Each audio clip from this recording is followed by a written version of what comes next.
All right. Good morning, everybody. Happy New Year. We are down to agenda item A, and at this time, we will hear board member comments from state and federal agencies to provide updates on issues related to natural resource agencies that they represent. Hey, Barbara. Yes. Could we do an introduction first? Because we have a new board member with us today. Liz. All right. Thank you. You're welcome. All right. I'm going to start at the upper left-hand corner of my screen, and that would be Director Hansen. Good morning, Lisa Sharpelow Hansen, Executive Director for the Oregon Watershed Enhancement Board. Stephanie. Good morning, Stephanie Page, Deputy Director, Oregon Watershed Enhancement Board. Mark Labhart. Good morning, Mark Labhart, Oregon Fish and Wildlife Commission. Welcome, Liz. Glad to have you aboard. Thank you. Stephen. Steve Brandt, Fisheries Professor at Oregon State University, representing OSU Extension. Lindsay. Good morning, everybody. Lindsay McClary, Public at Large in West Salem, and I work for the Confederated Tribes of Grand Ronde. And Liz, I'll skip over you now. I'll get to you last so you can speak a little bit more about yourself. Thank you. Corey. Good morning. Corey Owens with the Natural Resources Conservation Service. I'm an assistant for partnership, and I am the ex officio, so non-voting member. Thank you. Chris. Good morning, everybody, and welcome, Liz. My name is Chris Allen. I'm representing the U.S. Fish and Wildlife Service. Liza Jane. Good morning, everybody. My name is Liza Jane McAllister. I represent the public at large and have the pleasure of serving as co-chair. Dan Shively. Thank you, Barbara. Good morning. Happy New Year, everyone. Welcome, Liz. I'm Dan Shively, representing the USDA Forest Service in a non-voting capacity. Jamie. Hi, good morning, everyone, and welcome, Liz. My name is Jamie McLeod-Skinner. I serve as a board member at large, also co-chair of the Water and Climate Committee, live in Central Oregon, work in emergency preparedness and affordable housing. Greg.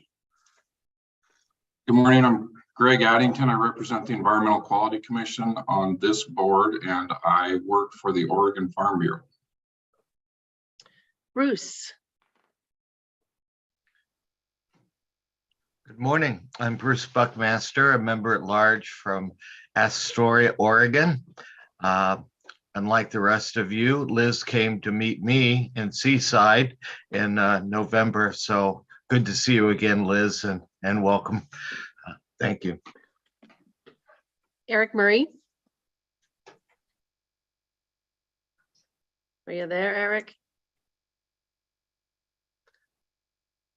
All right, so Eric represents NOAA Fisheries, and I'm sure he'd have more to say, but maybe we'll get him looped in a minute.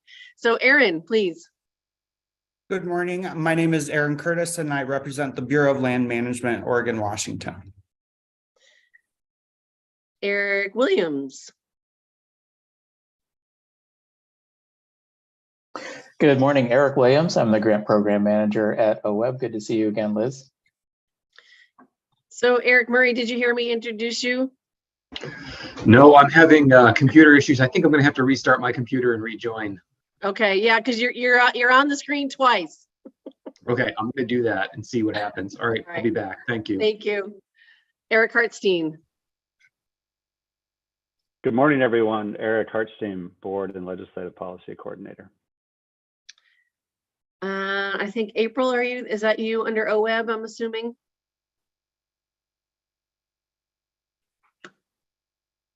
Okay. Courtney. Oops, sorry. Go ahead, April. Yes. Good morning. April with OWEB, Administrative Assistant. Good morning. Courtney Schaff, Monitoring and Reporting Program Manager for OWEB. Renee. Good morning, everyone. Renee Davis, Fire, Climate, and Drought Programs Manager. Liz, great to see you here at the board meeting. Thank you. Well, good morning, Liz. Welcome. I'm Barbara Boyer. I'm a farmer out of Yamhill County, and I represent, what do I represent? The Oregon State Board of Agriculture.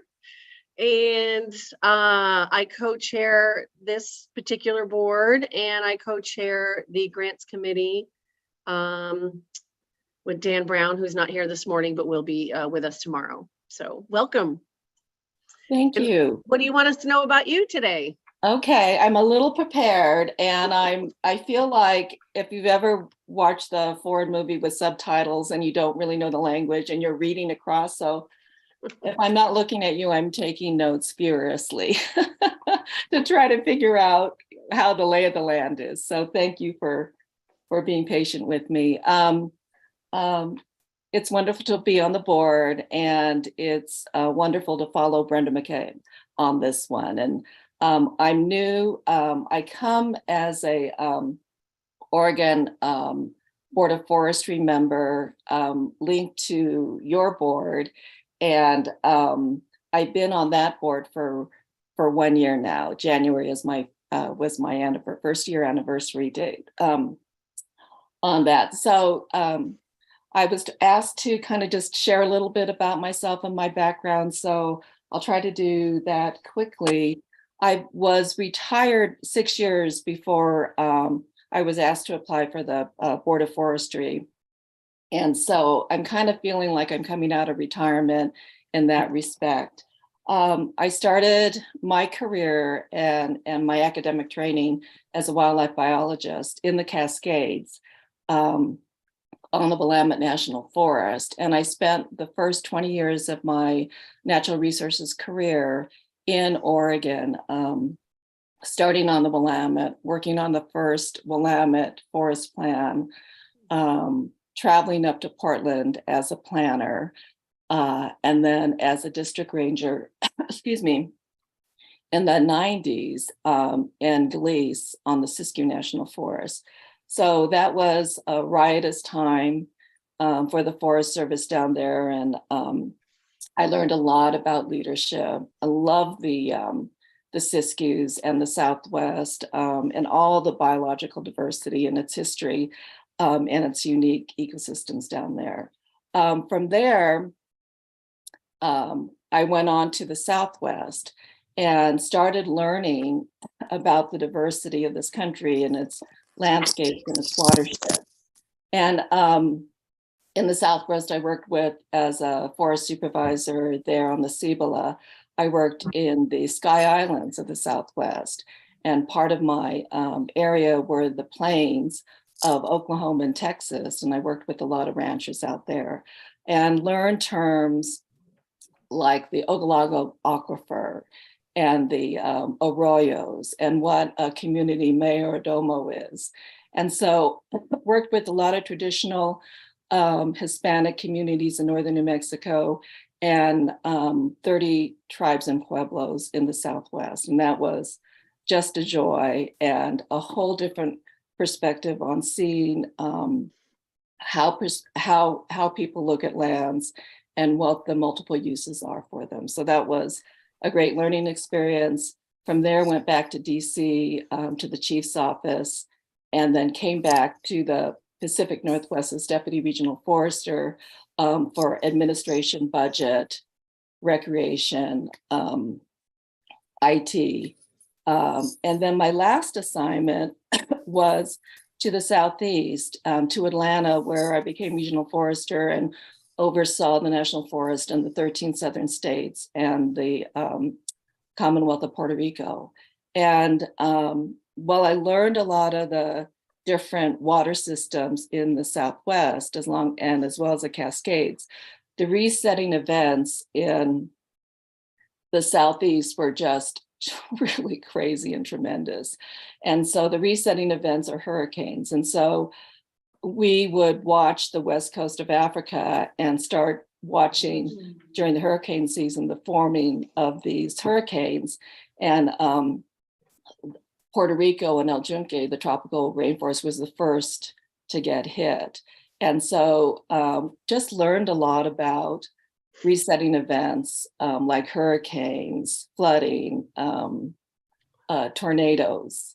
And so it was just, it's been just a really wonderful, different, and just a gift to see how air systems, water systems, and communities are intertwined across the country.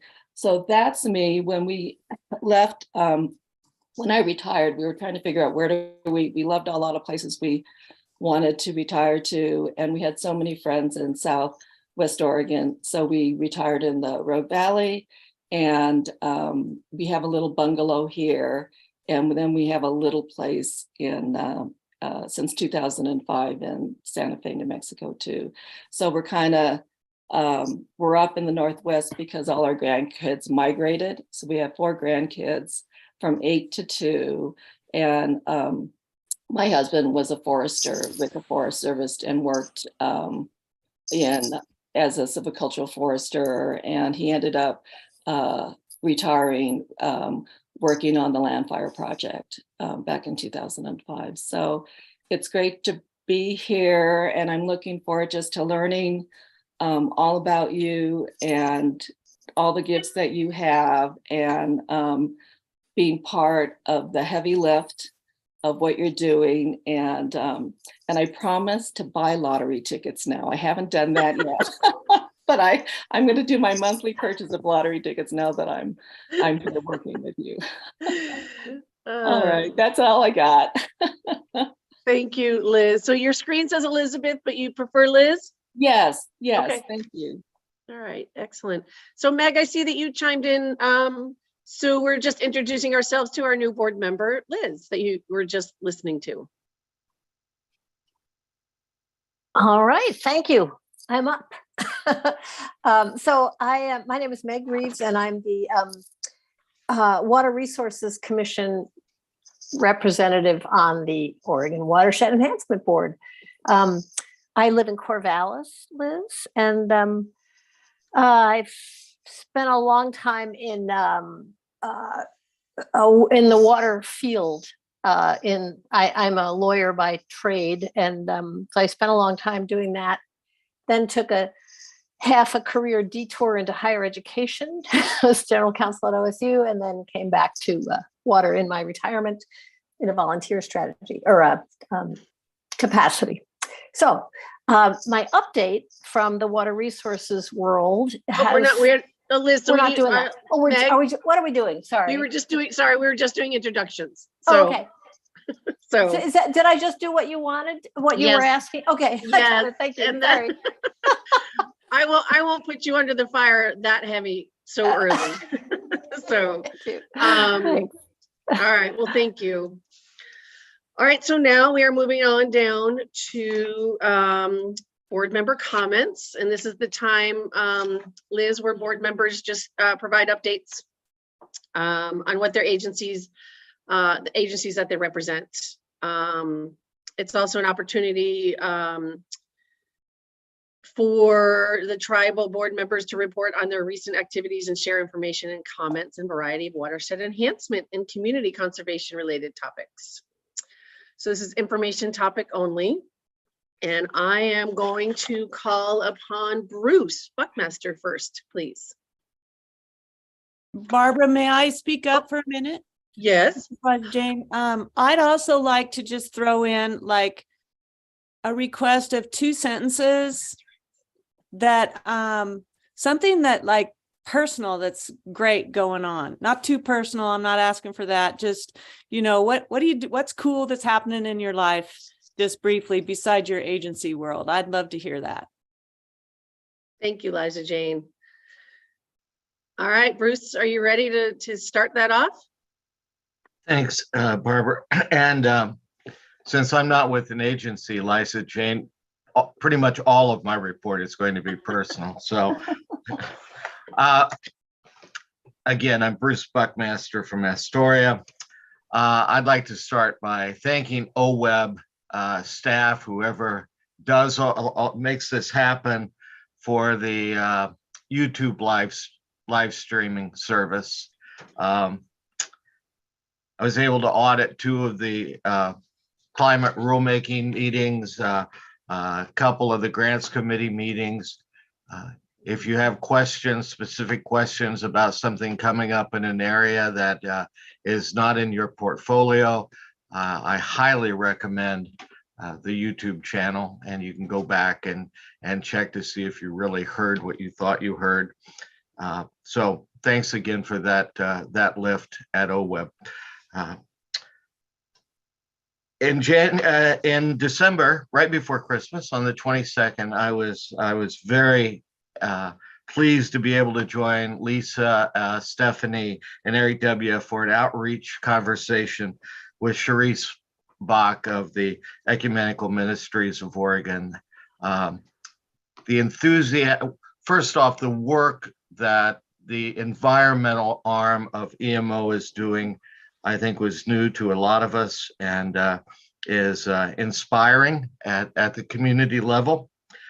And the enthusiasm for looking for ways to work with OWEB programs is also something I'm looking forward to. So thank you, Lisa, Stephanie, Eric, for doing that. I mentioned earlier in November, the Board of Forestry met in Seaside. When Brenda McComb gets that close, you need to go see her. So went down to do that, had the opportunity to meet Liz. Also had a nice interchange with a lady named Lindsay Davis, who's a community outreach and stewardship coordinator for Hampton Family Forests. I'm sure Katie Duzick knows her. She lives in Astoria. I'd never met her. She introduced herself in order to thank OWEB for the support of the Upper Big Creek floodplain restoration project, and just how important our funding was to that. And I'm sure we all get a chance to hear these, but every time it happens, it makes you feel proud of the OWEB organization. In early November, I was able to attend Oregon OACD annual meeting in Newport. Jan Lee had invited me to be on a board there talking about soil health and carbon sequestration. I took the opportunity to highlight the climate-related information that could be found on OWEB's webpage, the Water and Climate Committee work, both past and what we see in front of us. There was a lot of great background information, and I focused then at that meeting on co-benefits, and I think that allowed me to introduce the NBS Explorer tool, which hopefully people will be able to use effectively in looking at their climate applications. Also had a chance to talk to Lisa there, so thank you. In November, Save Our Wild Salmon and here in the Pacific Northwest hosted the International Indigenous Seas Symposium organized by, and forgive me my pronunciation, Cecile, a Lummi word meaning our grandmother. It was a phenomenal two-day symposium. Took place in Seattle, representations of 35 indigenous nations that were salmon-centric, salmon-dependent. I'm not using the right word, but the presentations there reaffirmed what I think most of us intuitively know, but maybe aren't able to articulate, that we are part of and not separate from nature. 3 more seminars in this last quarter on climate change adaptation for forest-dependent wildlife. There was one talking about long pine adaptation strategies. There's another on adaptation workbook, structured flexibility for management decisions by Steve Handler. That was excellent. And the last comment I'll make was easily in my top 3 webinars of all time was one of these adaptation or climate change adaptation by a lady named Lindsay Thurman. And maybe some of you on the board know her. She's with the U.S. Geological Survey at the Northwest Climate Adaptation Service Center, which I didn't even know existed. She presented a webinar on persist in place or shift in space, applying assessments of species adaptive capacity to inform climate adaptation actions. It was jam-packed with references, resources. None of it was theoretical. I did not know the American pika, one of my favorite animals, looks like a bowling ball when it's cold and looks like it's at Club Med when it's warm. You gotta love an animal like that, and we need to protect them. So that's what I've been doing in this cold, bleak winter on the North Coast. Thanks. Thank you, Bruce. And I had the pleasure of seeing Bruce on that panel at the Oregon Association of Conservation Districts annual meeting, and he represented our board very well in that topic. So thank you very much. All right, so let's see. Let's move on to Greg Addington, please. And I'm sorry, I can hear you, but I'm having a new septic tank installed today and he needs to talk to me for a second. Sorry, but I can hear you. Well, thank you, Barbara. But I would just note that did we hear the cool thing from Bruce that Liza Jane asked for? No. I think everything Bruce said was he considered cool and personal, so we're good. Okay. Sorry, Bruce. I aspire to give a report as thorough as Bruce's. That was very good, and mine is not going to be near as fantastic. From a Environmental Quality Commission perspective, a lot going on all the time, plenty of rulemaking. The last big one was the Advanced Clean Cars 2, which mirrors the work that was done in California. The clean fuel stuff is in the headlines and in the news, and there's been rulemaking about that. But really the thing that's the focus right now is the hiring of a new director for the agency. There are 2 finalists at this point in time, and I'm happy to report Jamie McLeod-Skinner is one of them, and interim director Leah Felden is the other. And so I want to just take a minute and thank those folks, because you have to have good folks that can deal with a lot of moving parts in places like this. And it was quite a process. I'm thankful to my 2 of my colleagues on the board who kind of led the charge on surfacing finalists, going through all the materials. There was a great number of applicants, a lot of interest, a lot of qualified people. So congratulations to Jamie and Leah for getting to that point. And in February, there'll be a meeting, an opportunity with different stakeholder groups to sort of quiz these folks and ask questions, and for the commission to be part of that process, and then go through an interview and make a selection. So that's going to be coming up pretty quickly here in February. I guess the other thing I'll just report on is my own situation. I've started just right around Thanksgiving with the Oregon Farm Bureau as the executive director. I'm in the process.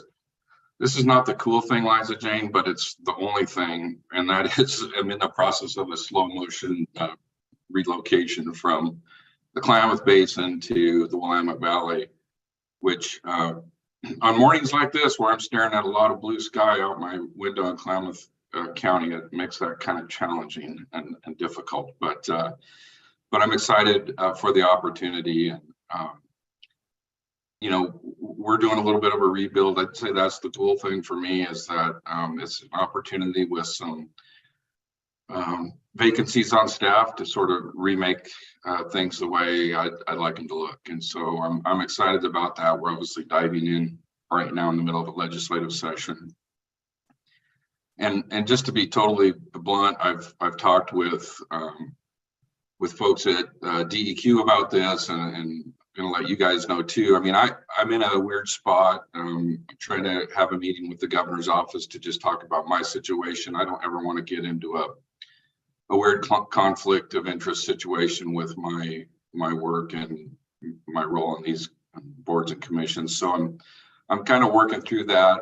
I've actually, just so you guys know, I had a conversation with Molly Kyle about whose place I took on this board, and the potential for Molly to come back onto this board if I feel like it might not work out for me from a professional standpoint. So just know those conversations are happening, and I'm trying to be upfront with everybody, my employer, the governor's office, and boards and commissions. And so I would think probably some change for me in the future as far as my role on these boards and commissions, but I was just looking for the right time to make that transition. So that's it. Thanks, Greg, for your transparency. And I've been curious on that myself. So thank you for, you know, just being conscious of that and what it looks like moving forward. All right, Jamie, what do you want us to know today? Well, good morning, everyone. As mentioned before, my name is Jamie McLeod-Skinner. I serve as an at-large board member based in Central Oregon, and very much appreciate Greg's comment about the sun. You drive over the pass, you get sun on the side, even if it's a bit colder sometimes, east of the Cascades. But you know, as mentioned, I depending on a decision that the EQC makes next month, it may impact my service on this board, but I greatly have enjoyed and love this my service in this board. So that is something to we'll see what happens next month.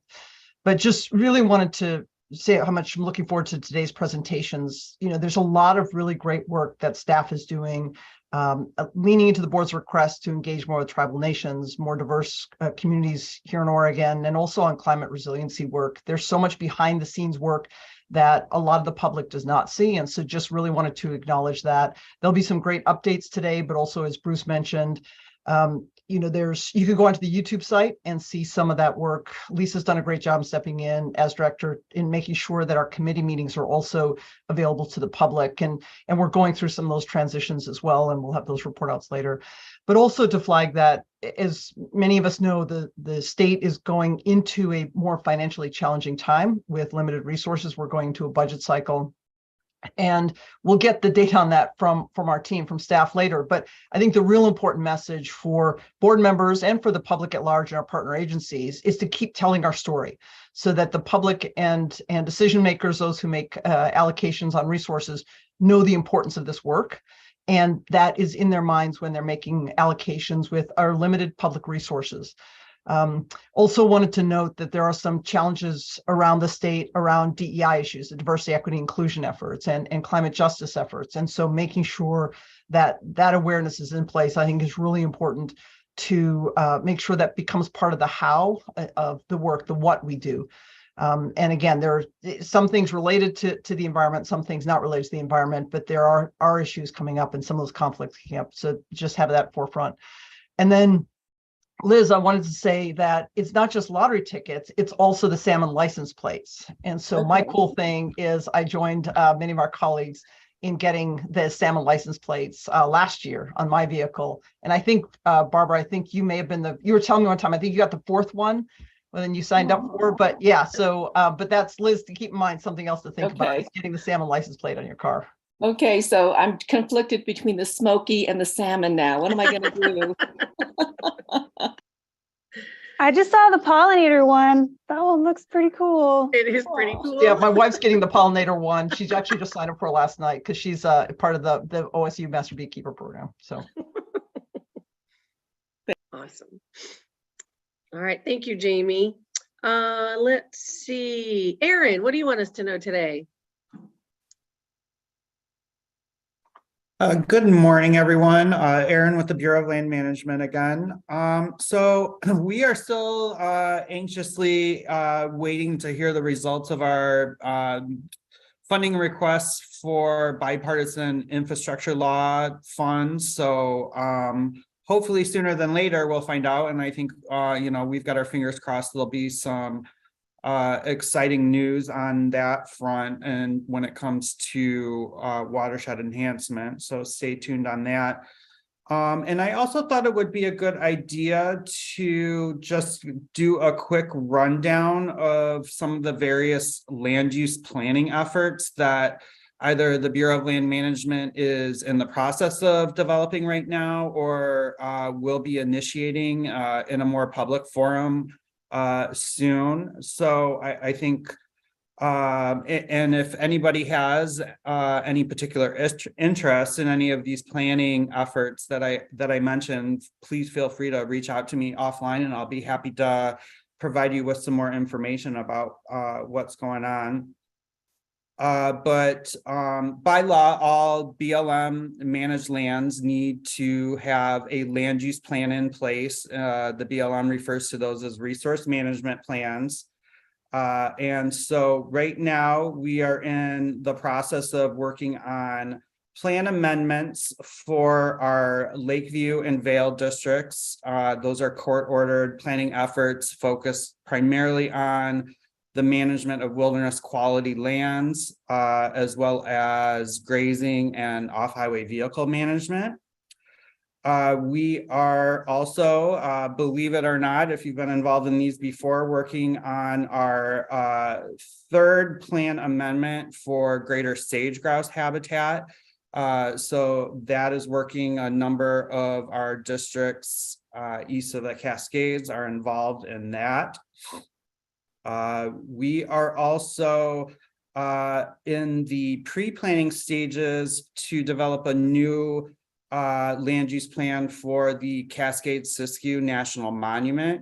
So that would encompass lands in the expanded monument boundary that President Obama put into place in his last days in office.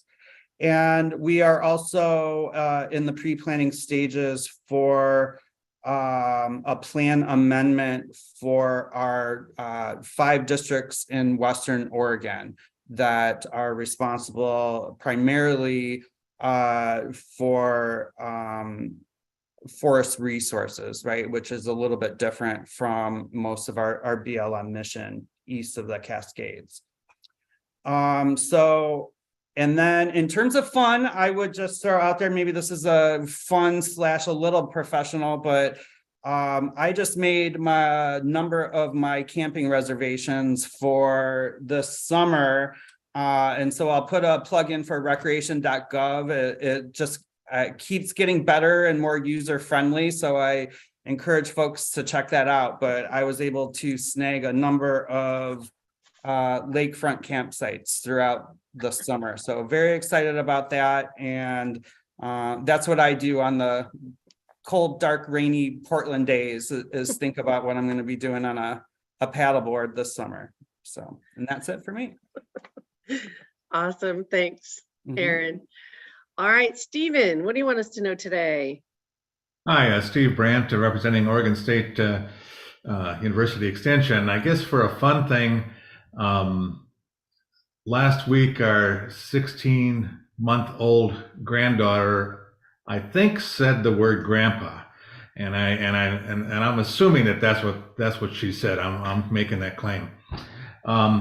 So I just have a few updates. One is the 6th Oregon Climate Assessment was released just a few weeks ago, and this is produced by the Oregon Climate Change Research Institute.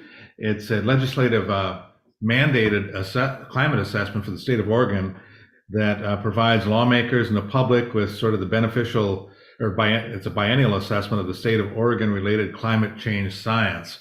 It's designed also now to help implement the Oregon's 2021 climate change adaptation framework, and I think it'd be an excellent resource for our OWEB stakeholders and community. This is the latest update on what's happening in Oregon. And it's this 6th assessment. It's about 250 pages long. It's available online. It covers primarily 3 topics. One is the sort of the state of climate science as it relates to Oregon, the climate related natural hazards, and then the third part is adaptation sectors. And it deals with a lot of things that the Climate Committee is talking about, and that we've talked a lot about it in OWEB. Some of the natural hazards, for example, of which there are discussions about are extreme temperatures, drought, changes in the water cycle, wildfire, and also coastal hazards. And then in terms of the adaptation framework, it covers a broad range of things from economics to natural systems to land use law, public health, tribal resilience to climate change, and even social system related to things like art and climate change. So I think that ought to be sort of the handbook document that we let our stakeholders know when they're preparing their proposals that this is the latest information on climate change in Oregon in particular. The second item is to alert you to a conference that's coming up. It's called the 8th International Conference on Research in the Watersheds. And this is a conference that's been held 8 times over the last 20 years. It's normally held all over the country, Maryland, Alaska, South Carolina. This year it's going to be held in Corvallis from June 5th through 8th. And the particular focus of this conference, which is largely a science conference, is going to be on adaptive watershed science and ecosystem management in a changing climate. The conference is sponsored by a number of agencies, largely federal agencies, but also everything from Oregon State to USGS, Agricultural Service, Energy, Forest Service, Fish and Wildlife Service. And it'll be held, I said, in Corvallis. There's usually associated with it some sort of a field trip to a watershed. I don't know what that's going to be in this particular one. Some of the topics that are listed as sessions relate very much to, again, many of the topics that OWEB are dealing with. I'll just list a few of those, read a few of those. Adaptive methods in response to hydrometeorological extremes and watersheds. The talk about, of course, summer and water flow issues, the impact of climate change and extreme weather on snow and snowpack. There's a session on river valley restoration to a stage 0 condition. I know we've talked about that quite a bit. Long-term data and eco-hydrological studies from experimental watersheds to address climate change. There are specific sessions on the H.J. Andrews Experimental Forest. There's one on the Walla Walla River Basin. Another one on, again, headwater streams and changing climate. Harmful algal blooms, which we haven't talked a lot about here, but there's certainly an issue. And wildfire effects on watersheds, implications for water security, water quality, aquatic habitats, and aquatic science species. So those are all topics that we're dealing with, so those of you who might be interested might look into attending that conference. 2 other small issues. One is there's a new extension website that's been developed that is specifically targeted on solving pest and disease problems. And I think it's been put together and has gathered all the information from extension and from the literature and so forth to provide sort of a one-stop shop for solving pest and weed problems, specifically focused on, of course, the Pacific Northwest. It prioritizes low-risk approaches, dealing with how you deal with pesticides, household pests, invasive plants, pesticide safety, and diseases. And if you have any of those, particularly for your own gardens and so forth, but also it covers urban issues as well, that'd be a good resource for you to look at. I can send you that website. It's also easily available on the OSU Extension website. And then the last item is, I'm sure many of you are aware of Oregon State University Press that produces a lot of books. And many of the books produced by OSU Press relate to local issues, Oregon issues.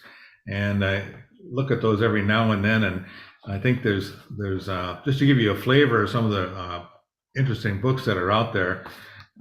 These are ones that are just within the last 6 months or so, just a couple. One is called Gifted Earth, and it's the ethnobotany of the Quinault and neighboring tribes. And what it is it features sort of the traditional Native American plant knowledge, detailing the use of plants for food, medicines, and materials. And it presents a rich and living tradition of plant use within the Indian nation. It's the various tribes, including Tillamook, Chinook, and Clatsop, and others were involved in preparing this as well. So it's an interesting resource for those interested in that sort of thing. Another book is on the Portland in 3 centuries. It gives a very detailed look at 3 centuries of Portland. These are all published in 2022. But it also includes, in this particular volume, it highlights workers and immigrants, union members and dissenters, women at work and in the public realm, artists and activists, and other movers and shakers. So it's much more broader look at the kind of history. And the last one, some of you might appreciate who were at the last meeting, is called Cheese War. And it's particularly looking at some of the conflicts that were developed in Tillamook County. And the subtitle is Conflict and Courage in Tillamook County. It talks about the various farms and farmers and their interactions with the industry and so forth, and the development of the cheese industry in Tillamook in the 1960s, written by 2 of the local farmers from Tillamook County. So I think that's another fun book, just given we were just there at our last meeting. So that's all I've got to report. Thanks. Stephen, can you say the name of the conference one more time that you mentioned? The conference. I put it in chat, but I'm not allowed to use that. So that's why I asked instead of asking you in chat. It's called the 8th Interagency Conference on Research in the Watersheds. Thank you. It's June 5th through 8th, and it'll be held at OSU LaSalle's Stewart Center. Thank you, Stephen.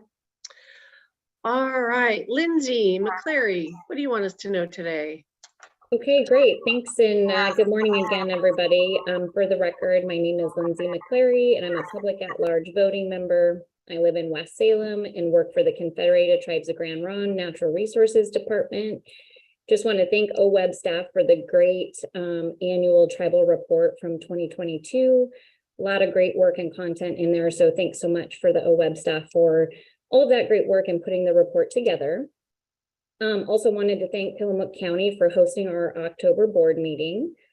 Since then, I've attended 2 grant subcommittee meetings and 1 climate and water subcommittee meeting.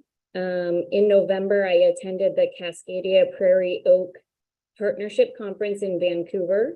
The first day was a great field trip to the White Salmon Oaks Natural Resources Conservation Area, hosted by the East Cascades Oak Partnership folks.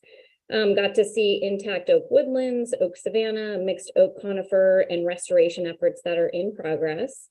The other 3 days were filled with keynote speakers, panel discussions, and presentations on a variety of topics related to species, habitat, and landscape management. There was lots of emphasis on tribal practices, including traditional ecological knowledge, cultural ecology, and connections to place, and also tribal lands management. There was also an emphasis on prescribed fire as an important and effective tool. Some interesting talks on using grazing as an effective tool for habitat management, including promoting threatened and endangered species. And just a really great conference overall. I would highly recommend it. The next one would likely be in 2024. And it was just great to be in person with practitioners, including folks that are plugged into OWEB and receive some OWEB funding. I helped plant Willamette daisy plugs at Kingston Prairie in November in partnership with the Institute of Applied Ecology and Greenbelt Land Trust. I reviewed and provided comment on the U.S. Fish and Wildlife Services Land Protection Plan. I hope I'm not stealing any thunder from Chris here, but if it were to be approved, it would allow the service to acquire conservation lands in their Willamette Valley Conservation Area. The plan builds upon work that the Willamette Valley Oak and Prairie Cooperative began, and it focuses on lands adjacent to existing refuges, and would be a huge ecological lift in the Willamette Valley, especially as the Willamette Wildlife Mitigation Program sunsets in 2025.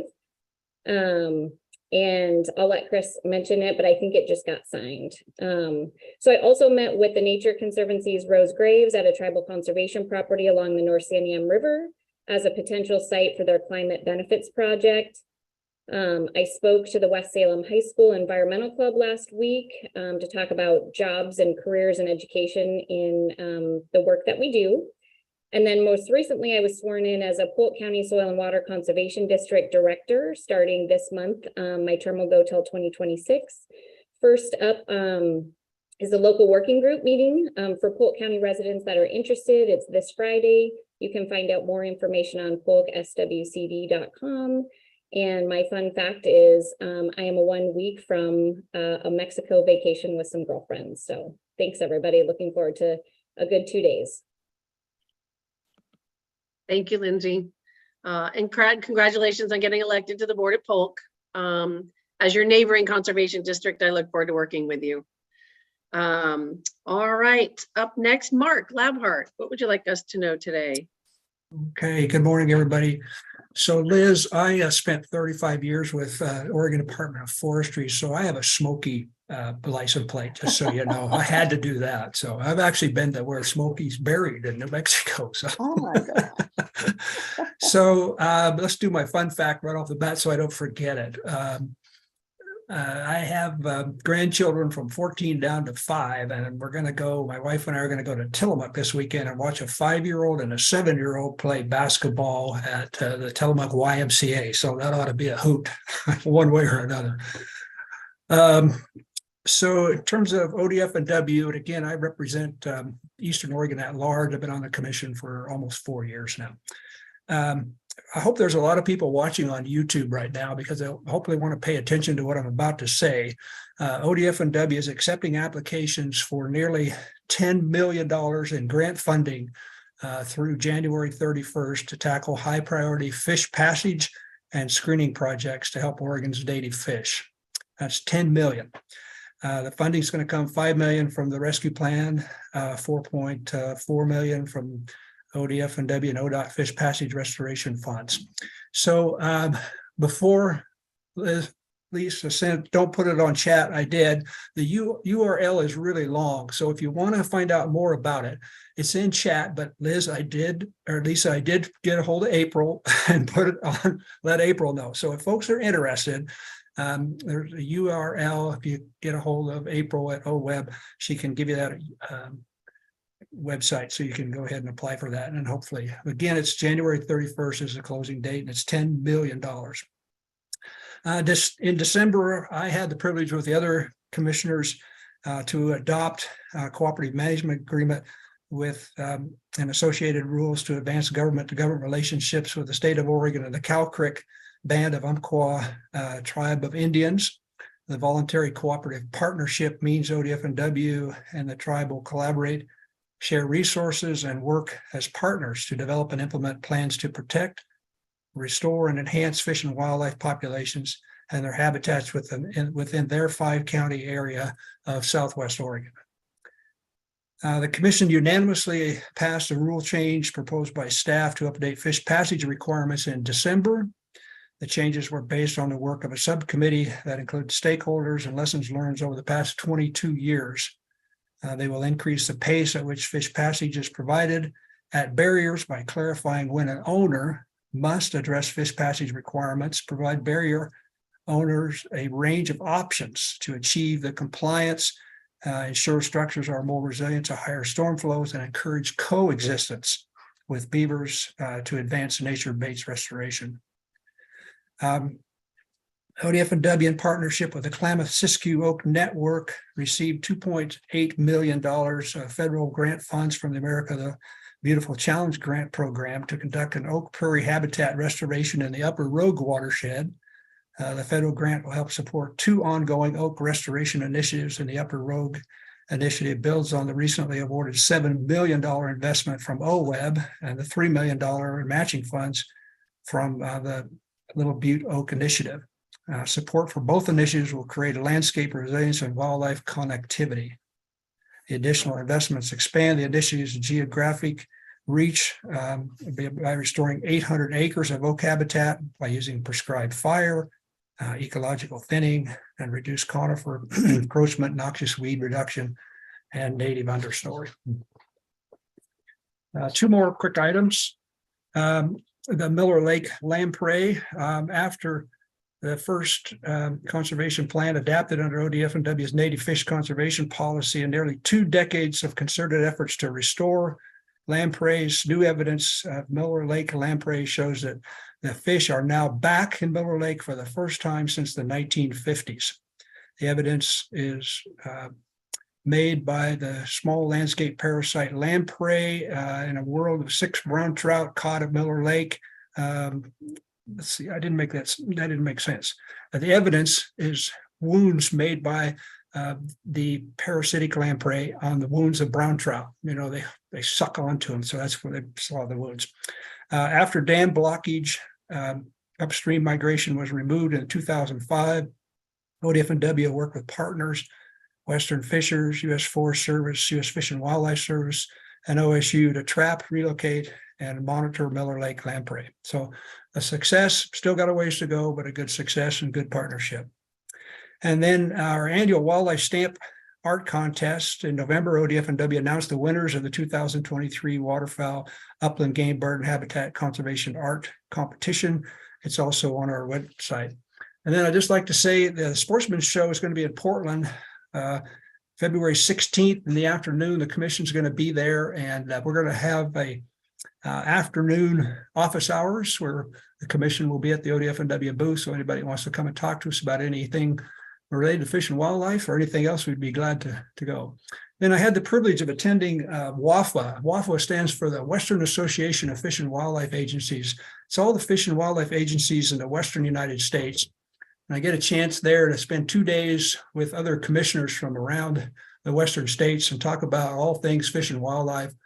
And it's a great empathy for me because I get to see they have the same problems that the state of Oregon has. And we have some good successes that I can share with them. But we get to trade ideas among other commissioners and resource professionals.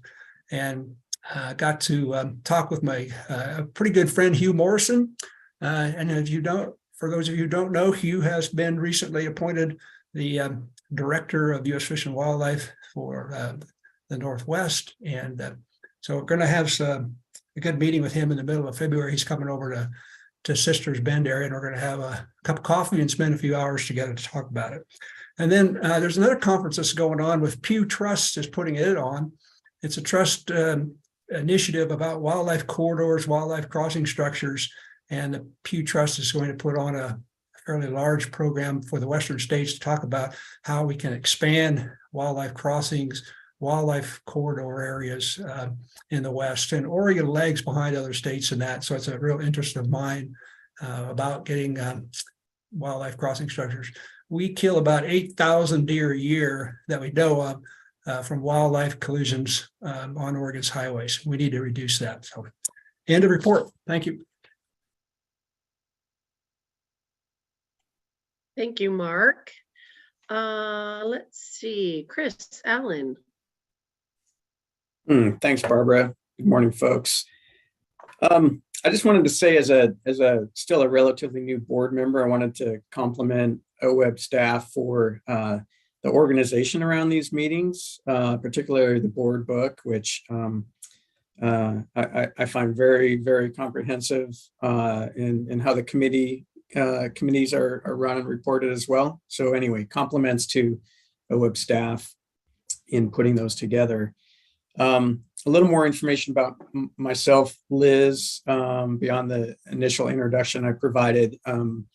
I represent the U.S. Fish and Wildlife Service on the board here in a non-voting capacity. I'm the Aquatic Resources Division Manager, and our what we often refer to as our State Ecological Services Office. In terms of updates, there's a lot going on. I've cherry picked a few from around the state that I'll touch on here.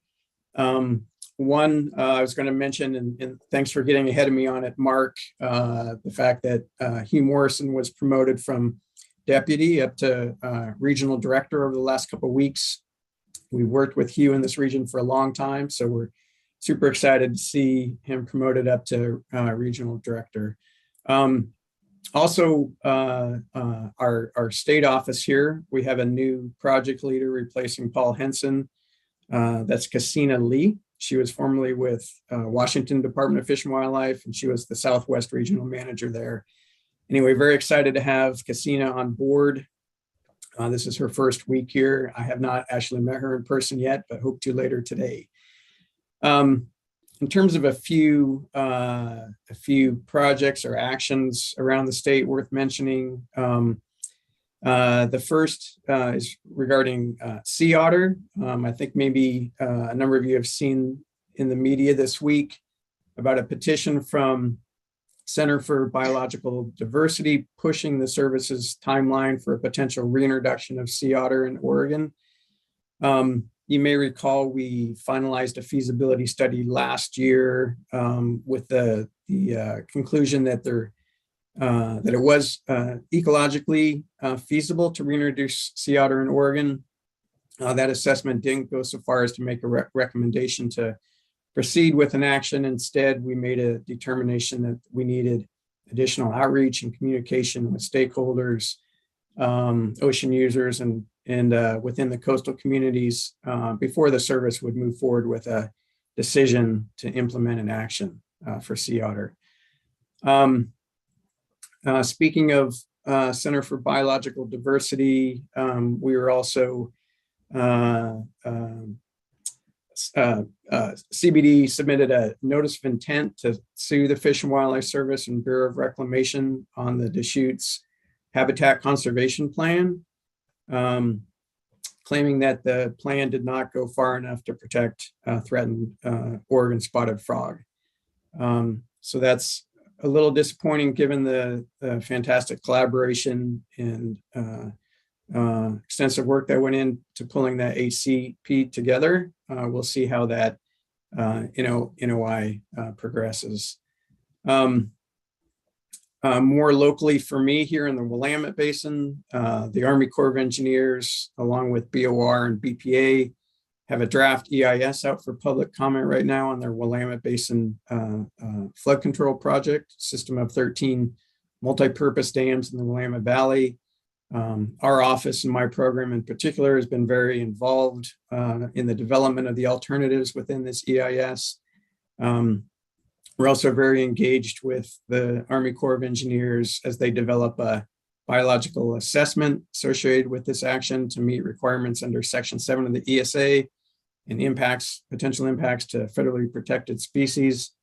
And then lastly, associated with that, our office has been developing a Fish and Wildlife Coordination Act report with recommendations focused on native non-listed aquatic riparian fish and wildlife and plants impacted by the continued operation and maintenance of the Corps' Willamette Valley project. That Coordination Act report is an appendix of the current draft EIS that's out for public comment right now. Our office has been also very busy on a number of species status reviews, 5-year reviews, and listing decisions that will be pending over the next couple of years. A few key ones worth mentioning is a range-wide 5-year review for bull trout that is scheduled for completion this fall. Listing decisions that will need to be made for Western Ridged mussel in 2024, whose range includes 5 Western states, and a listing decision for Western pond turtle by this fall of 2023. Let's see, a draft recovery plan for Oregon spotted frog is also anticipated to be available for public review this next year. And then lastly, I wanted to mention an effort that the Fish and Wildlife Service, together with ODFW, USGS, and OSU, has been involved in this last year. We haven't decided on a name for it yet. Vacillates between the Desert Fishes Consortium or collective or initiative. We're not certain where we're going to land quite with a name, but it's essentially a group of us that are interested in conservation of east side, specifically the Great Basin portion of Oregon fishes. We've developed a proposal, funding proposal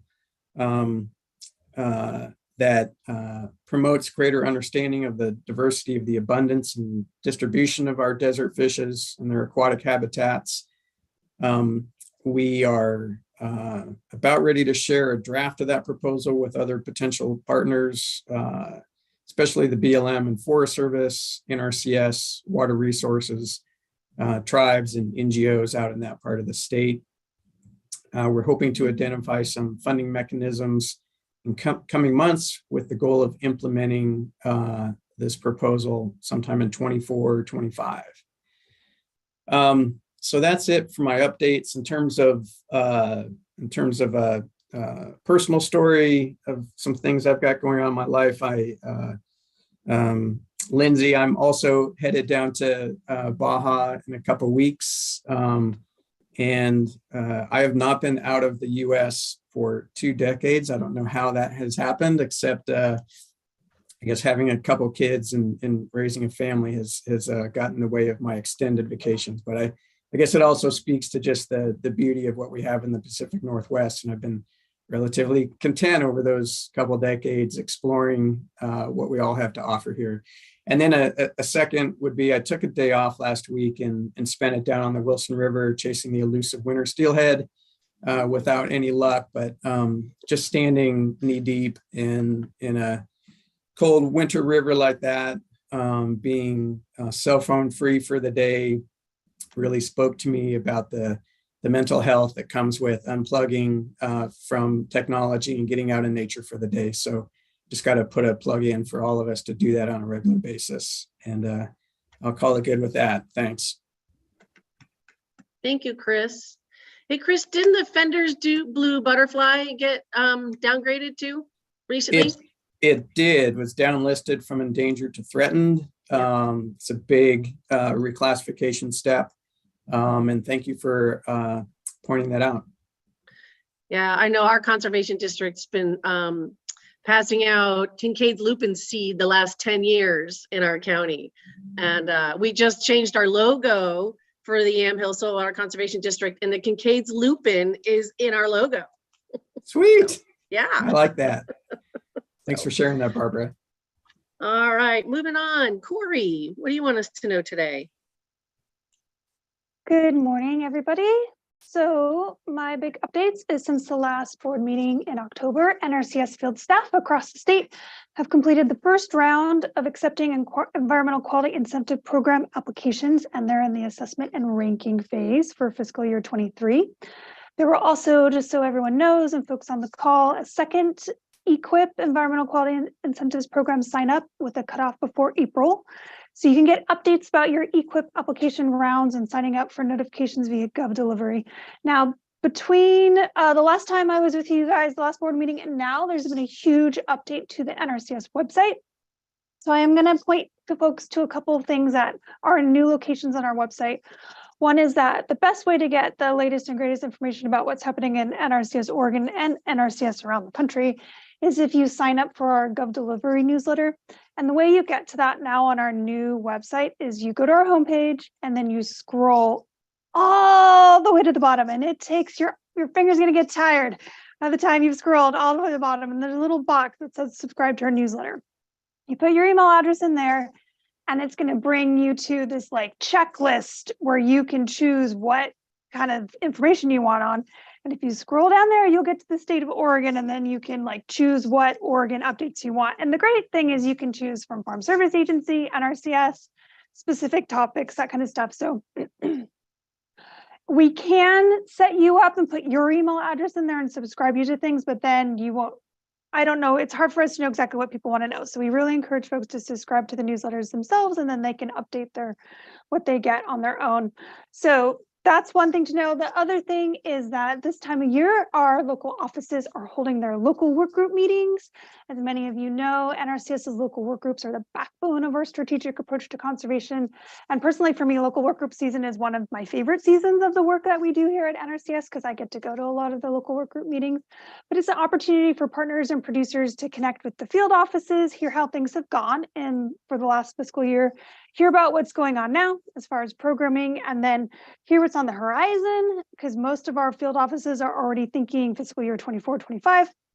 And then, in these local work groups, it's the official conversation that they have with partners, which those conversations happen throughout the year, but it's the official time where they get folks together and partners can have a voice in the natural resource concerns that should be addressed in the counties or groups of counties that they're working in. So I encourage all of our conservation partners around the state to consider attending their local work group meetings, and producers to attend the local work group meetings. They're public meetings. The easiest way to find out about them is to go to our website. And this is what's really different. It used to be you'd go to the Oregon website and right in the middle would be find your local work group meeting. But now you have to choose the news and events, and that's going to bring you to a national news and events page. And then you have to choose events, and then you have to search for Oregon.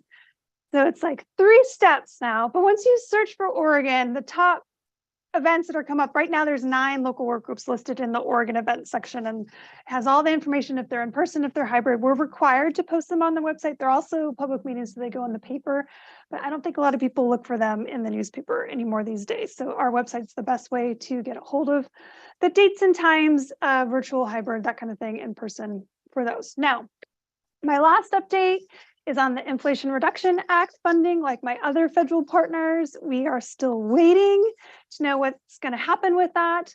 The most important thing I wanted folks at OWEB to know, and folks in the audience, is that the Inflation Reduction Act funding is independent of our traditional Farm Bill programming. So Oregon NRCS is continuing to execute all its fiscal year 23 Farm Bill funding, which is on par with past years, as we always have. We have the full suite of conservation practices that have been tailored through delivery to our county offices, through our conservation implementation strategies. How many times have I said that one? CISs. So you go to local work group, the county develops their CISs, and then we're delivering those conservation programs just like we always have. And our initiatives and our other programs like Conservation Stewardship Program, RCPP, all of that is still happening. So that's the biggest thing I wanted folks to know, is we're still doing our job, chugging away, but then the IRA funding is going to come at some point, and that's going to be totally separate. And we don't know how that's going to roll out, what that means for what we're going to get. We're anticipating extra dollars to be able to fund implementation. And those dollars are going to be centered on mitigative conservation practices. So climate mitigative conservation practices. So that's the biggest difference that we know now. It's not going to be the full suite of everything that NRCS typically could do.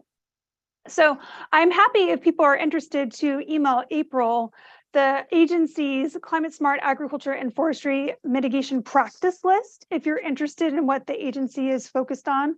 As for what we're calling mitigative, I don't know, I'm not seeing any head nods if people are chomping at the bit to see what that is for us. You could also find it on the internet.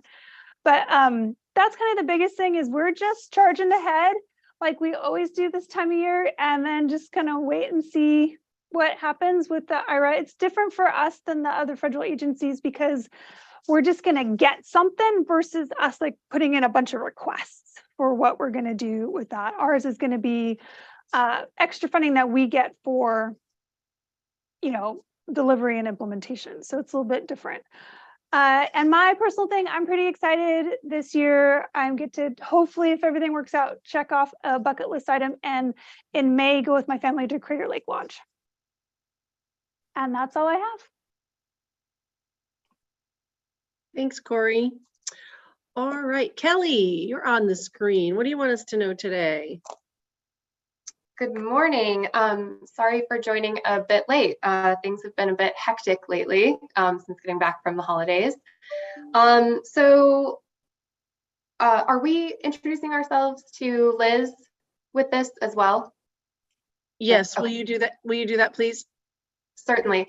So hi, Liz. I'm Kelly Coates. I am the tribal representative on the OWEB board. Also the director of natural resources for the Cow Creek Band of Umpqua Tribe of Indians. And I'm also, I wear a lot of hats, and one of the other hats that I wear is the tribal co-chair for the Pacific Lamprey Conservation Initiative. And the big joke between me and my leadership and our tribal board is that I can turn any conversation into a conversation about lamprey. So see how I just did that? It's a gift. It's a gift, really. Thanks. Yeah. So a couple of the things that I want to update folks on today. So the tribes attended the State Tribal Natural Resources Workgroup meeting on January 17th. Ken Fetcho, tribal liaison for OWEB, was also there, as he always is, providing great updates from OWEB to the group. And a couple of big things that we've been tracking through the State Tribal Natural Resources Workgroup is the state agency annual tribal reports that we all saw in our board book, the one from OWEB, but the reports from other agencies as well about how they're engaging with tribes on different initiatives throughout the state. So that was very interesting to hear. The ODFW commission meeting on January 13th, there were a number of tribes that provided comments on the North Umpqua Hatchery Summer Steelhead program, our tribe included. So the tribes have been really tracking some fisheries initiatives. You guys have heard me talk about tribal co-management of resources on here quite a bit. So tribes are still continuing to engage in those kind of initiatives and those kind of conversations regarding our resources management for natural resources and cultural resources, which are often one and the same for tribes. As Mark mentioned, our tribe did enter into an MOA with ODFW on hunting and fishing in December, which was amazing. It was a very historic step for the tribe, and we're very excited about it. It's very similar to the agreement that the Coquel Indian tribe entered into with ODFW in June of last year. And I think we'll see more tribes moving forward with agreements like this into the future. It's a really great way for the tribes and state to work together, not only to manage our resources, but to come together and further advance and make bigger strides in conservation and restoration opportunities as well. For resources throughout the state of Oregon. So really excited for these agreements and the work that we're going to be doing together. And then lastly, I'll turn it back to lamprey. The Pacific Lamprey Conservation Initiative, or PLCI, has put out our FY24 request for proposals. So if you go to pacificlamprey.org and go to the funding tab at the top, you'll see information on the RFP. These are for, this is open to all partners. So anyone can apply for projects benefiting Pacific lamprey and occurring within any of our 18 RMUs, which basically encompass the entire range of Pacific lamprey on the West Coast. Proposals are due by 5 p.m. on February 27th. And if you have any questions about this or you're interested in submitting a proposal, feel free to reach out to me. Or if you go to that pacificlamprey.org website, there'll be information on who to contact if you have additional questions. And with that, I guess my interesting fun fact would be kind of similar to Mark's. I have an 8-year-old who is playing YMCA basketball and had her first game last weekend. And I have to say that they have improved so much over the last year. It is amazing to watch. And I was on the edge of my seat the entire time. It was really, really fantastic. So I'm looking forward to continuing to spend my Saturdays for the next month at the YMCA cheering these kiddos on. Thanks, Kelly. All right, Dan Shively. Hey, good morning, Barbara, OWEB board members, public, Thanks for joining. I'm Dan Shively. I'm the non-voting USDA Forest Service representative to the OWEB board. And Kelly, thanks for your leadership with the Pacific Lamprey effort. Great gathering last month at the World Forestry Center. I was very proud and honored to represent 5 regional foresters in signing the new 10-year MOU there, and just a great convening. So thanks for your leadership there, Kelly. I do have to say, Lindsay McClary, your job sounds so much more exciting than mine that I want to come shadow you one of these days. And Mark, I hope to see you in July at the summer Western Association of Fish and Wildlife meeting in Santa Fe. Summer meetings are always a little bit more lively and more widely attended. So a few updates for the Forest Service. And for those that don't know me, and Liz, I serve in the Pacific Northwest region as the Natural Resource Director. So under my portfolio is just a broad spectrum of fish, wildlife, watershed, soils, forestry, botany, TES, you name it. What I will share is that we've stood up a new branch in our natural resource portfolio centered exclusively around post-disturbance recovery. And that's headed by Angie Elam, previously the Deputy Forest Supervisor on our Gifford Pinchot National Forest. Angie is leading a team exclusively focused on providing guidance, leadership, oversight, and assistance to our field in implementing over $250 million, a little bit over $270 million program in Oregon and Washington for post-fire recovery work from qualifying wildfires in the 2019, 2020, and 2021 fire seasons. So that's a huge undertaking. We're currently in the process of hiring a wildfire cost recovery position. So I'm excited to add that capacity to our staff and to the region. And one other quick update there is that we're also receiving some new direction from our Washington office, allowing us to identify and potentially be eligible for funding for disaster events in the calendar year 2022. So this body of work continues forward as we continue to experience these widespread large disturbances on the landscape. Notice I'm using the word disturbance. Disaster carries a real negative connotation, and we're now in an era in our here in the Pacific Northwest where we're responding to all kinds of disturbances, whether they're large-scale wildfire or flood or other types of disturbances, pathogen and pest outbreaks and so forth.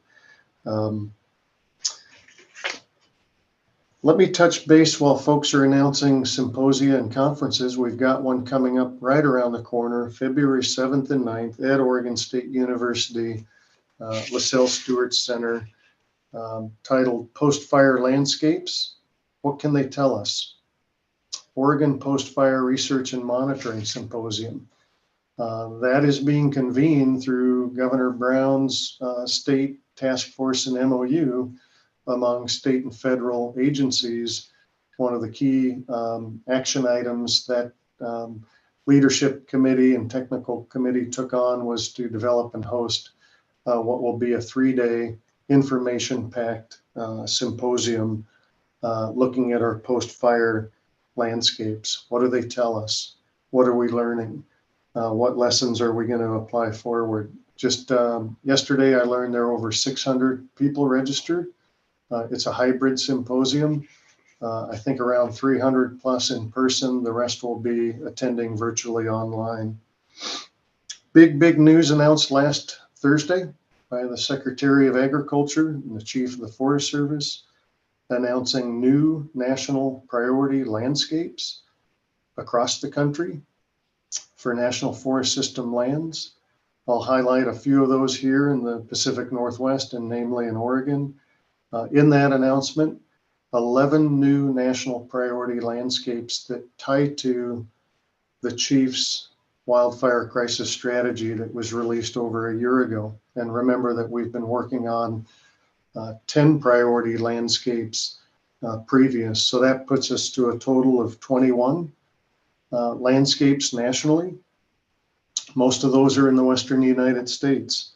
And with that comes the announcement of $490 million, almost $500 million in funding that will go towards accelerating the pace and scale of wildfire risk reduction work in these landscapes, namely removal of hazardous fuels and biomass that are concentrated in our forests and are putting them at high risk for wildfire into the future. Here in the Pacific Northwest, 3 new landscapes in Oregon and Washington, the Colville National Forest up in Northeast Washington, here in Oregon, the Mount Hood National Forest, and the Fremont Wainema National Forest. It's part of what's being grouped as the Klamath River Basin Focal Area. So our Fremont Wainema National Forest down in Southern Oregon will be following the lead of California and Region 5 for the Forest Service and implementing that body of work. Another important announcement or a continuing update is the Secretary's call for the development of a Federal Advisory Committee Act committee, a FACA committee, around the Northwest Forest Plan updates through amendment process. This is what will be a new FACA committee stood up for the next 2 years to help provide advice and recommendations to the USDA Forest Service around amendments pertaining to National Forest System lands in the footprint area of the Northwest Forest Plan, covering California, Oregon, and Washington, with a primary focus around the need to accelerate our activities addressing wildfire risk on the landscape. Nominations for the FACA committee closed January 17th, so last week. I have to assume those nominations are being reviewed, vetted, and taken up to the Secretary for consideration and selection. One thing I'd like to highlight is that our regional forester, Glenn Casamassa, is designated as the designated federal official for this particular FACA committee, and they'll be meeting at least quarterly throughout 2023 and into 2024. A lot of staffing updates. My directorate area is running at about 2/3 capacity, so we have a lot of turnover and a lot of hiring. I just want to make folks aware of that. Some key positions here in our regional office and on our national forests sit vacant. The Forest Service here is doing a lot of group vacancy announcements, so doing clusters of positions and hiring through a surge hiring effort to fill a number of positions at all grade levels and all discipline types throughout Oregon and Washington. I'll just end it by highlighting the announcement of 3 new key leadership positions here in the region. Just last Friday, the chief selected and announced 3 new deputy regional foresters here in the Pacific Northwest region. Jim DeMag, who'd been in an acting deputy regional forester status, is one of those 3. The second is Robert Sanchez. Many of you might know Robert. Robert is the current forest supervisor on the Siuslaw National Forest, headquartered out of Corvallis. And then third, last and not least, and folks are very excited to welcome in Laura Schweitzer. Laura comes to us from out of agency, and she currently serves as the executive director for the Western Forest Leadership Council out of Denver, Colorado, and all 3 will be reporting sometime in late February into mid-March, and that's a little bit staggered and varied. On a personal note, my wife Rachel and I are super excited to welcome into our family our first grandchild in April. So we're super excited to join the rest of you that are grandparents here in the ranks. Thanks. Back to you, Barbara. Thanks, Dan. Great update. All right, Meg Reeves, what do you want us to know today? Thank you, Barbara. Hi, everybody. The first thing I want you to know is that something fun that's on the front of my brain because of a situation this morning is a grand puppy that is spending a fair amount of time at our house. And this morning, just as I was coming in to get on this, I heard her clanging around out in the family room. She was alone out there. And I found her with our grandson's yo-yo that she was throwing around and trying to swallow a string. So she's very cute, but she's cute and sometimes challenging to have around, but it's fun. So on the business end, I'm going to be quick. Two things having to do with water planning and management, I guess. One is the integrated water resources strategy. We've talked about that before. It's kind of the statewide framework for that involves every agency at the state level that's involved in water issues. A strategic framework for planning for and managing water resources, water allocation, and every other aspect. So it was first adopted, the strategy was first adopted in 2012. It's been updated twice or once in 2017, and it's due for an update now, and the update process is underway. The Water Resources Department has kind of the lead for developing and formalizing, but it's a very much an interagency effort with participation from all the other agencies and also from stakeholders and the public at large. So there is an update underway right now. What the commission has been told is that the next iteration is likely to address climate more holistically, to apply an equity lens to the framework, and to incorporate findings from the work done under the 100-year water vision. And there's also a progress report that just got released in December. Every 5 years, all the agencies that are involved in this are required to do a legislative report. And OWEB features prominently in that report, and most prominently, I guess, in the areas that are, I should have my reading glasses on, healthy ecosystems, public health, and funding. OWEB is obviously an active participant in all those categories. So that new strategy document is hopefully going to get adopted by the commission in the fall, excuse me, of 23. The other item is also a planning and management topic. It's the report of the work group on state-supported regional water planning management. And we've talked about this before. It's a legislative task force that's been working for a year, meeting at least monthly, sometimes more. Broad array of interests on this task force, broader than typical task force in the water area, which tend to be kind of the people who have been working in the area for a long time, familiar faces. This task force was broader than that. And they have made their recommendations to the legislature and to the Water Resources Commission. That report, if anybody wants to take a look at it, is on the Water Resources Department website. Speaking really broadly, the report covers the recommendations cover two areas. One is overarching recommendations for water planning and management, and the other is specific to kind of the next generation of place-based planning, which will need to be reauthorized and hopefully additional funding come into it during this legislative session. The overarching recommendation is focused almost entirely on data, collecting, processing, interpreting, and distributing water data, and funding support for those activities that allow agencies and others to undertake those tasks. And the second area is, as I said, is recommendations for the next generation of place-based integrated water resources planning. The underpinnings from that are that place matters, and that water management should be data-driven, big emphasis on data, of course, integrated and coordinated, and that planning can help the people of Oregon collectively chart a more balanced water future.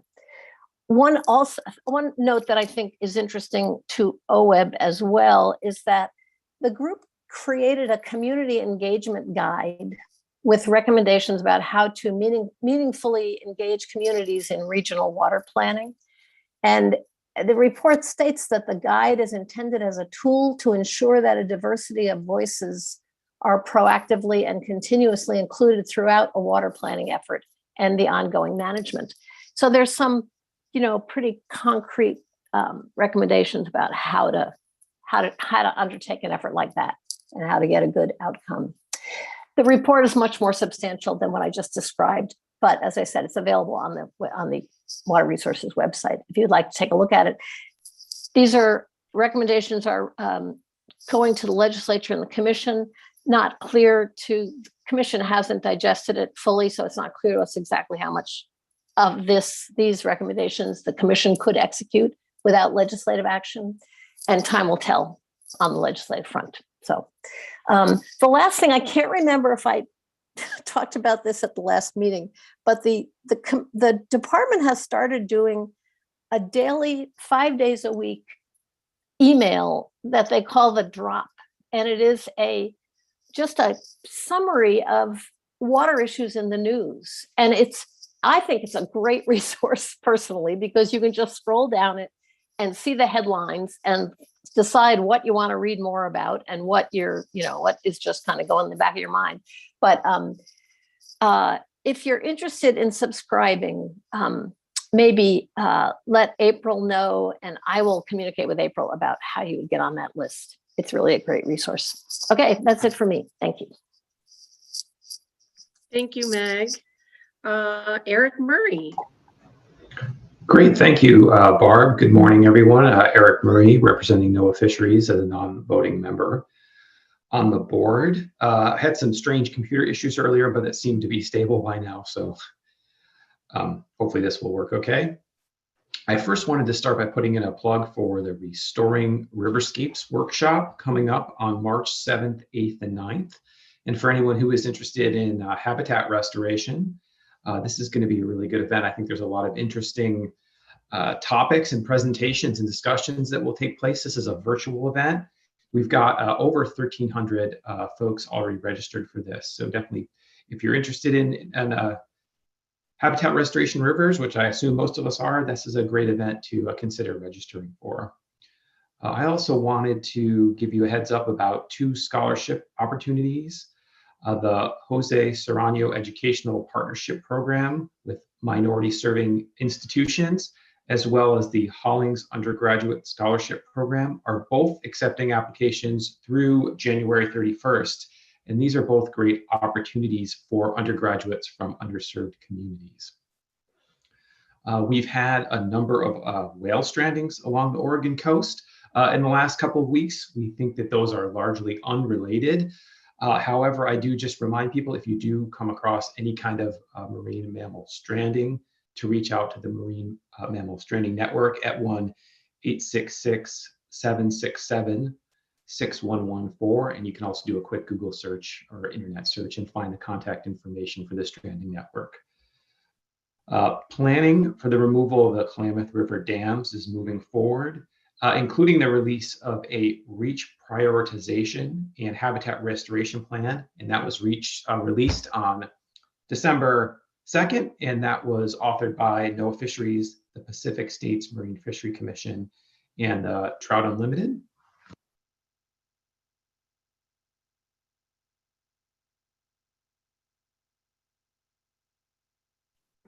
Eric, we lost your audio.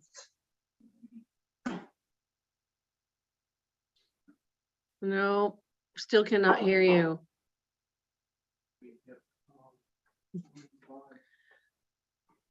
Oops.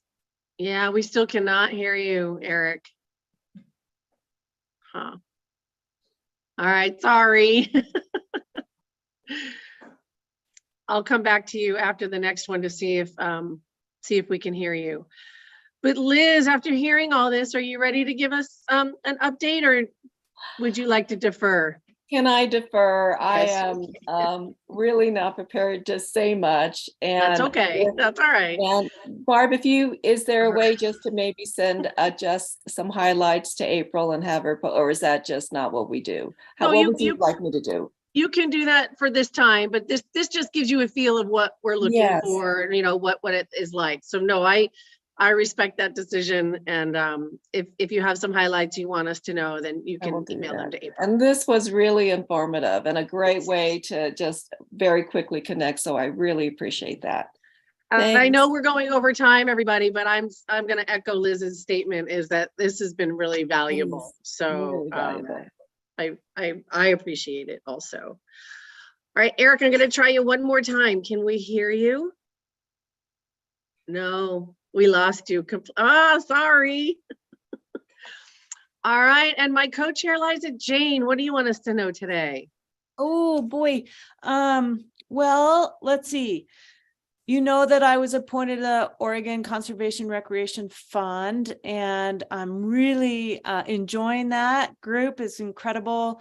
In December, we gave away a lot of money. I can't tell you how much, but we granted money out across the entire state to do really great work.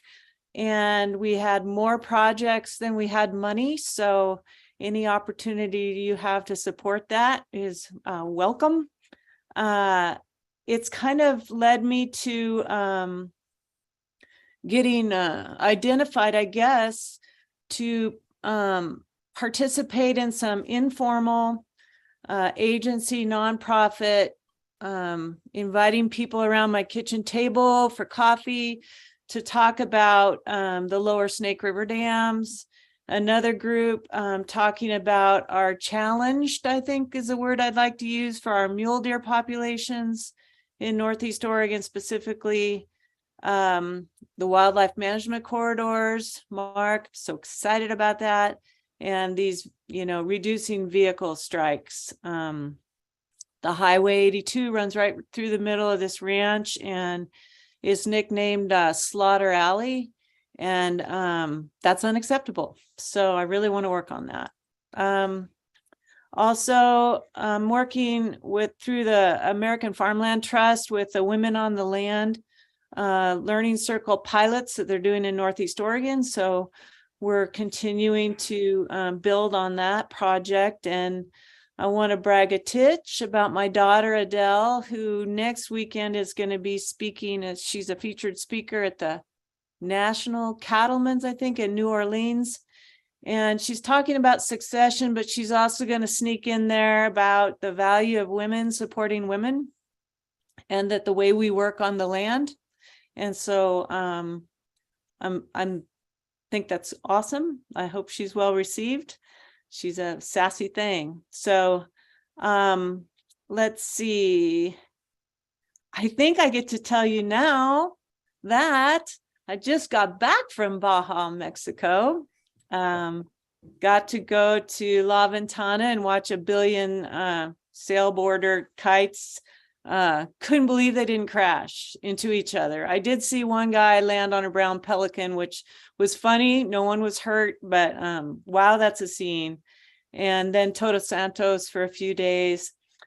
Loved it so much. Got to see gray whales just dancing. They were everywhere. And then I got to participate in releasing baby leatherneck turtles out into the ocean with their that was really exciting. So I'm going back. See ya later. I'm going back in March. I just love it down there. And got to come home to this frigid Arctic place I love and started lambing. So I'm fortunate there's no background noise. It could happen later for us. I got baby lambs here with me in my office. But I think that's what I've got. And I support Barbara in this time that we have to be sharing what we do and, stretching out our agenda a little. I appreciate that. For anybody who's getting twitchy about the time, this is intentional and I appreciate it. Liza Jane, just so you know, tell Adele that sass is appreciated in NOLA. Will do.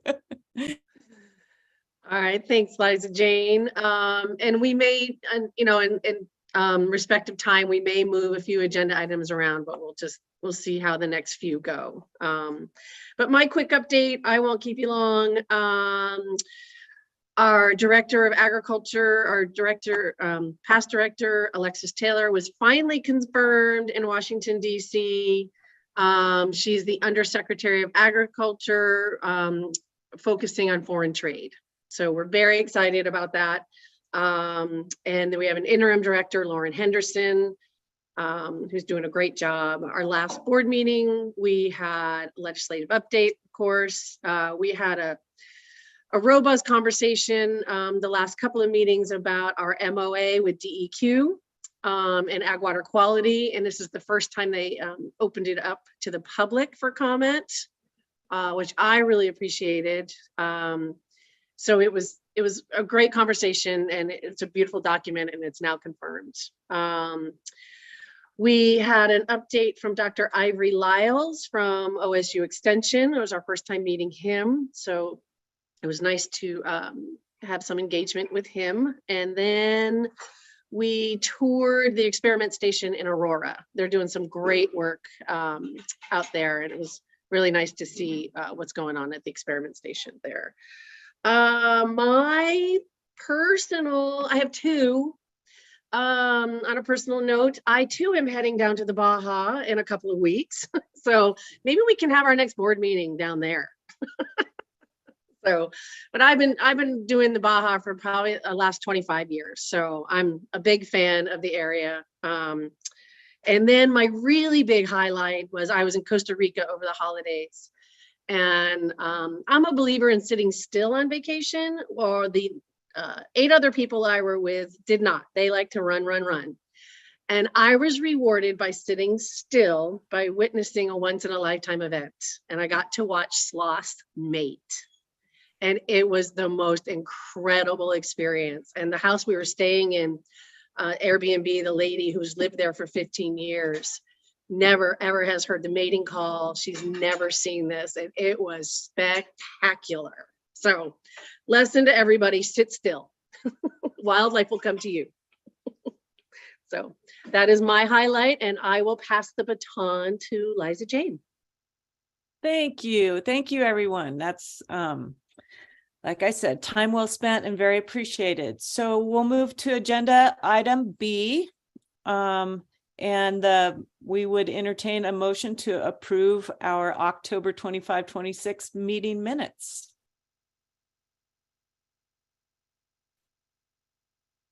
This is Jamie. I'm happy to make that motion that we approve our minutes from our last meeting. Thank you, Jamie. The motion's been made to approve. Is there a second?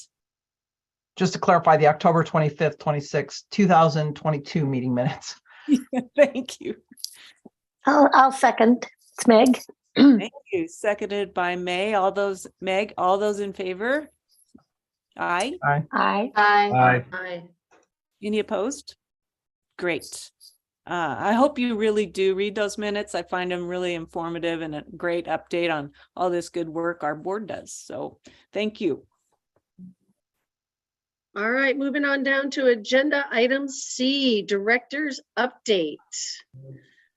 Lisa and Ken, please. So we're going to do the director's verbal update, the tribal report, and then the other ones are written. So if anybody has any at the end of this report, if there's any questions on the written, we can address those. Thanks, Lisa. Thanks, Barbara. We'll be happy to answer any questions. So I want to start out with some shout outs to staff. This was a really busy quarter in terms of reporting out on OWEB and interaction with a lot of different partners. So first of all, you've heard about it a couple of times, and you'll get a full report from Ken Fetcho in a few minutes, but Ken did just an excellent job on our tribal report, and he continues to do amazing work serving as our agency tribal liaison. And participation. We had an environmental justice report that was due that Jesse Kirshner worked on, which was very, very good. Audrey Hatch pulled together our data governance report for us. And that was a pretty big undertaking. We have a specific team right now that's working on looking at our open solicitation grant applications. They're a dedicated award work group. They call themselves the dogs.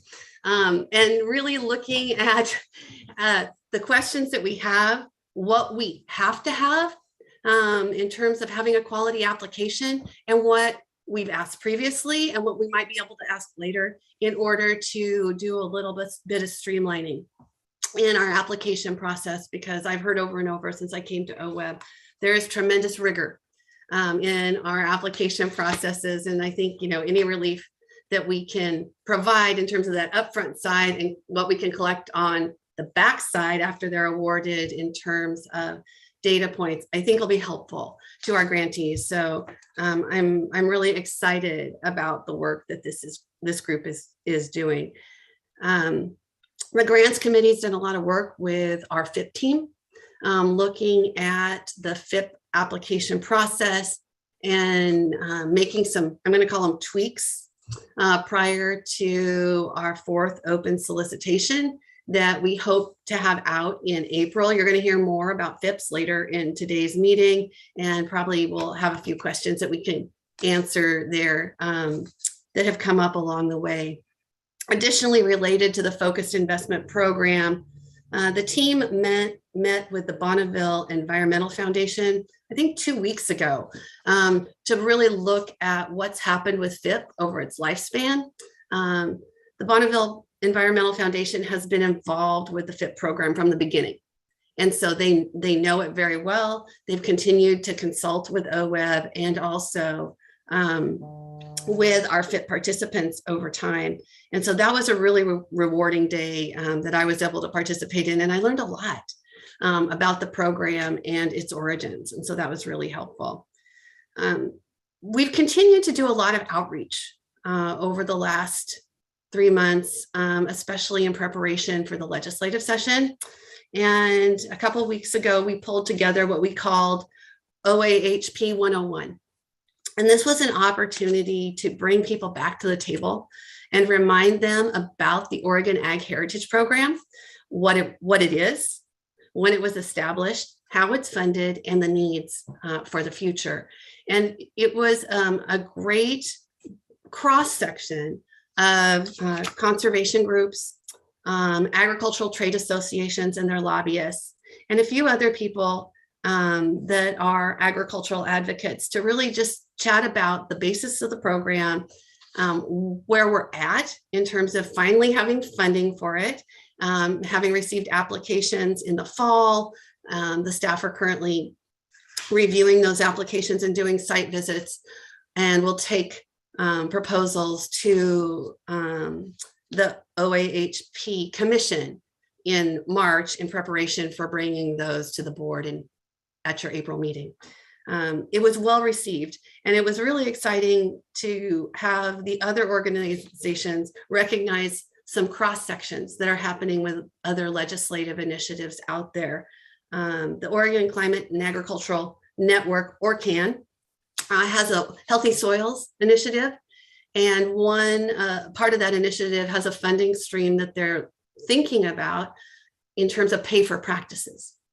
And OAHP has one component of it that's around paying for practices. So we've talked about how OAHP could be a vehicle for that funding that they are advocating for. You all hear about it occasionally, but we fund a lot of land acquisitions through the agency, and you all have heard about these, but Miriam Forney closed on 3 of them in the last month. And so you've heard about the proposals previously. One of them was with the Rainforest Reserve. It's owned now by the North Coast Land Conservancy. The Trout Creek Preserve, also known as the Pride Ranch, now owned by the Deschutes Land Trust. The Mount Ashland Forest, now owned by the Pacific Forest Trust.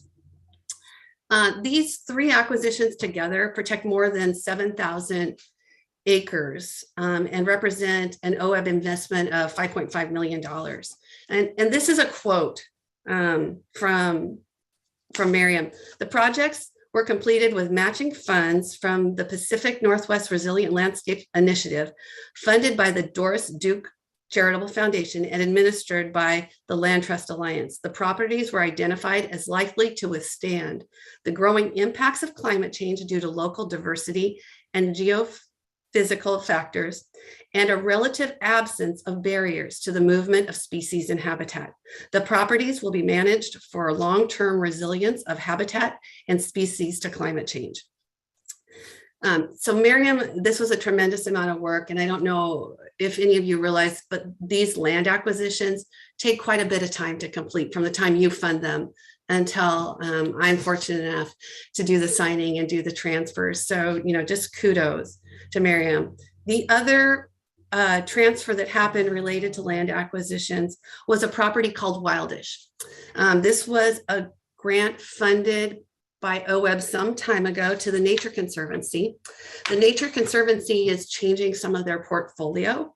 And so they proposed to transfer the Wildish property to the Mackenzie River Trust. And we completed that action last week. So Courtney is in the middle of a very, very large project. It's time again to prepare our application for the Pacific Coast Salmon Recovery Funds to NOAA. It's an enormous undertaking and it'll be due in March. And this is really important funding, not only to OWEB, but to ODF&W for salmon recovery work and habitat restoration. And then I would mention a few more meetings in terms of outreach. You've heard about a few of them from other board members. We were fortunate to have Bruce Buckmaster join us with the Pew Charitable with Ecumenical Ministries. We've also met with the Pew Charitable Trust, Oregon Community Foundations, new organizations Intertwine. We met with the Columbia River Keepers last week. And then Stephanie attended a meeting with the Clean Rivers Coalition. In December, I was fortunate enough to be able to go down to a celebration for the Klamath Dam removal and really to celebrate OWEB's investment in restoration post dam removal. It was a moving experience. California, Oregon officials were there, as well as tribal representation, as well as Pacific Corps, and they were all incredibly grateful to OWEB for the $15 million the board committed to post-dam removal, watershed restoration. So I want to share that with you and say thank you. It was amazing in terms of being part of such a historical historic activity. And then a couple of weeks ago, I attended the Oregon Department of Forestry Commission meeting to present Brenda McComb with a plaque with appreciation for her service to the OWEB board. Brenda was incredibly humble and of course, and didn't want me to say much about it, but she did talk about what an honor it was to serve on the OWEB board with all of you and the great work that OWEB does. So that was very, very fun. So I'm going to talk a little bit. Most of you know we are in the process and have transitioned to a new governor. Last week, Governor, it was 2 weeks ago, Governor Kotek started to introduce her new governor's office team. In terms of the Natural Resource Office, Jeff Huntington is the head of the Natural Resource, Governor's Natural Resource team. Former Representative Karin Powers is part of that team, as well as Courtney Crowell, who many of you met when we were in Eastern Oregon back in July for our board meeting. And she's going to split her time again on natural resource issues and regional solutions. So we're excited to be working with this new team. As I understand it, there may be someone else added in the future, but that's where we're at today. I was fortunate and met with Jeff Huntington last week to talk about OWEB and the initiatives that are underway here. Jeff is very familiar with OWEB because he was OWEB's first director when it was prior. The other thing I would mention is all agency directors received a memo from the governor last week outlining the governor's expectations for operations and customer service. Core to the governor's vision for the next 4 years is to improve customer service to all Oregonians. Whether they're coming to us for service or we're going to them in the wake of disaster, she wants to assure that we are providing timely and important services. The initiative initially for us is focused on developing a lot of plans that are going to be measurable plans for the agency. Some of the work that will involve the board, we need to go back and we'll need to revisit our strategic plan because it's more than 3 years old. And so we're working on a timeline for when we're going to come back to the board with that. There'll be some additional elements that are measurable in terms of our customer service and issues that are important to the governor. And we're waiting to see what exactly those are. There's some template. It's coming from the Department of Administrative Services, as well as the requirements around, we do quarterly check-ins with all of our staff now. There's an expectation that we have at least a 90% compliance rate so that at least 90% of all the staff are receiving their quarterly check-in. The good news is OWEB has been surpassing that consistently since we started that process. We'll also be engaging in an annual employee satisfaction survey to really understand the status of our workforce and their issues and concerns. We need to develop an IT strategic plan. We have a draft framework that we had in our agency request budget, but we're waiting to learn more to see what we need to build out there as well. Agencies will have annual updates to their affirmative action plans, as well as we all need to develop DEI plans. Just for your information, when we did our update to our affirmative action plan last fall, I incorporated more DEI language in it that had been previously, but I fully anticipate we need to have a separate plan just specific to DEI. So the work that the board has been doing and the direction we've been taking, I think will fall directly in line with this, and we just need to figure out how to capture it and measure it going forward. All agencies need to complete continuity of operations plans and have them updated and on file with the Department of Emergency Management. Unfortunately, we have an updated COOP plan. We need to make sure it meets a template that will be provided to us in the future, but it's well on its way. And so that's good news. All agencies need to develop succession plans. And then there'll be certain expectations in terms of the timelines that we use for hiring staff and bringing them on, as well as maintaining a low vacancy rate. And I think that's in terms of just trying to assure those better services to Oregonians. It's been tough over the last couple of years to fill positions in state agencies. And in OWEB is unique in that we haven't had that problem, knock on wood. We have been a place that people really want to come to work. But in other agencies, especially larger agencies, I think they've really struggled in terms of filling positions and having adequate pools to draw from. So needless to say, we have a lot of work to do. There are deadlines for all of these different elements. Some of them will be due early in June of 23, late 23, or June of 24. And so April has already started some whiteboards that sit at the end of the hall near my office with each of the elements laid out and the deadlines on them. And we've started to assign staff to take leads on different elements as well. So we are moving forward with those goals. And I think with that, I'm going to stop there. We'll let Ken talk about the tribal assessment.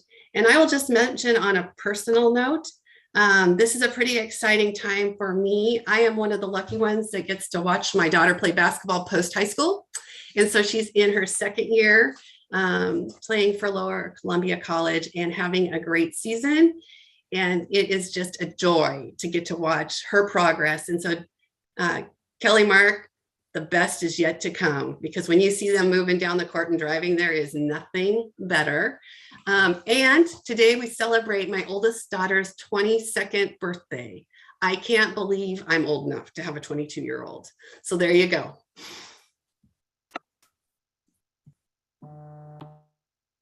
Thanks, Lisa. Ken? Yeah, good morning, everybody. I just want to check my audio. I called in through my phone. Can you guys hear me okay? Thank you, Barbara. So good morning, co-chairs and members of the board. My name is Ken Fecho, and I am OWEB's tribal liaison. And I'm going to share my screen. I have a short presentation to share with you guys. So bear with me while I get that going. And I can see you, Barbara. Can you let me know if you can see my slides? Thank you. So today I just have a brief informational item to share with you on the update of the 2022 annual tribal report that we completed and submitted to the Legislative Commission on Indian Services and the Governor's Office in December of 2022. So Ken, can I stop you for a second? Sure. So there's on the screen that we can see, there's a calendar reminder that's up there on the screen. Sorry. Awesome. That's okay. Thank you so much. Yeah, all those pop-ups. Yes, what I was saying was this completed report has been included as an attachment in your board binder under agenda item C2 and begins on page 15 of your ebook if you'd like to follow along. So just a little bit of background. This annual report describes how OWEB engaged and fostered relations with the 9 fairly recognized tribes in Oregon and the Nez Perce tribe in 2022. And state statute requires that all state agencies do this. So OWEB put this report together, and it's just kind of fun to come here before you guys each year in January just to hit some highlights. But this report has some key components that are required to report to the legislation and to the governor's office, and mainly it's around ensuring that state agencies have key contacts that are responsible to establish and promote relations with tribes, that we describe tribal participation in our board and grant programs, describe how we are promoting communication with tribes, and then how we are training staff so that they're aware of this legislation that details how state agencies should be working with tribes. So there's a lot of great information in the report, and I'm just going to hit a few highlights today. So really encourage you guys to look at this when you get a chance. But since 2006, OWEB has awarded just over $11 million in grants to tribal governments. In 2022, we provided just under $1.7 million to tribes across all grant programs. And that's an increase of $750,000 from last year, from 2021. In 22, there were 18 completed grants that included tribal contributions. And so tribes provided $1.4 million in cash and just over $60,000 as match to OWEB grants.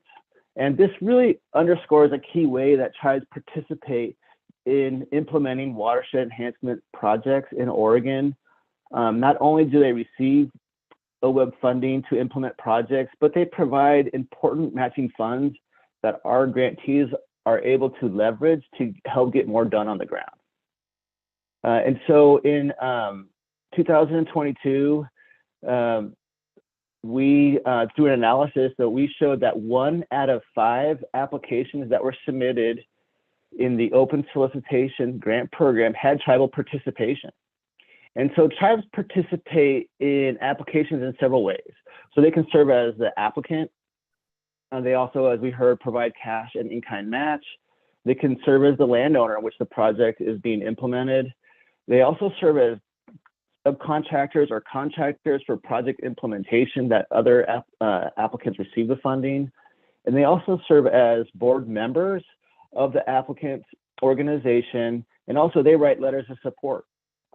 And so what we showed through this analysis was that applications with tribal participation have a higher success rate when submitting those applications. When tribes are participating on those grant applications, we saw that they have a 74% success rate or are funded compared to 63% rate for those that without tribal participation.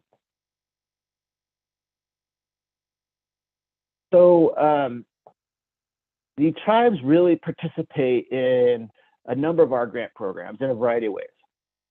And so what we quantified in this report was that representatives of all 9 fairly recognized tribes in Oregon and the Nez Perce tribe participate in the OWEB small grant program. And in 2022, 21 of the 28 small grant teams included a tribal representative in their membership. And the number of small grant teams has increased over the last few years, and it's likely due to the increased outreach that OWEB staff performed to promote participation in this grant program. All 6 regional review teams have at least one tribal natural resource professional participating in the review process. In 2022, 7 tribal representatives participated on the 6 OWEB regional review teams, and several of the Focus Investment Partnership technical review teams have tribal participation. We see tribes participating in all of the newly funded Focused Investment Partnership initiatives that you guys funded last year, and 2 of the partnership technical assistant grants that were awarded last year have tribes as core partners. So a couple more highlights that we included in the report that I thought you guys might be interested in. And as many of you recall, at the July 2022 OWEB board meeting in Enterprise, partners from the Confederate Tribes of the Umatilla Indian Reservation, the Nez Perce Tribe, ODF&W, Wallowa Lake Irrigation District, and the Oregon Water Resources Department presented and hosted a field tour of the Wallowa Dam Rehabilitation and Fish Passage Project. Another effort that staff participated in was the Tribal Water Task Force, which was coordinated by the governor's office last year. OWEB participated in all 6 of those task force meetings that occurred during the summer and fall of 2022.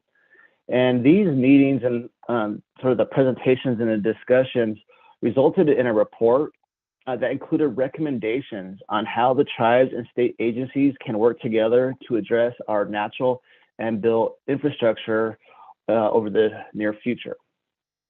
And about that last bullet there, following the adoption of the climate resolution, OWEB staff embarked on a tribal and stakeholder engagement process to really learn from the partners about the potential challenges and opportunities associated with incorporating climate change into our grant making. And this engagement process included a virtual tribal listening session, which was well attended by the tribes. And information from that listening session is currently being used to inform considerations around rulemaking to develop the climate criteria in all grant programs. And in addition, Helena Linnell from the Coquille Indian Tribe is serving on that rules advisory committee that's helping develop the climate criteria now. Every year, state agencies meet with the tribes as part of an annual tribal summit that is facilitated by the governor's office and attended by agency leaders, tribal liaisons, and elected tribal officials and staff. This annual meeting was hosted by the Confederate Tribes of Coos, Lower Umpqua, and Siuslaw Indians on October 3rd and 4th, 2022 in Florence, and was attended by myself and the director. And it was just really fun. We met with a lot of agency leaders, tribal staff, tribal elected officials. We were able to have dinner with Kelly the night before, there in Florence, and we were able to meet with tribal officials. And this summit really, was Governor Brown's last summit before her term ended. And this summit had a lot of tribal panel discussions with also state agency leaders to just talk about concerns of the tribes and solutions to address them across a variety of topics. And then finally, in 2022, Lisa and Stephanie and I held meet and greets with all of the tribe's natural resource leaders from the 9 federally recognized tribes and the Nez Perce tribes. And these meetings were just really a great opportunity to introduce our new leadership to the tribes and hear about their natural resource priorities and initiatives, and to figure out how we might intersect those with OWEB's funding opportunities. And so these meetings really help form the foundation of developing and fostering relationships with the tribes in Oregon. And we look forward to continuing to meet with them on their lands in 2023. And so with that ends my short presentation, and just open up for any questions and comments. So thank you. I see that Bruce has a question.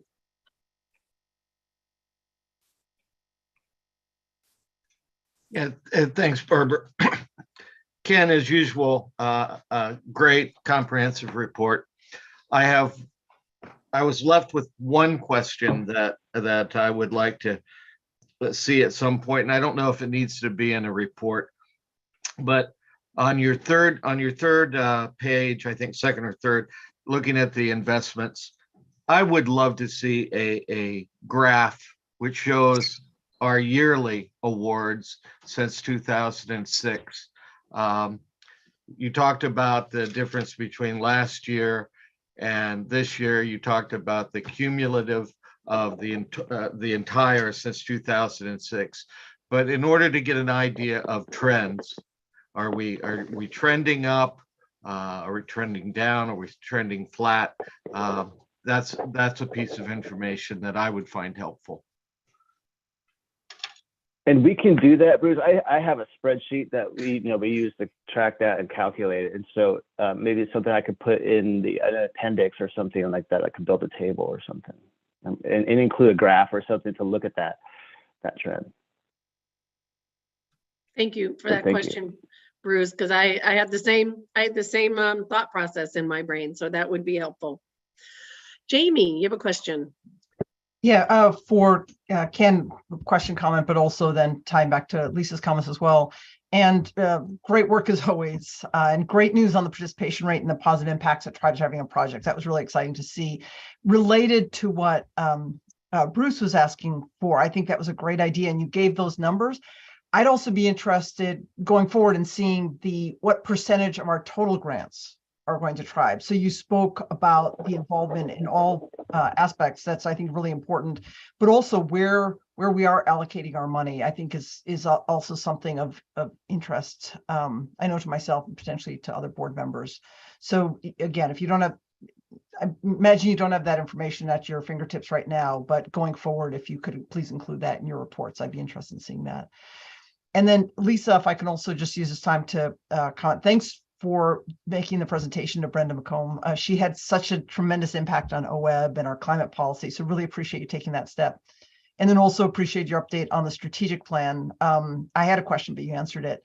I do have a question though about how the governor's new expectations are going to be tracked. So first of all, there's no surprise to me that we're on track for a lot of these, because you've been talking about this since you've been with OWEB, of trying to make sure we're doing some of this organizational improvements and access to our external customers. So really appreciate that. And I hope it reinforces your good work that you've been doing. The question I have is, do you anticipate the governor's expectations becoming part of, essentially being adopted by the legislature and becoming part of the agency's KPMs, or are they likely just, not just, but to remain a direct conversation with the governor's office? Thank you for that question, Jamie. So my understanding with what I know today is that the agencies will do quarterly reporting to the Department of Administrative Services, and that'll be tracked. And the outcomes from all of these different areas will be used to track agency progress and also use it as early warning signs of where agencies could be having challenges. So a little different than what we've had in terms of key performance measures. Some of it may cross over, but I think there's more yet to be seen. The Department of Administrative Services has quite a bit of work to do in terms of putting together some templates and some guidance for all the agencies. And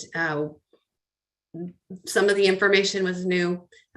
So more to come, and I'll keep you guys posted on the progress and where we're going, and bring you in to those places where it fits for much more board input. Great, thanks to you both. All right, any other questions on either Lisa or Ken's report or the written reports? So Barbara, can I just make a comment? Yes. If you haven't had a chance to look at the strategic plan update that we're doing quarterly, and you look at the back, there's kind of a guide looking at what we've hit on each quarter. It's pretty apparent that OWEB takes our strategic plan seriously. There are only a couple of places where we didn't have something marked for the current quarter in terms of additional work. And one of those, I think, that stuck out to me was providing resources for working lands. I think more of that'll come with the Oregon Ag Heritage Program longer term as we see some more funding in that area. But it's pretty impressive how much of the work we can tie activities and actions to each quarter here at OWEB. All right, hey Bruce, you've got a question. Yeah, just a comment, Barbara.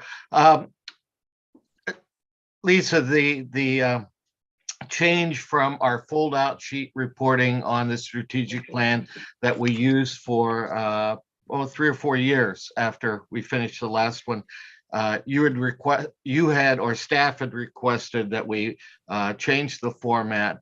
I just want to tell you that it was a good change. It's easy to read and it highlights the right things and keeps us updated, which is its intent. So thanks. Thanks. I'll make sure staff hear that compliment. It'll be very much appreciated from the board. All right, anything else?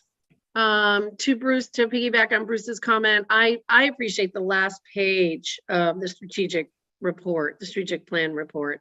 I really like the highlights and the kind of the looking forward. So I thank you. I do like this document. All right, so not hearing or seeing any questions or comments on this agenda item. We are smack on time for public comment, and then I think we'll take a little bit of stretch break at that time, but let's get to our public comment. Liza Jane, please. No. So we had a break and then we had these committee updates. But we're 10:20 and that's public comment. Correct. Okay. So I'm just going to acknowledge that our committee updates are provided in written format if in our board books. And so if chairs have further information, we'll catch up on that in a little bit because we want to honor our public comment period. So I'll turn that to you, Barbara. Thank you. Thank you. All right. So we have just acknowledge we did get written public comments. I'm sorry, I'm coming over to this dual screen is messing with me right now. Where is it? It's over here. Sorry. So many documents open. Sorry, everybody. So April, do we have, I I can't see, but do we have our verbal public comment people ready and queued in? Yes, everybody's here. Okay. And I'll look at all my documents about the written ones and I will verbalize those once I pull that up. But in the did I hear somebody? All right, in the meantime, I'm going to call Jan Lee, Kelly Beamer, and Cynthia Warnock. And I'm going to give you, there's 3 of you. I was going to give each one 3 minutes. So are you guys ready? Yes. Sorry, did you say Kelly? I missed who you said. Kelly Beamer. That's what it says on my sign up sheet. Kelly is just joining and she's just finding the link right now. But I think we could start a little bit out of order if you'd like. Okay, so start with Vanessa and then go back to the other 3. Is that what you're suggesting, Vanessa? Yeah, I don't mind doing that. Okay, so 3 minutes, please. Yes, ma'am. Okay, so I'm like you, Chair Boyer. I have to look at my different screens and pull up the right document. So pardon me while I do that. Okay.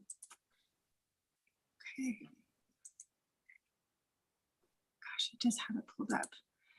Okay.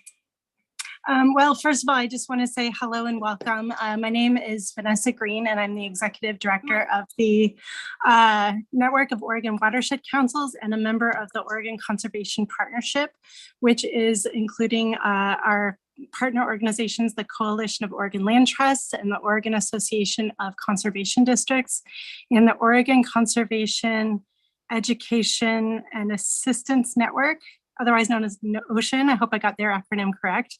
The 4 of us together are a 4-legged stool that provide technical training and professional development opportunities and networking across watershed councils and conservation districts and land trusts.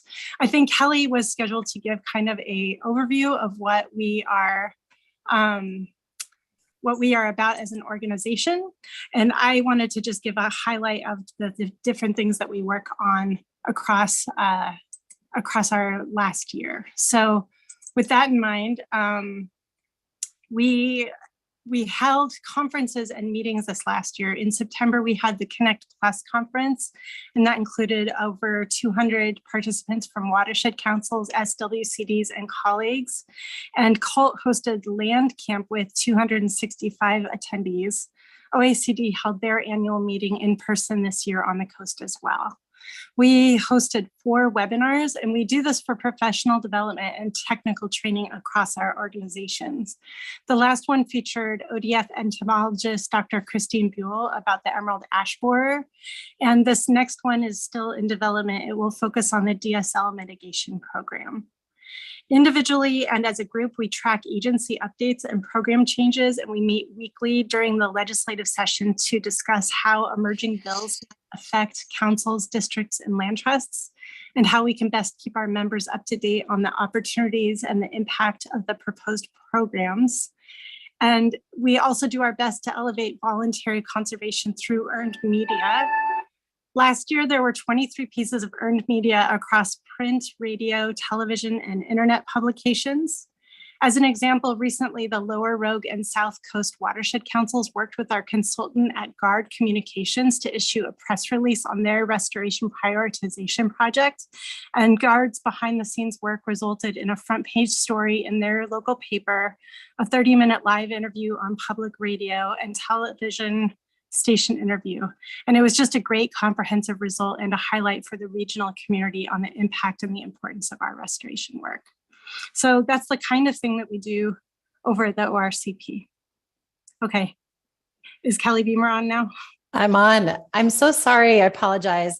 The link to the Zoom, there was a bump, but for the record, my name is Kelly Beamer. I'm the Executive Director of the Coalition of Oregon Land Trusts, and we are one of the 4 partners in the Oregon Conservation Partnership. And I just want to personally, on behalf of ORCP, welcome Liz to the OWEB board. It's great to meet you. We are a partnership that joins all the OWEB board meetings in person and online. So we look forward to getting to know you and other new board members as we join together in person going forward. So together we support 145 organizations, and we work really to implement. Our members are the boots on the ground, watershed councils, land trusts, SWCDs, running the programs that execute Measure 76 and the goals of OWEB and other agencies that protect biodiversity. And really one thing, like Vanessa said, is we get the word out about conservation. And one of the great things that happened are the people reading these success stories, learning about their local SWCDs, councils, land trusts, and through the word of mouth and getting attention on these stories, we know we're increasing the pace and scale of what we do. So Vanessa shared a little bit about looking back in 2022. I just think that by OWEB investing in this statewide partnership across all entities that are doing voluntary conservation, we're making our work stronger. And the Oregon Ag Heritage Program is a great example of that. Lisa, thank you for your update on there. We remain really committed to making sure that program continues in the future and have a diverse coalition that includes these groups, Sustainable Northwest, others like Oregon Nursery Association, OSU, all really working to make sure we keep our ag land intact, preventing it from fragmentation and conversion through easements. I want to share a quick update regarding conservation easements. It's one of the tools in the toolbox. It's an important tool that OWEB funds nationally. In December, the omnibus bill that Congress passed included a really important piece of legislation called the Easement Integrity Act, and that prevents the abuse of the federal tax incentive that supports ag landowners and private landowners that donate easements. So we closed a loophole that was being abused, and that was a huge victory, multi-year effort. And Senator Wyden was a huge champion on that. So big victory from the voluntary conservation side of things. And I just want to recognize also Lisa's comments about Miriam Forney and her amazing job to get 3 incredible acquisition projects to the finish line, and congratulate the board for investing in these. These are legacy projects that will be around for my children's children, the Rainforest Reserve, the Trout Creek Preserve, and Mount Ashland. And they are part of a Resilient Lands Initiative where OWEB is partnering with OCF and other investors to secure climate resilient lands that protect biodiversity.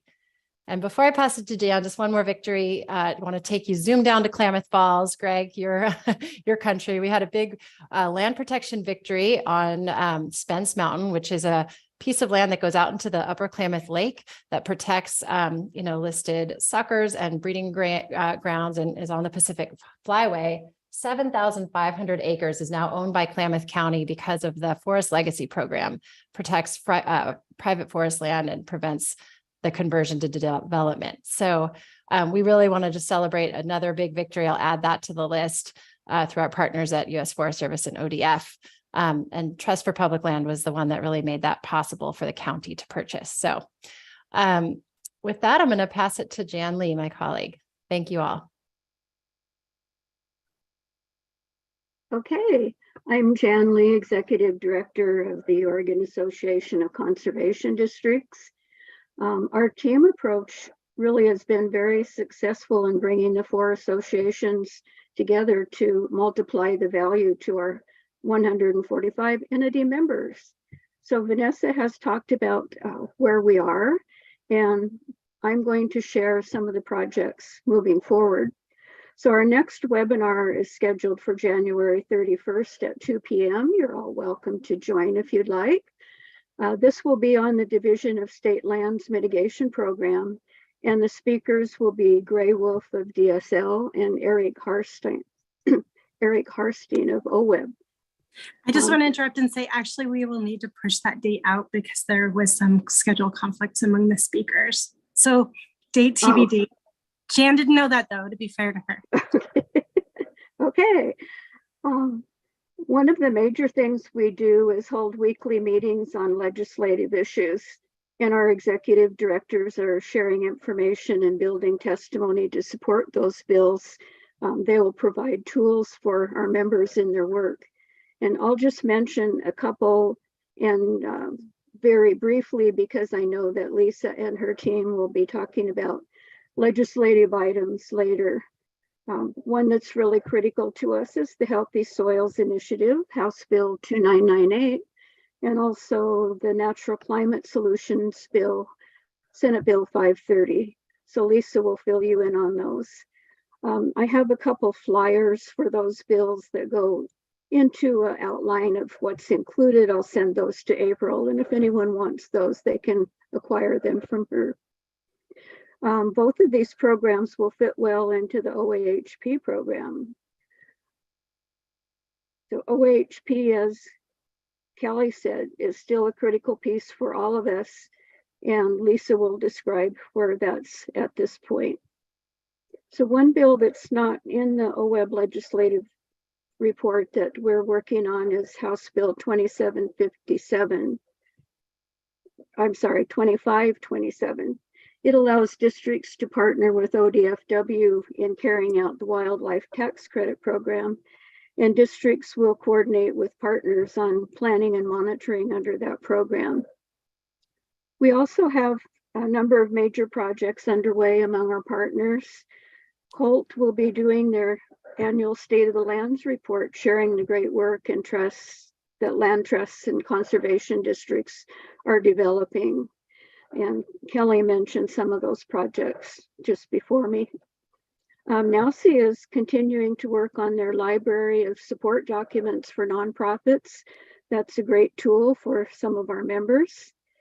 And OECD is working on a guidebook on carbon sequestration to build onto our carbon sequestration website project that we're doing. And as you can see, we all work together, and we work together not just at the association level, but geographically around the state. Our members work closely together. One example is the Clackamas SWCD. We work with the 10 watershed councils within our boundaries. Our boundaries are the entire county, and we just provided grants of about $90,000 to be shared with those councils. We also work with them on significant projects between their team members and ours. So the dollars that OWEB shares with the conservation districts and all of our partners allow us to leverage other grants.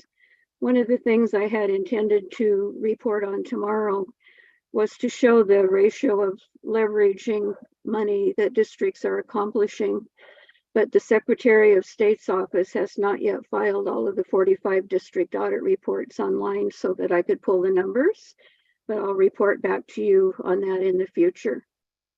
And I'd just like to close with saying thank you again for making our partnership successful.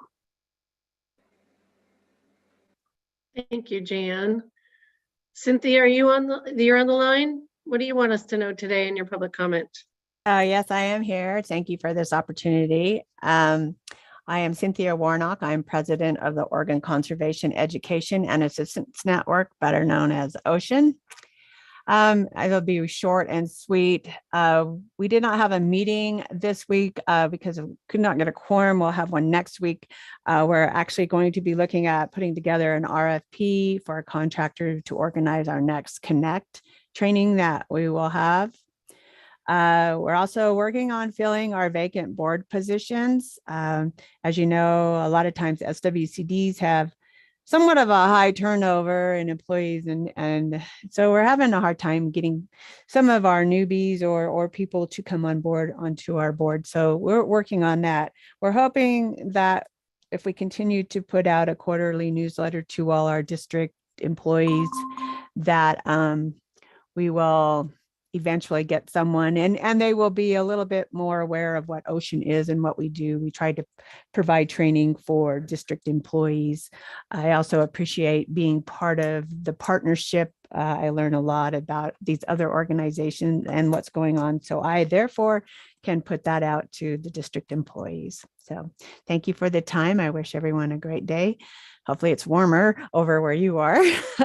And well, thank you. Thank you, Cynthia. All right. Kristen Larson, Lucky Mute Watershed Executive Director. Are you online? I'm on the phone. Can you hear me? Yes, I can. We can. Okay, great. I'm just on the phone. Thank you. My name is Kristen Larson, Executive Director of the Lucky Mute Watershed Council, and thank you very much for the opportunity to comment today. I'm here just to comment on meeting formats and public comment in general. First, I want to express gratitude to the OWEB board and staff on your efforts over the last year and more to move committees into the public meeting space. I've watched several of those meetings in real time or through the recordings and really appreciate that opportunity to view those. I also thank the board and staff for working to highlight written comments during the meeting time and bring those out into the public space, and appreciate that the board and staff not only make space for those comments, but genuinely consider them in your deliberations. So as you discuss meeting formats later today, I know this isn't really a shiny object agenda item, but I am offering comment to highlight differences in opportunities for public comment depending on meeting formats. So at virtual meetings, such as this one, virtual only meetings, anyone who wants to provide verbal comment must request to do so days in advance, like the deadline for this was last week on the 19th. At in-person meetings, there's opportunity to listen to the meeting and discussions and decide pretty much in real time if you want to comment. This is a benefit if you're able to attend in person, and I recognize that many people can't always invest the time or travel resources to attend the quarterly meetings in person. But I've been able to attend many in-person meetings, not necessarily with an intent to comment, and then after hearing discussions, felt that providing public comment would be hopefully beneficial to respond to something or offer a grantee perspective to the discussion. And this isn't an option for the virtual only meetings or for folks that can't attend the hybrid meetings in person. So I do recognize that providing virtual access to meetings in real time and the recordings is definitely increasing transparency and public access to meetings. But I also want to call attention to this difference in our ability to engage in the meeting in the public comment process, depending on the format of the meeting. I don't know if there's a fix. I certainly understand there are IT and staff challenges to logistics of this stuff, but one idea is maybe having a window at the end of the first day's meeting for folks that might want to register for public comment on the second day, or something like that to offer more opportunity for real-time engagement. And then finally, on the written comment side of things, written comment is really important for those who would like to provide comment but are unable to attend the meeting in person or during the public comment period agenda item times. So to ensure that written comment is accessible, I do offer 2 brief suggestions, just making sure the instructions and deadlines are clear and consistent across the places listed, the website, the agenda, the Gov delivery emails, and all of that. And then a request to provide sufficient time or as much time as possible between the release of the meeting materials and the deadline to submit. It is a time investment for us to read the staff reports, decide if we want to comment, what we want to say, coordinate with others if needed, draft comment, and then if there's any internal review, like having our own boards review comments in a short amount of time. And so just for example, the Gov delivery for this meeting came out on Friday, January 13th, early in the morning, and the deadline for written comments was January 19th in the afternoon, which is about 5 business days to read the materials and draft and submit comments, and then with any other review that might be needed on our internal side. And that's challenging. So I recognize it's a huge lift for the OWEB staff to get all those materials out, but I do hope that this comment just provides some perspective for those of us on the public side trying to process those materials and then respond to them promptly. So thank you. Thank you, Kristen. Yes, Vanessa, I was just mixing up the list a little bit. So you are up next. We're all here. It's all good. Thank you, Chair Boyer and Chair McAllister, and good morning, OWEB board. Again, for the record, my name is Vanessa Green. I serve as the Executive Director of the Network of Oregon Watershed Councils, known as NOWC. I just want to take a moment to comment upon the climate resolution RAC progress. As you know, a RAC committee has been appointed and it includes 3 members of the Watershed Council community. And we believe that they are capably representing council concerns and that the committee and facilitating staff have been making progress on developing rules for your review. Many Watershed Council staff and board have been closely tracking those meetings over the YouTube, and we plan to contribute to the public comment opportunities at upcoming RAC meetings. They also want to continue to keep their concerns front and center for the whole OWEB board and make sure that you have time to fully understand and reflect upon them when it comes time to consider the RAC recommendations. In July, the OWEB staff submitted a summary of the listening sessions held earlier in the year, and NALCE agrees with the report's key findings. And we trust that the RAC will continue to reference the report in their discussions and use it to frame their recommendations to you. As with any discussion, it can take time for the nuances to roll out. And because there are limited meetings scheduled, there is some concern among watershed councils that the complexities won't have a chance to be fully considered and that the resulting rules could cause significant disruptions to their restoration resources and timelines and activities. So several of my colleagues are scheduled to comment next, and they will go into detail from their particular vantage points about their particular concerns. And I just ask that you listen and take note and remember and consider their comments when it comes time to vote on the RAC recommendations. And I also ask that the OWEB board committee chairs plan time among yourselves to discuss how your endeavors might affect one another, so the whole board can advance in a coordinated way.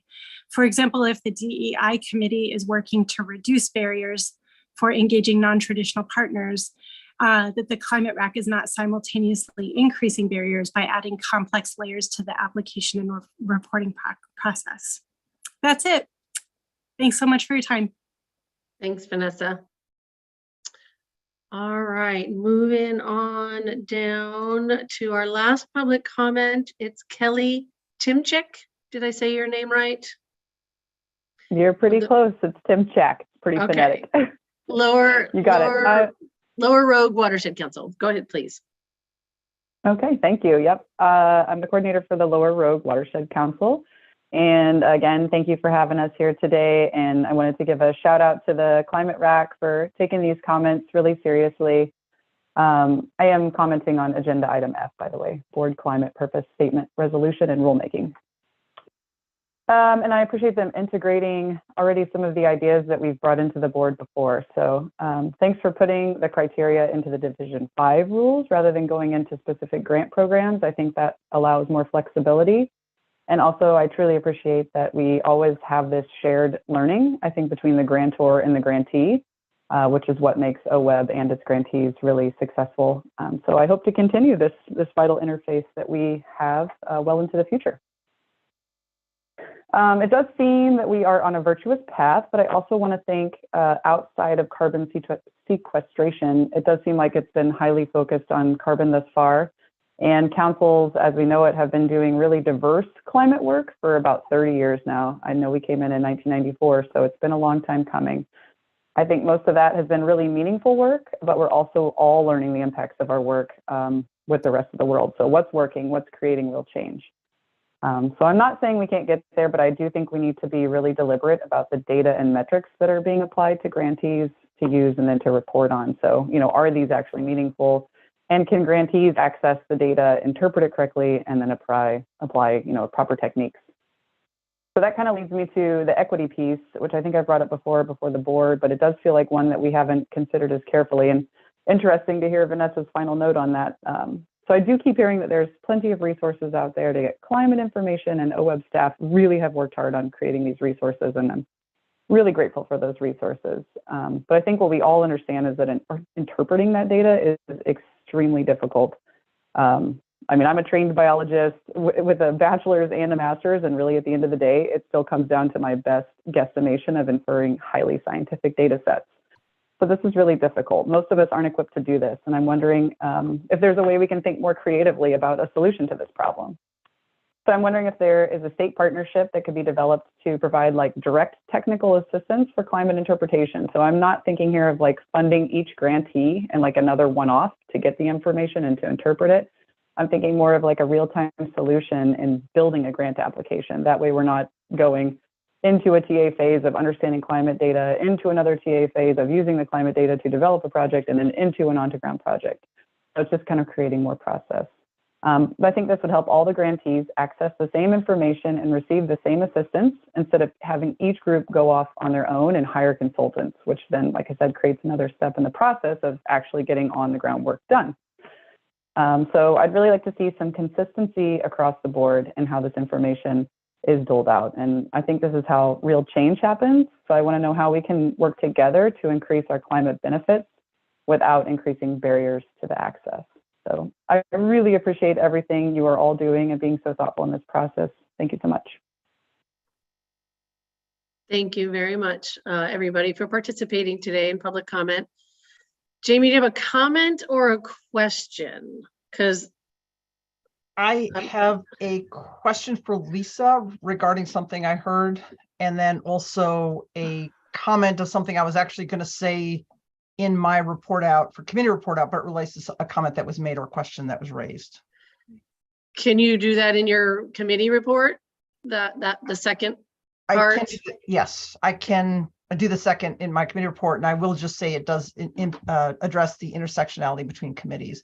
But my question for Lisa is there two things? One, is there an opportunity to help our partners get the word out on some of the things they're trying to do through our website or through other means? I know there's sometimes a separation and we can't then monitor exactly what they're doing, and there's going to be some internal tension of linking to others, but there were a couple of things that were raised, and it would be great if we could help get the word out. So if you have any thoughts on that. And the second is that public comment request, and you and I have talked about this based on another comment that we had heard previously, and maybe this is part of the conversation we have when we're talking about revisiting whether the meetings are in person or online. But at some point, if we can have a talk about that today.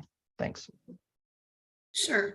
So in terms of some of the opportunities, I think probably one of the best ways for us to do that is through our social media networks rather than on the website. Just because the website is already incredibly busy, and we are sharing a lot through social media and seeing more of an uptick. So if there are things that fit within OWEB's mission, those could be shared with us, and we could work at it that way if that's acceptable. Okay, and then we can talk about the meeting format piece, I think, later, if that's okay. Okay. Thank you. Thank you.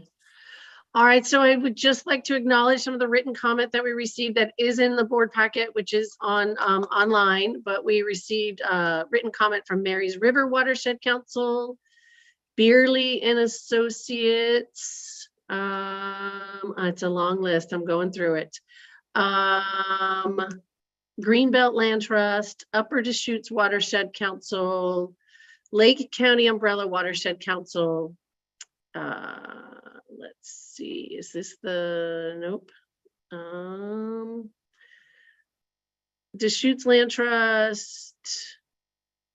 And I think that's it.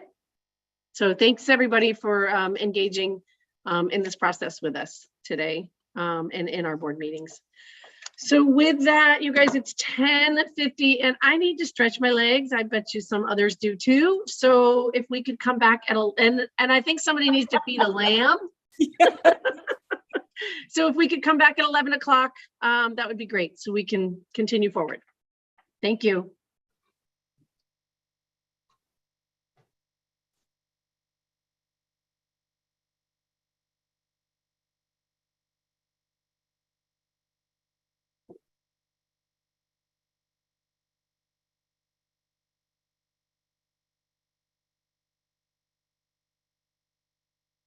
Mm-hmm.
Liza Jane, do you want me to take the next agenda item?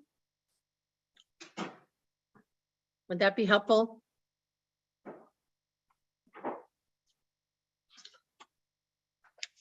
I'm thinking, hearing nothing, it might be helpful. So, yeah, I'm gonna reconvene after our break, and look forward to when Liza Jane can pop in. That we'll look forward to that engagement. So the next agenda item is agenda item D, committee updates. And in lieu of time, since everything is written, I'm curious how the committee chairs feel about maybe not giving full reports. I mean, they're great written reports. I mean, I don't have many questions, but if there's something that really needs highlighting, I'd like the feel of the chairs of the committees. What's your thought process on that?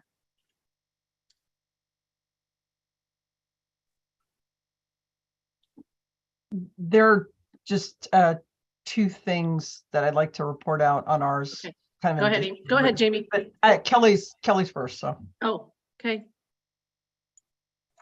Kelly. Hi. Yeah. I think actually Dan might be doing the report out for us, and I'm totally fine not giving the full report out if Dan's okay with that as well. And I think Jamie was going to speak to the collaboration between the different committees, especially between the DEI and Environmental Justice Committee and the Climate Committee on conversations that we are having to make sure that we are not putting barriers up for our grantees with our committee work and the different initiatives that we're working on. I think that Jamie and I are probably on the same page with this, and we've all been talking about this, and this is a point that we bring up in our DEI and Environmental Justice Committee, and I know we bring it up in the Climate Committee as well, that we are working together to make sure that there is that cross communication going on there for anything that we're doing that's going to affect our grantees in any way, shape, or form. So I just want the folks that gave public comment and anyone that's out there watching to know that we are aware of that, and that is something that we are actively taking into consideration and doing with all of our committee work. So that's just what I wanted to add, and then I'll let Jamie go. So thanks for letting me go first, Jamie. Yeah, of course. And to just follow up on Kelly's comments, we actually have it as a standing agenda item on our agenda so that we don't overlook it. And sometimes there's not a lot of discussion on it, but we're trying to really be mindful of not being siloed in our conversations, but really want to welcome and encourage public comment on whether or not we're doing a good job at that. So we're mindfully trying to do that, but please give us feedback on that. And then to that point, we've tried doing process improvement around format in general. So staff did a great job of providing us with a template to make sure that we're doing things like introducing ourselves at the beginning. So if there's other ideas for improvements on making both the information more accessible, and we'll talk later on today and continue that brainstorm of how we can make more engaged public comment. I think the points about were very well taken about in real time. We've been engaging in some of these conversations internally. And then just the other point about the content, there was a great presentation by Department of Forestry on the emerald ash borer invasion in Oregon. And I want to flag that because this is going to be a huge a challenge for our natural resources, our forests, water. And so I know we're working with the Department of Forestry is working with our partners. We're trying to get the information out. So if people in their work throughout the state are hearing about this, making sure that they're getting the information in so that we can address this threat to our natural resources overall. So I want to flag that. And then also just mention on the great presentation that was provided by a partner from the Nature Conservancy about climate benefits of riparian reforestation. There is comparable data out there and information to share on getting that information out, and then also trying to establish that baseline of data so we can evaluate long-term impacts and benefits as part of the larger work that we're doing. That's something else that's being done through that project. So thank you, Madam Co-Chair, for providing this time to provide the additional insights. Thank you. That's helpful. Bruce or Jamie, anything on the water climate? That just go ahead, Bruce. I see your hands up. I'm sorry, Chair Boyer. I had a question going back. I thought we were done with this. So if we get done, I would like to hold my hand up for a question on comments. Okay, awesome. And just to clarify, Chair Boyer, I apologize, but the comments I was making was on behalf of the Water and Climate Committee. It was, yeah. Okay. Okay, gotcha.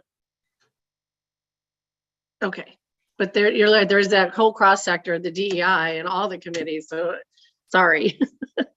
And then the grants committee, Dan has passed this on to me to report out, but everything that we talked about in our grants committee is on our agenda. So that's really easy. So they're all agenda items, the OAHC, the outcomes, outcome based on the spending plan, which we'll talk about, I think in March, and then the update on Division 5 rules and the FIP. We dug pretty deep into the FIP application process, and we'll be touching upon that today too. So that was easy.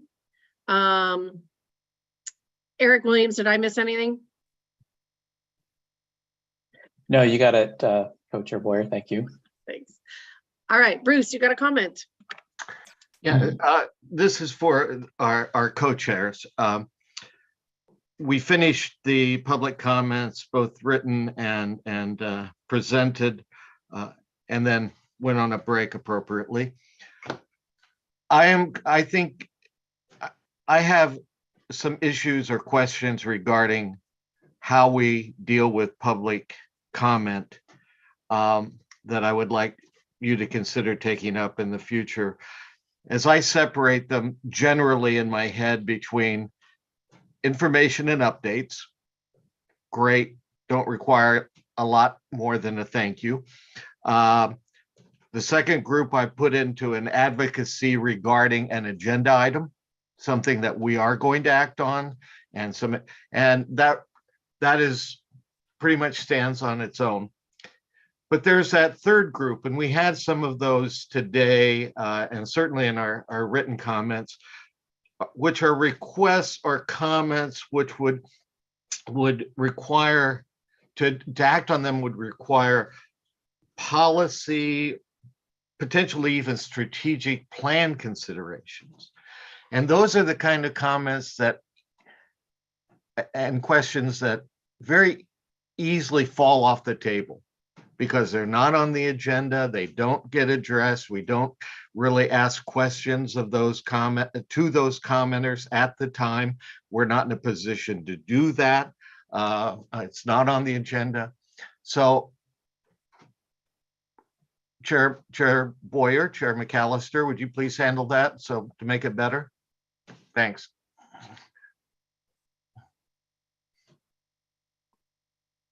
Thank you, Bruce. And that we're on public comment. I did neglect to mention one last written public comment from the State Fish and Wildlife Commission. Sorry, I neglected to say that. So I apologize. And I wrote a lot of notes during this public comment period that I want to assimilate. And when we have our wraparound, the co-chairs meet with Director Hansen and staff after the board meeting just to kind of debrief. So I've got a lot of notes and I appreciate you bringing it forward because we could work on some, I mean, we're listening to everybody, so I want them to know we're listening and we'll work on it. Chair McAllister, do you have anything you want to add?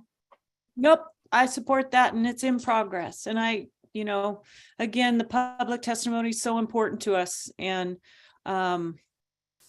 making sure people know they're heard, that we're applying that and that it's useful. of their time, and then, you know, making it smooth. So it's a good task. Thank you, Bruce, for bringing that forward. Mark, you have your hand up. Well, I just want to add to what Bruce just said and put a little more weight into it. You know, those of us that serve on board of commission, we always have this dilemma with this level 3 process. And so I just want the public to know we do not blow you off. We don't say, because it is tough. You know, I was thinking, boy, I'd like to respond or provide some comments, but I agree with our 2 co-chairs. We heard you, and you know, if I have something that I've heard there, I can always call Lisa and say, you know, I think we ought to look into this or like this. And Lisa's listening to the same thing, and the staff's listening to the same thing. So don't feel, folks, that you're getting blown off just because we didn't jump on. You know, I've got some recommendations for you, and here they are, bang, bang, bang. It's just not. We don't have the time or the effort because we haven't talked to staff to be able to address some of those things. But we hear you, co-chairs hear you. There's notes taken, and if an individual board member wants to, you know, say, hey, we probably need to do something about that, or I want to hear what staff thinks. We have the ability to call Lisa directly and talk about that. So just adding a little bit of weight to what it's a tough thing to go through, but we hear you clearly. Thank you, Mark. All right, Liza Jane, you are on the next agenda item, which is F, right? Yes, ma'am. Ready to go. This is our OAHC appointments, and Eric and Taylor are going to lead us through this. Thank you. All right. Thank you, co-chairs, members of the board. Eric Williams, Grant Program Manager, here along with Taylor Larson, who's our Oregon Agricultural Heritage Program Coordinator. And what I'd like to do is just give you a very brief overview of the Oregon Agricultural Heritage Program, and then turn it over to Taylor to talk specifically about the appointments before you today. The Ag Heritage Program was created in statute in 2017. However, programs were not funded until last year during short session. And we're in the midst of that first round of grants. There are 4 authorized grants under the program, all of which are intended to support the long-term viability and sustainability of significant agricultural operations that also provide wildlife habitat value. And the 4 grant offerings that are authorized under the program include conservation easements, conservation management plans, succession planning, and technical assistance. With the $5 million appropriated last year, we have been out of the gate thanks to the work of staff, Taylor, along with Robin Meacher, who's our conservation easement coordinator under the Ag Heritage Program, and Nicole Bettinardi, who provides grant support. They got a solicitation out the door. We received applications this past fall, and we're in the process of evaluating those. And as Lisa mentioned earlier, the Ag Heritage Commission will be meeting in March to make recommendations on this first round of grant applications. And so it's an exciting time for the program. The very first offering and the very first recommendations that will come to you, the OWEB board, in April. And so if these 3 folks are appointed by you today, they will be asked to get right to work at that very first March 16th commission meeting to make those funding recommendations.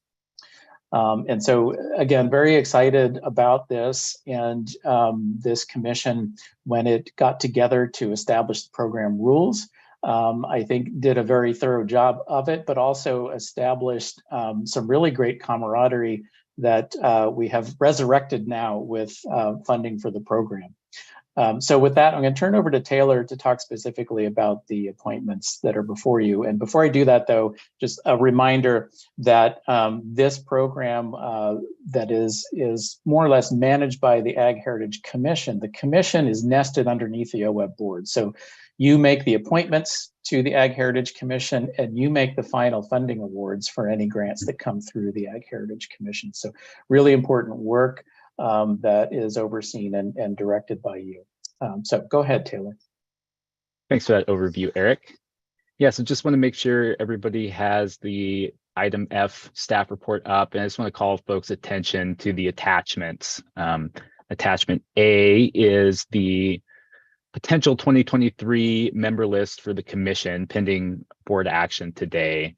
And then we also included the original 2018 commission member list. And just wanted to highlight there, you'll see as attachment B that the initial commission seats all had a staggered initial term length in order to facilitate continuity on the commission. And so that's part of the reason why we're starting to see appointments necessary at this point in time. And then finally, the attachment C is all 10 applications we've received for these 3 open seats. And so as seats become available on the commission, we go through a recruitment process where we'll put together a Gov delivery, we'll push it out through social media, on our website, through partner newsletters, and get it in papers, including this last time we got a really nice story in the Capitol Press. And then once we solicit those applications as staff, we'll share them with the nominating body. Each seat on the commission is to be nominated by a certain board or commission. And in this case, for these 3 seats, they're nominated by 3 separate bodies. So the first seat is nominated by the Oregon Board of Agriculture. And this will be replacing Ken Bailey, who's been on the commission since 2018. For that seat, you'll see we received 2 applications. And back in August 18th, the Board of Agriculture considered those 2 applications and nominated Laura Masterson for consideration of appointment by the OWEB board today. The second seat that's currently open is one that's nominated by the Fish and Wildlife Commission. So again, this will be replacing Mary Wall, who's been on the commission since 2018 as well.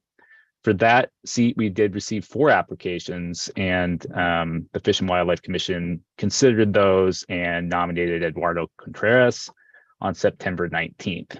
And the third seat is a OWEB appointed seat. So there's not a nominating committee built in, but this is a seat designed to represent natural resource interests, and it'll be replacing Mark Bennett, who again has been on the committee the commission since its founding in 2018. So we've received 4 applications for this seat as well, and took those applications to the grants committee on December 1st, who considered the 4 applications and ended up making a nomination of Russ Holflake. So those are the 3 applications we're considering for appointment to the commission, and just wanted to reiterate kind of what Eric said. You know, the Ag Heritage Commission is made up of 12 members that are all appointed by the OWEB board, designed to represent kind of a broad suite of interests, all sort of around agriculture, fish and wildlife habitat, water quality, OSU extension, and other natural resource interests, as well as tribal interests. The commission oversees the program, including the Ag Heritage Fund, helps us draft program rules, and then makes these formal funding recommendations to the OWEB board for all grants that come in through the Oregon Ag Heritage Program. So if these 3 commissioners are appointed, they will take part in the March 16th meeting where we'll be considering the 9 OAHP applications we've received this cycle. We've received 7 conservation easement applications and 2 conservation management planning applications. And so the commission will make their funding recommendation, and then at the April OWEB board meeting, you all will decide what to fund on that front. So that's kind of a high-level overview. I want to turn it back to Liza Jane for any clarifying questions, and then any deliberation, and would encourage a motion for appointment at some point. But I do see Bruce has his hand up too. So Thank you, Taylor and Eric. Bruce, please. After discussion, I would love to make the nomination, Chairman Callister. Okay. Is there any other discussion or comments or questions by board members? Jamie. Just a quick question. I appreciate the background and the approach taken, but could you just comment on how, given there's different recommend appointments by different committees or commissions or boards, how you incorporate making sure that there is a diverse representation on the board, how that's kind of factored into your thinking and recommendations. Yeah, so we try and continually improve the reach of the announcements and encourage recruitment throughout the state, and try and push out through our partner organizations to as wide of an audience as possible to solicit those applications as staff. Once we've solicited the applications, the way the statute's written is really out of our hands, and it's in the hand of the nominating body. So we present those as long as they meet the minimum qualifications, which every application did in this point.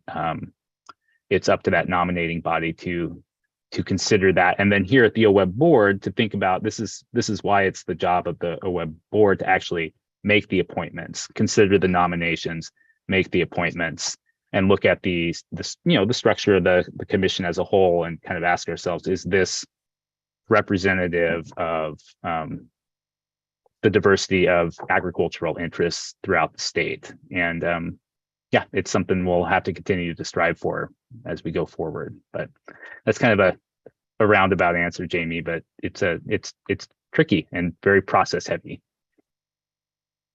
Thanks. Yeah. Thank you, Jamie and Taylor. Mark, and then Lindsay. Madam Co-Chair, I have a comment with your permission after we take a vote on this. Okay. Lindsay. Thank you. Just wanted to chime in here, serving on the grant committee. We did look at the 4 applications. It seemed that we had a good consensus that there were 2 top candidates out of the 4 applications. And then Russ's application floated to the top pretty quickly, but there was a discussion in terms of, Jamie, your question about basically representation and equity, and it seemed like there was a heavy representation from the Willamette Valley or Western Oregon, and that was definitely a concern that we would like to address going forward, and not really influencing these set of applications. But it was something that came up, that we need to have some regional representation and not so heavily focused in certain areas. But I am supportive of all 3 appointments, and look forward to any other discussion. Thank you. Thank you, Lindsay. I'm glad you brought that forward. It's blaringly obvious that there's imbalance there. However, these are all phenomenal people doing great work, and this is just getting off the ground. So, it's better to just think about one Oregon, and these people are really good, and we're fortunate really to have these volunteers serve our state. So but I do appreciate that, and I think we'll keep working on that. Yeah. Okay, is there any other comments, questions? Bruce, would you like to make a motion? I would. I occasionally hear negative comments about Oregon's board and commission system. I would ask anybody with those questions to look at the incredible list of the nominees. These, not the 3 I'm going to nominate, but the entire dozen or so that made applications. Looking at those makes me humble and hopeful for Oregon. And with that, I move the board appoint Laura Masterson, Eduardo Contreras, and Russ Hoflick to the Oregon Agriculture Heritage Commission. Hey, motion has been made. Is there a second? Second. Second by Mark. Is there any further discussion at this time? All right, all those in favor vote by signifying aye. Aye. Aye. Any opposed? Great, thank you. The motion passes, and we have lots to look forward to from this group. And Mark, I'd like to turn this over to you for comment. Okay, thank you, Madam Chair, Co-Chair. I just want to for the folks that are out there listening, many of you know I'm a big supporter of this program, Oregon Agricultural Heritage Commission, and we have tried for several biennium to secure the funding for this. It's been a heavy lift all the way along, and we finally got the legislature to recognize the importance of this commission, and we got some funding for it. So the comment I'd like to make for those who are listening on YouTube is we need your help. We need your letters. We need your testimonies. When this comes up on the Ways and Means for the reauthorization of this to provide the continued funding for this program, we're going to need a lot of people to step forward. And so as commissioners, it's a little bit touchy for us to be able to testify on things. As long as the governor supports it, we can get permission to do that, but we don't know what the budget's going to look like yet because we don't have a budget from the new co-chairs. But you out there in the communities that are stakeholders, partners, you are a key player in making sure that this program gets adequate funding and is continued with all those great members that we have on the commission. So I encourage and implore you to stay engaged with this program and let it work and let it prove how great a program it is. Thank you. Thank you, Mark. Okay, turn this over to Barbara. All right, we are down to agenda item G, budget and legislative update. So I'd ask Eric Hartstein, Stephanie, and Lisa to come forward, please. Great. Thank you, co-chairs, members of the board. I will kick things off. For the record, my name is Eric Hartstein, OWEB's Board and Legislative Policy Coordinator. And today I'll provide a really pretty brief legislative overview and note some of the legislative concepts and bills that we are tracking before turning it over to Stephanie, who will discuss updates to OWEB's budget. So the 2023 legislative session began last week on January 17th, and there's a target end date of June 15th for this session. Attachment A to the staff report includes the full legislative calendar, along with some key dates to be aware of as the session progresses. So for this session, OWEB did not submit any policy legislative concepts that could turn into bills.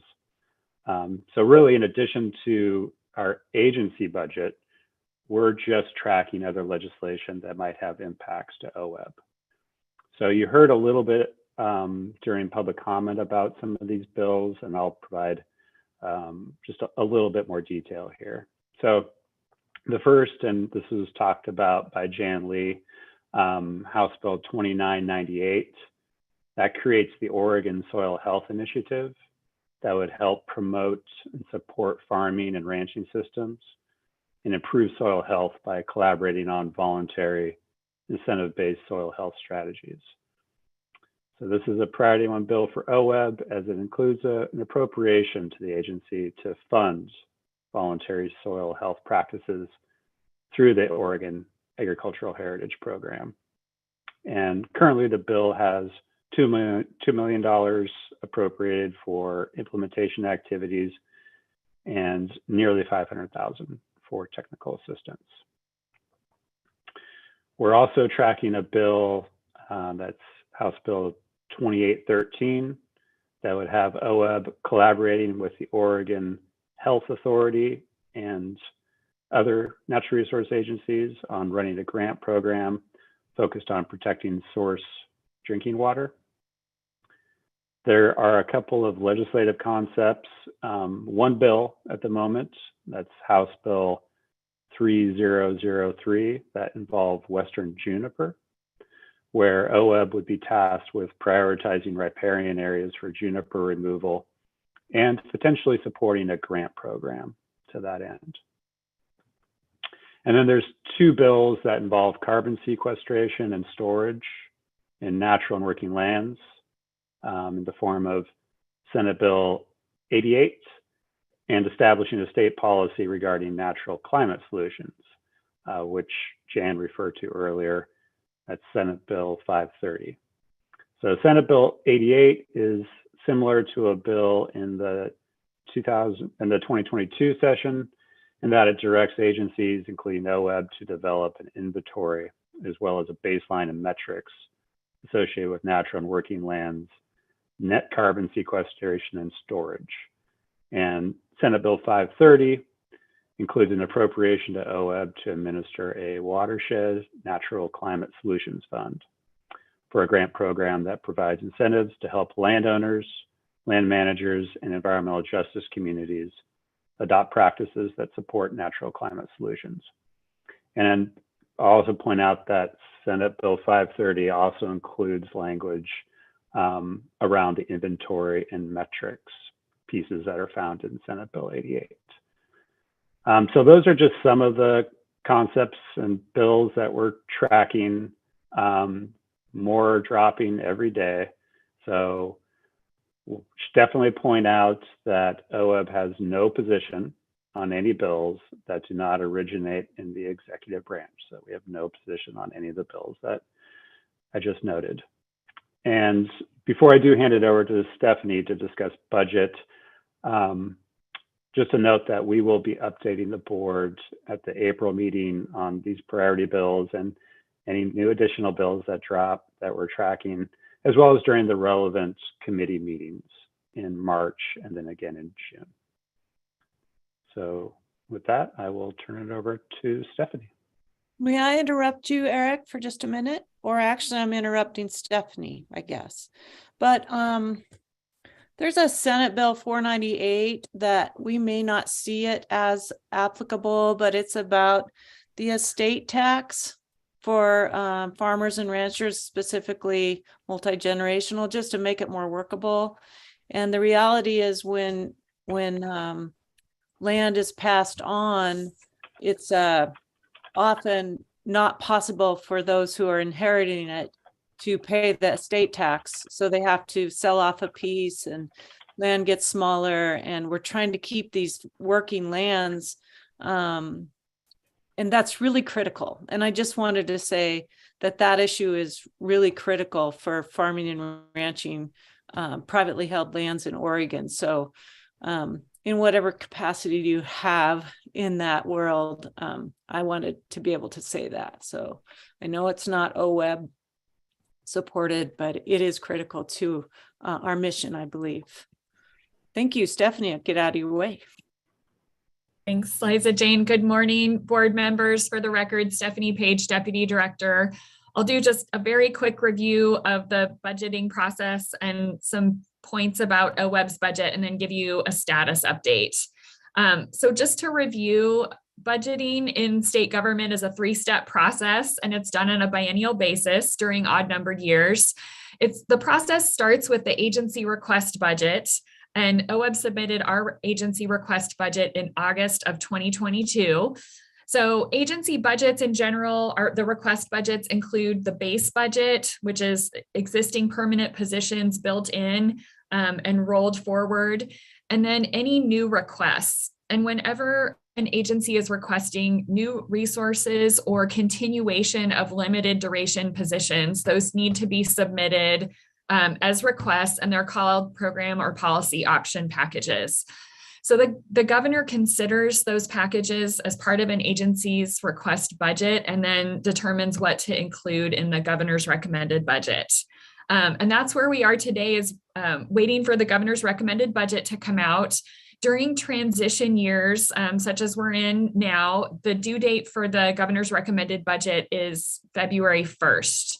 So after that governor's recommended budget comes out, agencies must support the governor's recommended budget.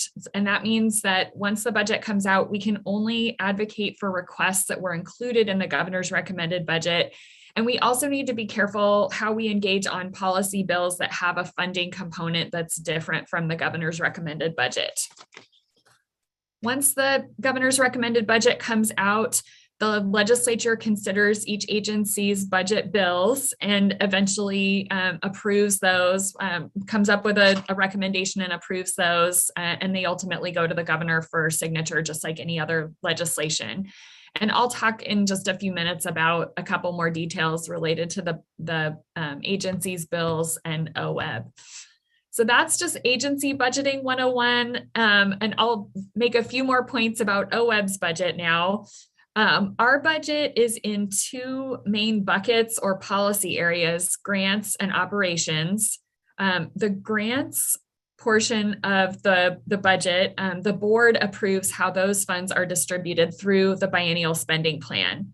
And then the legislature approves the allocation in the operations side of OWEB's budget, and that's through the agency budgeting process.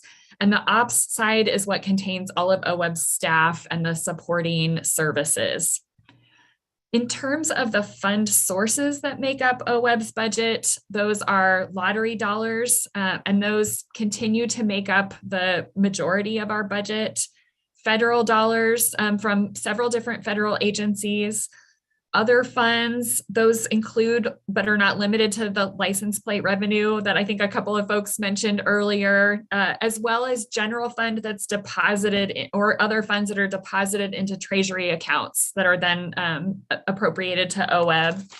And then finally, general funds. And general funds for grants are a new addition to OWEB's budget this biennium. So we received a total of $52 million in general funds in our budget this biennium. And previously, the only general fund we had received in the agency was a very small amount for staffing to set up a program. Just to give you a little history on the total amount of our budget, our biennial actuals for 17 to 19 were 109.7 million. For 2019 to 2021, it was 125 million. And our legislatively adopted budget today for the 21 to 23 biennium is 225 million. So I just wanted to review that to give you a sense of the growth in new programs and existing programs that OWEB has experienced, the growth in workload and staffing, and that growth is the reason for our top budget priority for 23 to 25, and those are the organization changes that we requested in our agency request budget. So that's just a little review of OWEB's budget, and I'll talk a little bit about where we are at today. So I think a couple of folks mentioned during board member updates, the December economic forecast, it wasn't quite as good as the environment when we submitted our agency request budget. So we're forecast to have a mild recession. Lottery revenues are strong, but we're forecast to stay fairly static going forward in that forecast. And so that's the environment as we wait for the governor's recommended budget to come out. During this time, we've been having meet and greets with committee members on the Ways and Means Subcommittee on Natural Resources. That is the subcommittee in the legislature that will hear the agency budget presentation. And it's a mix, the committee membership is a mix of new members as well as existing members, but some of them may have new staff. And so during each of the meet and greets, we've been doing a little bit of OWEB 101, just to review who we are and where we're at today. We've reviewed key budget priorities for the 23 to 25 biennium. And then we've also talked about the impending change in the Measure 76 grants operations split that Lisa spoke about at the October board meeting. So just because that is a complicated issue and wanted folks to have a little bit of background on that before the agency budget presentation. So, and then Lisa, I know, mentioned during her updates that in addition to the meet and greets, we've met with committee staff for the key policy committees. We held the Oregon Ag Heritage Program 101 and are having periodic check-ins with different stakeholder groups just to make sure we're staying coordinated around priorities.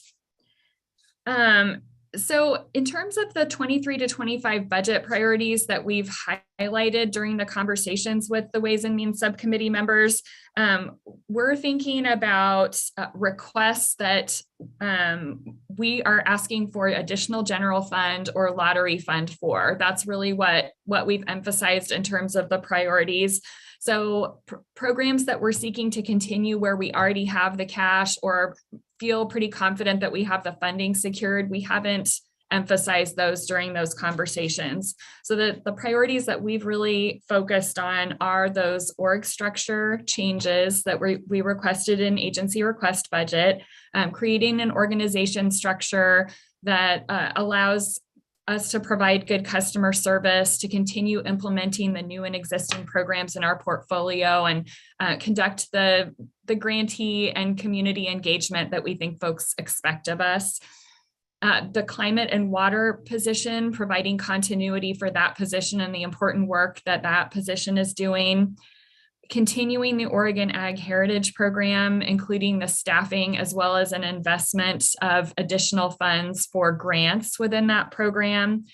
And then carrying over the unspent general funds in both the post-fire recovery and drought resilience programs that we received this biennium. So that would include continuing staff positions as well as carrying over the unspent grant dollars. And just one note that Lisa's done a great job of emphasizing during our meet and greets is that many of those post-fire recovery and drought resiliency grant dollars, even if they are unspent by the end of the biennium, they will have been committed in grant agreements, and the grantees are anticipating receiving those dollars for the on-the-ground projects. So just an important point related to the continuity of those programs. So I think as I started with, the governor's budget is not out yet, but it is due by February 1st. Once it comes out, Lisa will be presenting the agency budget to the Natural Resources Subcommittee, and we'll let you know when that gets scheduled. And the presentation focuses on an overview of the agency, who we are, our key partners, and what we do, and also the importance of the partners on the ground, getting those dollars out for Oregonians and natural resources. So I think I'll pause there and see if Lisa or Eric have anything to add, or if folks have any questions. Okay, Lisa or Eric at this point? So I would just make one quick add. I think these have been incredibly productive meet and greets with legislators, and it's been helpful to bring them back to what we do at OWEB and how it contributes into natural resource policy and the benefits of our work. And just taking people back to slide 1 has been, I think, incredibly helpful. I've been surprised by some of the questions that come out of taking people back to slide 1 about OWEB 101. So they've been enjoyable, and the staff have done a great job getting them set up and getting us through most of the committee.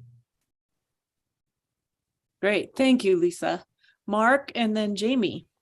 Okay, thank you. I'm probably singing to the choir here, but I want to do a little singing.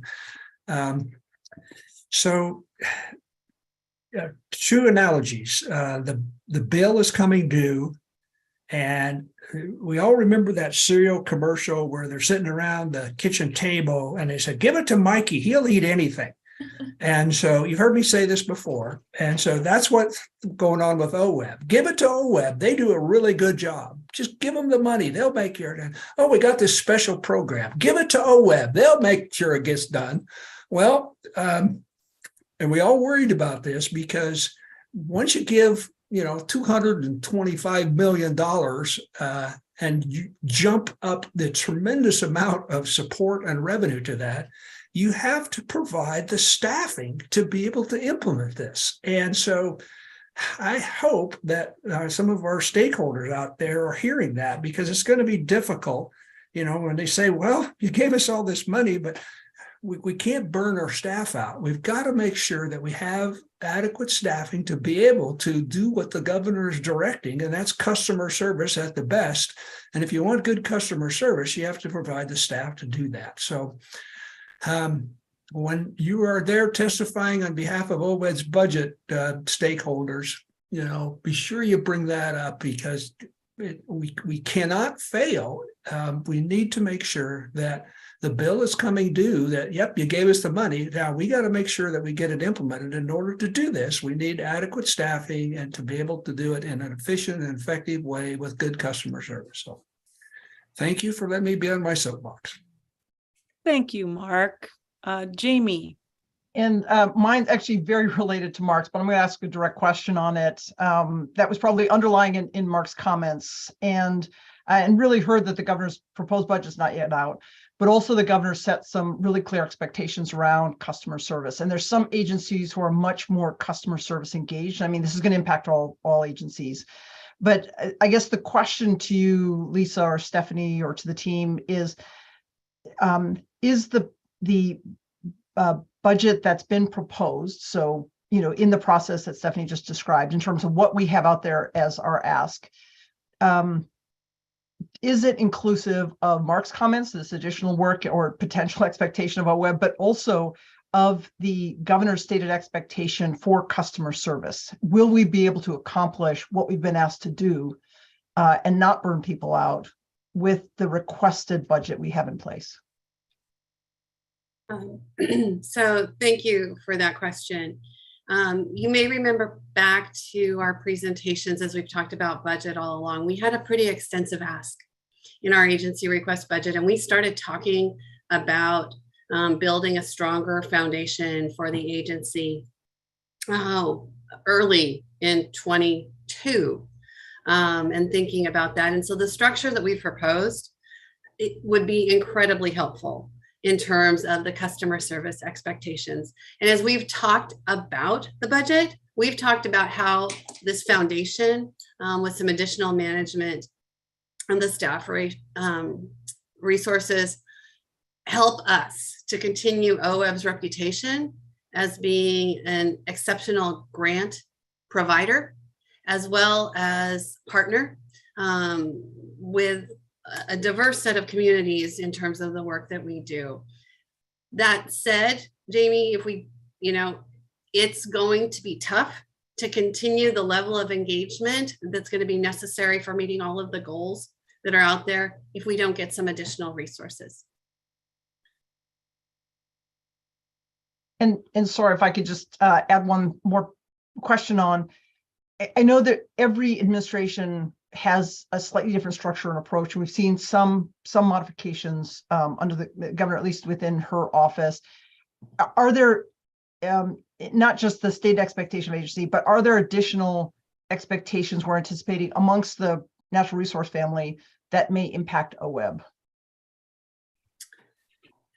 So there's ongoing interagency coordination, especially around water, because water regulation and management is split throughout the natural resource agencies. And so there's always additional effort there. There's additional effort going on, and you'll hear about it tomorrow. Let me double check.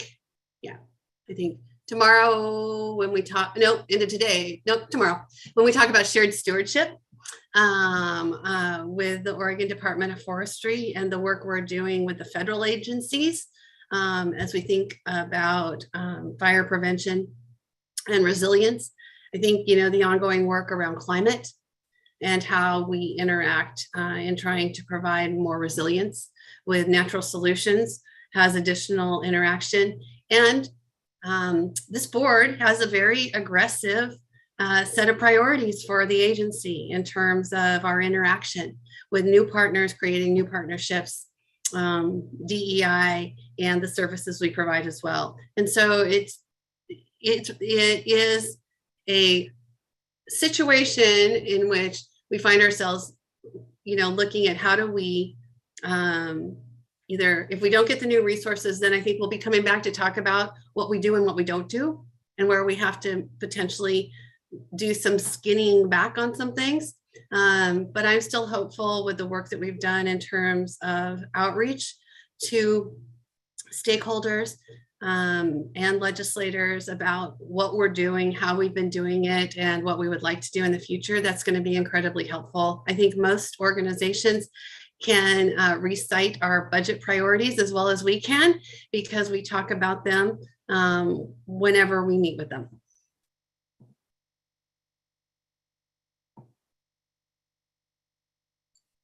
Okay, is there any other comments for Stephanie or Lisa?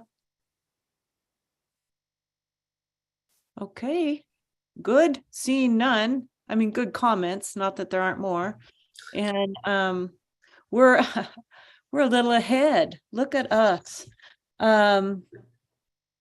So I propose that we have our lunch break now and come back. Should we just jump right in an hour? It work? Okay, great. Enjoy your lunch and we'll see you soon.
Liza Jane, that lamb was pretty cute there.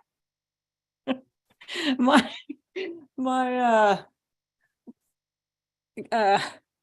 it's not, I'm not able to keep him in. My system is breaking down as the day evolves, but it is cute. It is very cute.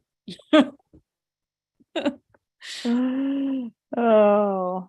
Reminds me when I was doing smart reading for the East region, I'd meet with principals and communities, kind of get to know the community and try and get it started. And at Mitchell, I went to their school, and the principal was one of those who had papers stacked at least 3 feet tall in every direction. You know, he's kind of peeking out of there for our meeting. And I heard this noise, but I didn't want to make a scene or get too personal, but I was like, what is happening? And he finally had to admit he had like 6 baby pigs in a box under his desk because she'd farrowed the night before and they were too cold. I'm like, you're my people. I know you. It's funny. Yeah. That's awesome. Well, oh, we got a minute. We're okay. Liza Jane, I'm just testing my audio. Did I finally have it back? Yes. Good, Eric. Thank you. All I did was mistakenly tap the F4 key, and that was enough to do it. So It was enough to get it back? oh, that's what I did, both to get it back and to shut it off initially. So easy fix. Thank you. Yeah. Eric, what is the poster over your right shoulder? The art of, is it science? On the No, wall? those are magazine covers from Sunset Magazine from like about 1904 to about 1920. Wow. It's really cool. Yeah, I like it. Nice. Okay, everybody, let's get started back on time. I hope you had a good stir about lunch and some good fuel. It's been a great morning, and now we're getting ready to learn some good stuff. So I'll turn it over for just a minute. Can't see. Whew. Agenda item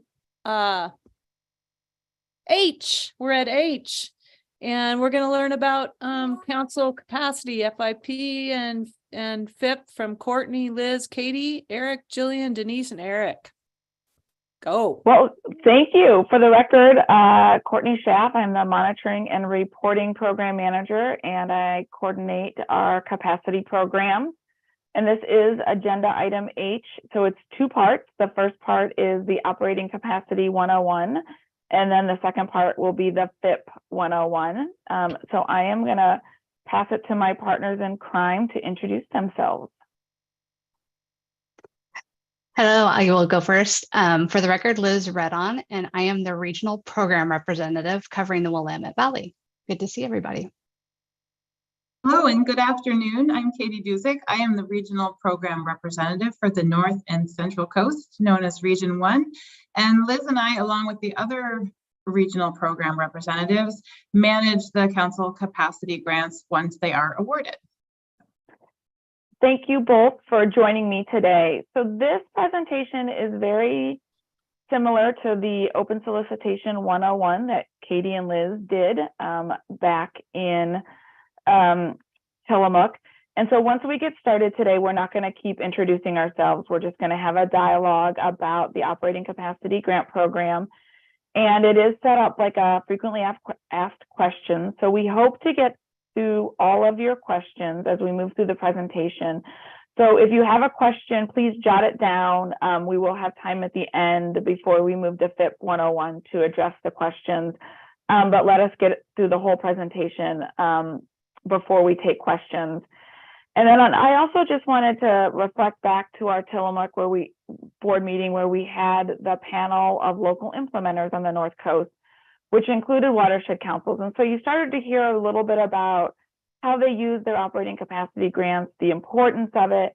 And it just seemed like a really great time to bring this presentation to you today, especially as we're continuing conversations on the spending plan and keying up for operating capacity grant awards in July of 2023. So with that, Liz is going to run the PowerPoint for me, and we're just going to jump right in. Great. Courtney, tell me about operating capacity funding. Liz, thanks for the question. The Operating Capacity Grant Program helps support the operating costs of effective watershed councils and soil and water conservation districts across the state. The grants are offered once a biennium and run for the length of the biennium or 2 years. Watershed Council capacity grants are managed by OWEB, by our local RPRs, and Soil and Water Conservation District capacity grants are funded by OWEB through delegated authority to the director, and the individual grants are managed by the Oregon Department of Agriculture staff. Today's presentation is going to focus on Watershed Council capacity grants. I want to start with a little bit of the history. OWEB has been providing financial support to watershed councils since 1997, first as GWEB and then as OWEB beginning in 1999. The beginning of funding for watershed councils is closely tied to the Oregon Plan for Salmon and Watersheds, which directed the creation of local watershed councils to support implementation of the Oregon Plan. The number of individual applicants increased over time, as did the size of the application, which Liz can attest to. At one point in time, applications were not measured on the number of pages, but on the weight of the application, creating a significant burden for our watershed council coordinators across the state, not only to write the application, but then to deliver it to OWEB before the application deadline. Jumping ahead in our timeline, the OWEB board, in 2013, the OWEB board adopted a policy direction to build capacity through increased council sharing, combining, collaborating, and reducing the number of individual support grants over time. To reinforce this direction, the board capped eligibility for individual grants at no more than 64 watershed councils. Geographic areas can change, but OWEB wanted to see stronger collective local capacity, not splitting and subdividing into smaller councils. In 2014, OWEB adopted new council capacity grant rules, raising the bar for eligibility and merit criteria, and launching the first online application. So a quick overview of OWEB's investment in watershed councils over time, as well as the number of councils that have been funded. You can see we started with as few as 42 watershed councils at $3.25 million in 1997, and as high as 63 watershed councils in the 09-11 biennium. In the current biennium, we are funding 56 watershed councils at $7.56 million. I also want to point out that we can only fund watershed councils with lottery funds. We cannot fund them with Pacific Coastal Salmon Recovery Funds or Salmon License Plate Funds. Wow, Courtney, that's a really interesting history here.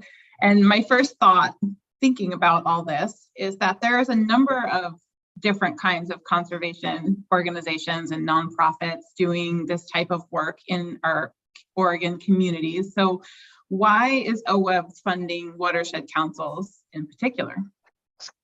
That's a great question, Katie.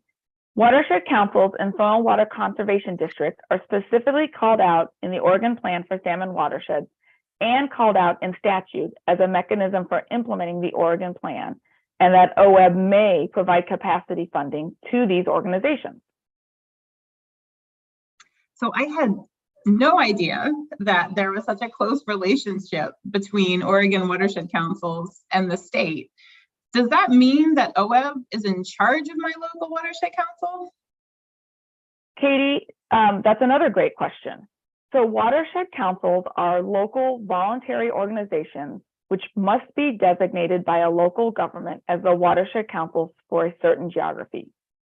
Many watershed councils around the state are nonprofits, have bylaws, boards, staff, and follow nonprofit laws. However, they don't have to be a nonprofit. As described in statute, they must have a balance of local interests and maintain citizen involvement. Watershed councils form independently of OWEB, and OWEB's role and engagement with councils is as of a funder. We may provide funding to, including capacity funding, and watershed councils that apply for our funding have to meet our eligibility and merit criteria. and not all that apply are funded. Local governments designate watershed councils, and watershed councils are required to provide regular updates on the council activities to the governing body that recognize them. Watershed councils exist all over the state. This map shows all the locally recognized watershed councils in Oregon. OWEB does not fund them all, but that does not preclude them from existing. Okay, now that we've established what a watershed council is and provide a little bit of history, let's get back to the funding. Can you help me understand how to apply for that operating capacity funding? Council capacity grants are 2-year grants and are awarded at the start of each biennium by the OWEB board. Applications are accepted in March of odd-numbered years, so the next applications will be accepted in March in 2023, and the board will consider and award them in July of 2023. The application is through OWEB's online application system, and after applications are submitted, they are reviewed by OWEB staff for eligibility. Thank you. So what do you mean by eligibility? Well, just like our other grant programs have eligibility requirements for project type, OWEB's Operating Capacity Grant Program has eligibility requirements, which are in rule, to ensure that councils that are applying for operating capacity funding meet the intent of the statute for watershed councils. The eligibility criteria require nonprofit best management practices be included in the council's bylaws and policies and procedures. Examples of these include fiscal policies that follow generally accepted accounting principles, personnel policies, and having a mechanism to amend their bylaws. All right, Courtney, so once I've determined I'm eligible and meet all of that criteria, what does the review and award process look like? Just because I'm eligible, does that mean I just get to get my money and pick up my check somewhere? Well, just like OWEB's other grant programs, there is a technical review team that assists OWEB staff in reviewing council capacity grants. However, there is a difference. OWEB has a long-standing relationship with most watershed councils, as you've seen earlier in the presentation. So the review process does run a little differently. OWEB uses a 2-step review process for council capacity grants. The initial review, which only involves OWEB staff, is based on OWEB's knowledge of the councils from our long-standing relationship. OWEB staff, including the regional program representatives like Liz and Katie sitting with me today, have regular contact with most of our watershed councils through OWEB's various grant programs, including council capacity grants, open solicitation, small grants, and the Focused Investment Partnership Program. This regular contact through payments and progress reports helps us have a deeper relationship and understanding of the work of the council. Most RPRs receive regular email communication from councils through either newsletters, notes of council meetings, or other types of communication. We use the council capacity merit criteria and evaluate the councils using the council capacity application and our knowledge as a funder. Any watershed councils that do not meet all of the merit criteria or we have questions and concerns about, we send to a secondary review process. Okay, thanks, Courtney. That makes sense. So I'm on a number of email lists from my local watershed councils. There are a couple that overlap in my area. And I follow them on social media, I see the events, and it really helps me understand what they're working on. And so my question is, what happens when they get to the secondary review process? What does that look like and who gets involved? So the secondary review process is where we bring in our external reviewers, our technical advisors, and it's an interview with the Watershed Council Coordinator, the board officers, OWEB staff, and the technical reviewers. We also offer the council the opportunity to submit additional materials that might help answer some of the questions that were raised during the initial review process. This interview is structured to be a discussion between the review team and the council to talk about any concerns OWEB had related to the council meeting the merit criteria.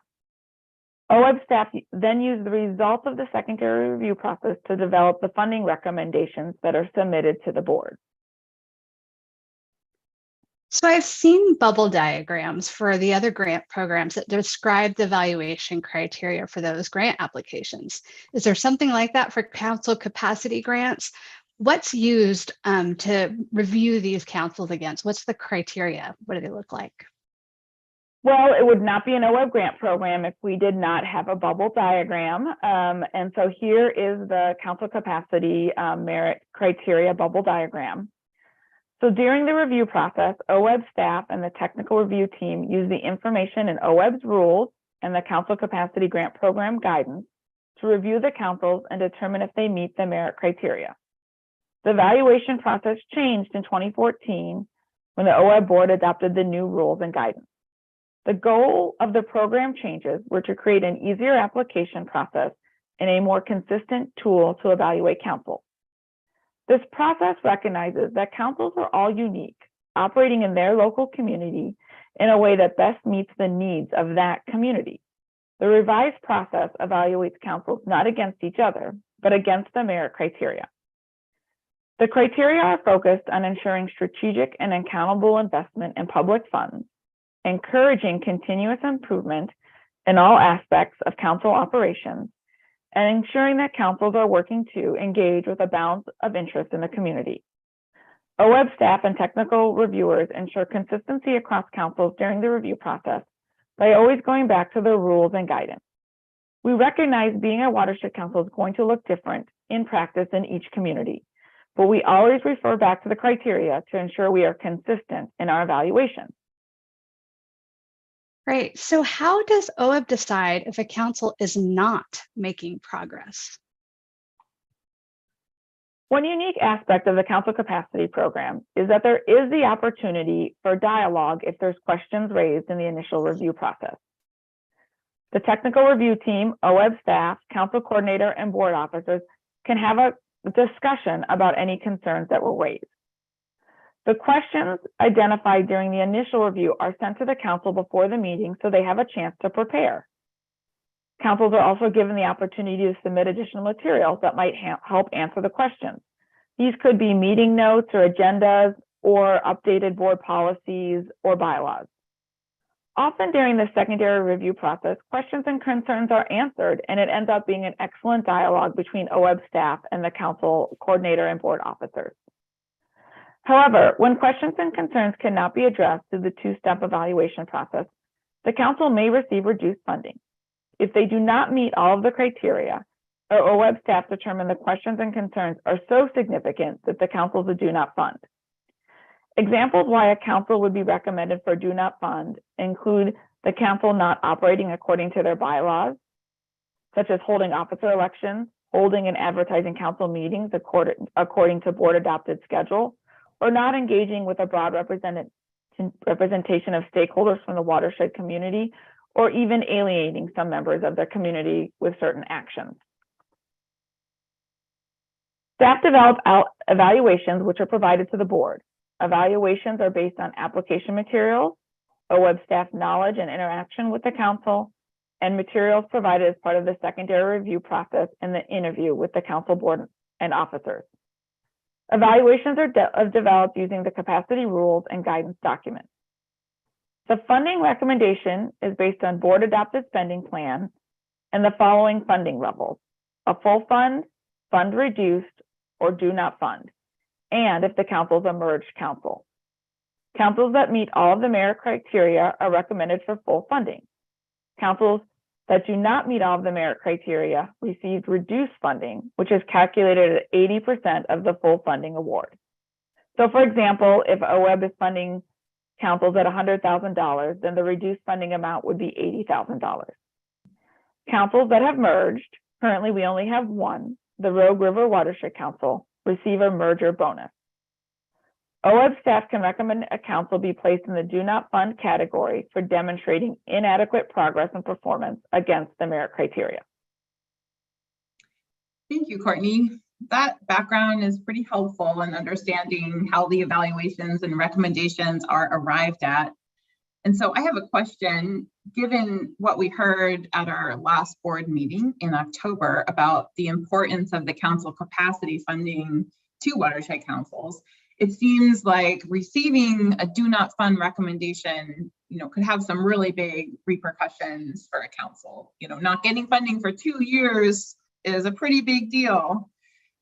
You're right, Katie. It is a really big deal and something OWEB staff do not take lightly. We want to see effective watershed councils in every community in the state, engaging with the community members and making progress towards the implementation of on-the-ground restoration actions. OWEB staff, our regional program reps like Katie and Liz and myself, work hard to engage with watershed councils and their board members early and often when we see signs that a council may be headed in a downward trajectory. However, if the council is unwilling to engage or unable to address concerns in a timely manner, it is important that OWEB take action to ensure effective use of public funds. A do not fund recommendation is not a do not fund for life. The council can continue to apply for OWEB's other grant programs and apply for the next council capacity grant cycle. Well, thank you. That is good to hear. I guess I have one more question about this. How often does a do not fund happen for a council? So we have maybe 1 or 2 watershed councils that staff have do not fund recommendations for each biennium. We actually have a key performance measure related to the percent of OWEB funded watershed councils that demonstrate effective organizational governance and management using the OWEB merit criteria. And what we see is most councils are doing a great job working collaboratively, both implementing projects, engaging the community, and taking care of their operational side. Since we had this performance criteria, we went from 81% in the 15-17 biennium of councils meeting the criteria of effective organizational governance and management to, in 21-23, 100% of the councils that we funded met the merit criteria for organizational governance and management. So in general, councils are doing a great job around the state of engaging their communities and implementing projects. So with our last slide, and before we open up for questions, I just want to take this back to our October presentation from our local implementers and back to all the work that the OWEB board funds for projects on the ground, monitoring, stakeholder engagement, and partnership development. Really, our local partners, OWEB, all the work that gets done on the ground is because of the amazing local partners that are developing projects with local landowners, attending trainings, engaging with local communities. And the council capacity grant funding really enables the amazing work to happen all over the state. This is a really unique grant program that you don't find in any other state. The funds can be used for paying rent, paying salaries, training, as well as any other eligible activities under other grant programs, such as paying for permits, or if there's small cost overruns in projects, sometimes partners are paying for fencing and things like that. The other thing we strive for in this program is to really streamline it for our watershed councils that are getting funding. We do not require receipts. We require an expense tracking sheet so we know how the funds are being spent, but they don't have to provide receipts as they do in other grant programs. Funds are requested quarterly throughout the biennium, and we do that to ensure the councils have funding to get through the entire biennium. And I think I will leave it at that and see if we have any questions.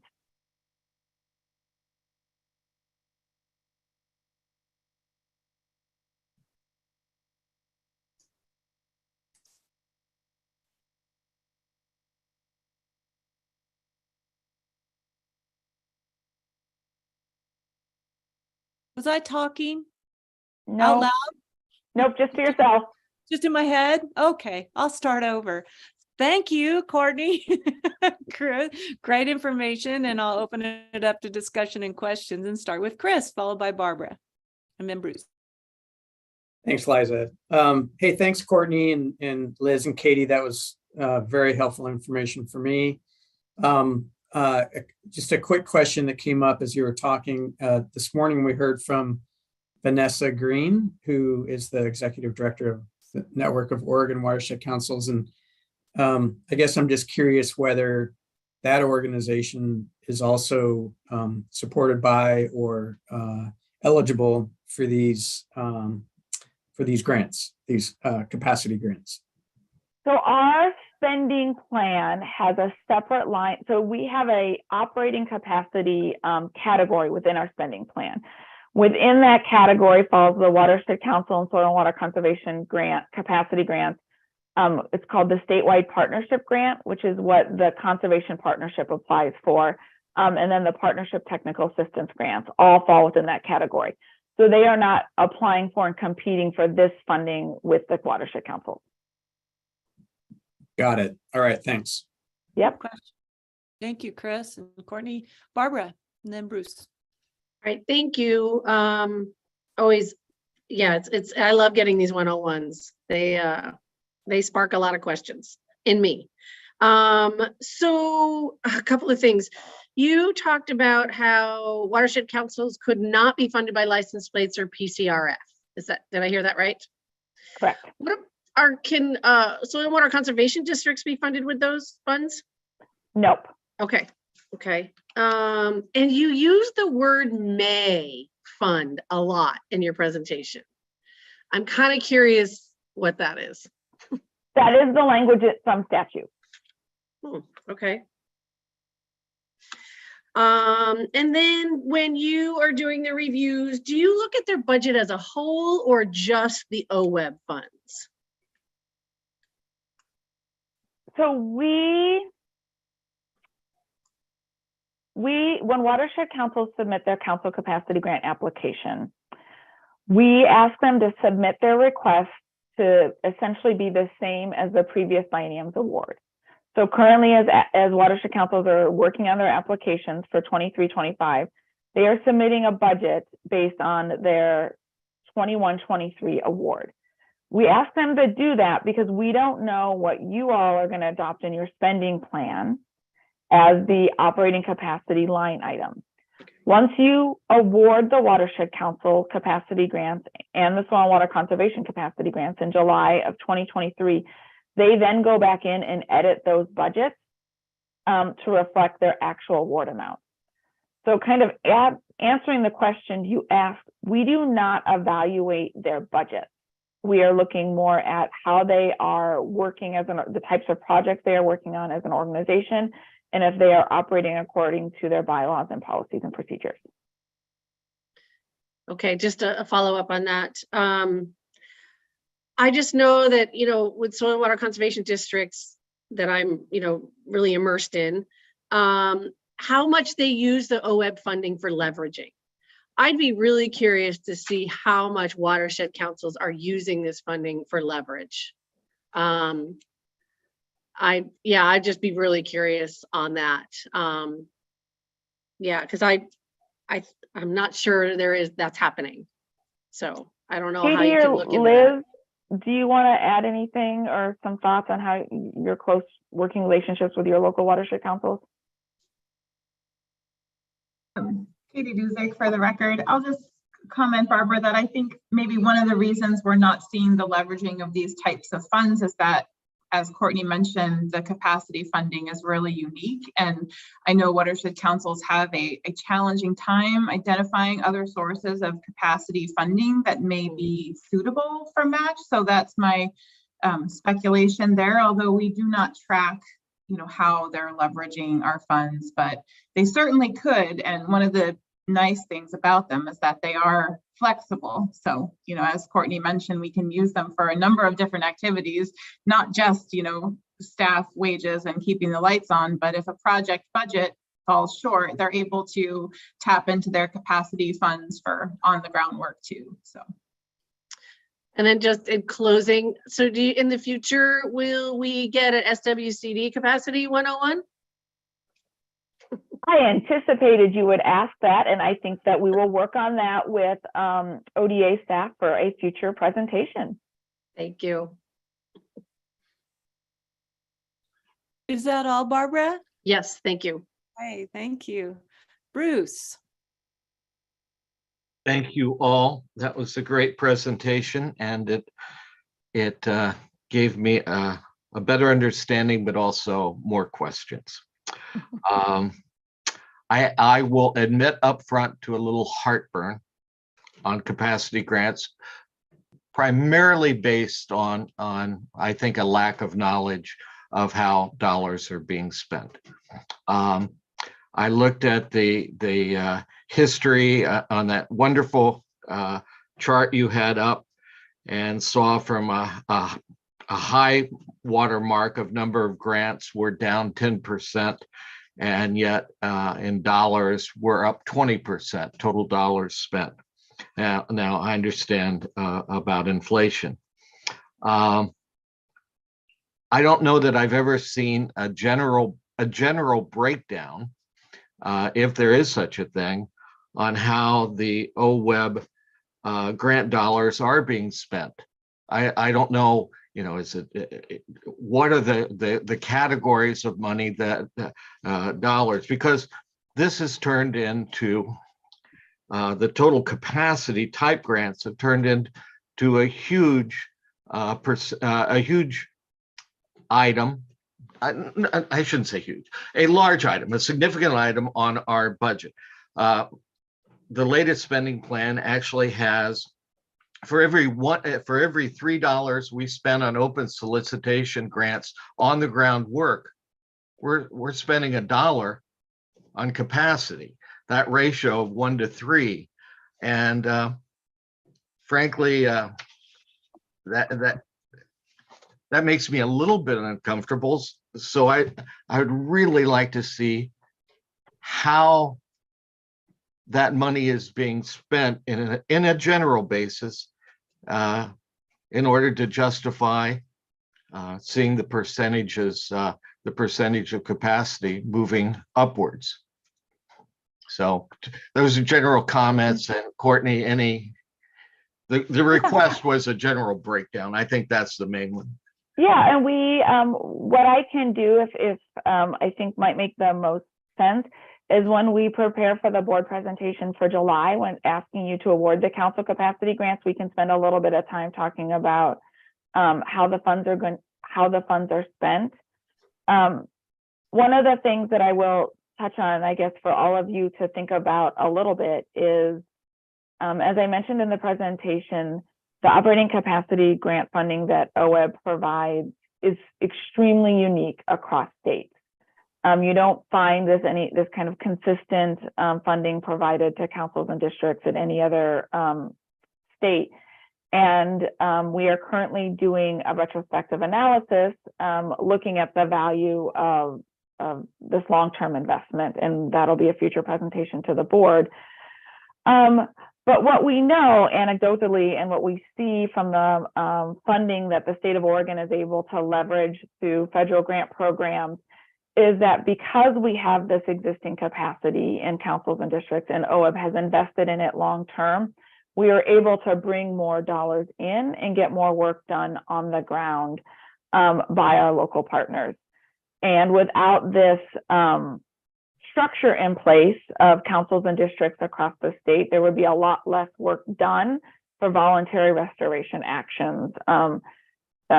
And you would see something very different in the landscape in Oregon than you have seen evolve over the last 20 years. I would love to see the numbers that accompany that. I mean, that is a wonderful thing, and to hear that, I'd like to see what those numbers look like. So, okay, great. Mark?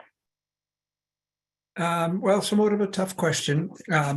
And we've gone from, I tried to grab the numbers while you were talking to Bruce there, but we've gone from a certain number of watershed councils at the beginning to a certain number of watershed councils now, and it's a significant increase. And so we've talked in the past about watershed councils combining, and the word I get back is, well, we'd love to have them combined with us, and so everybody wants somebody else to combine with them. And so we put in the incentive program to look at potential for councils to combine. So I didn't know whether you covered it or not. How many have actually combined? That's the first question. And then you mentioned that the Rogue had combined and there was an incentive payment that was made to them for that combination. So could you cover both those questions? How many have combined, and then tell a little bit about this incentive program? Yes.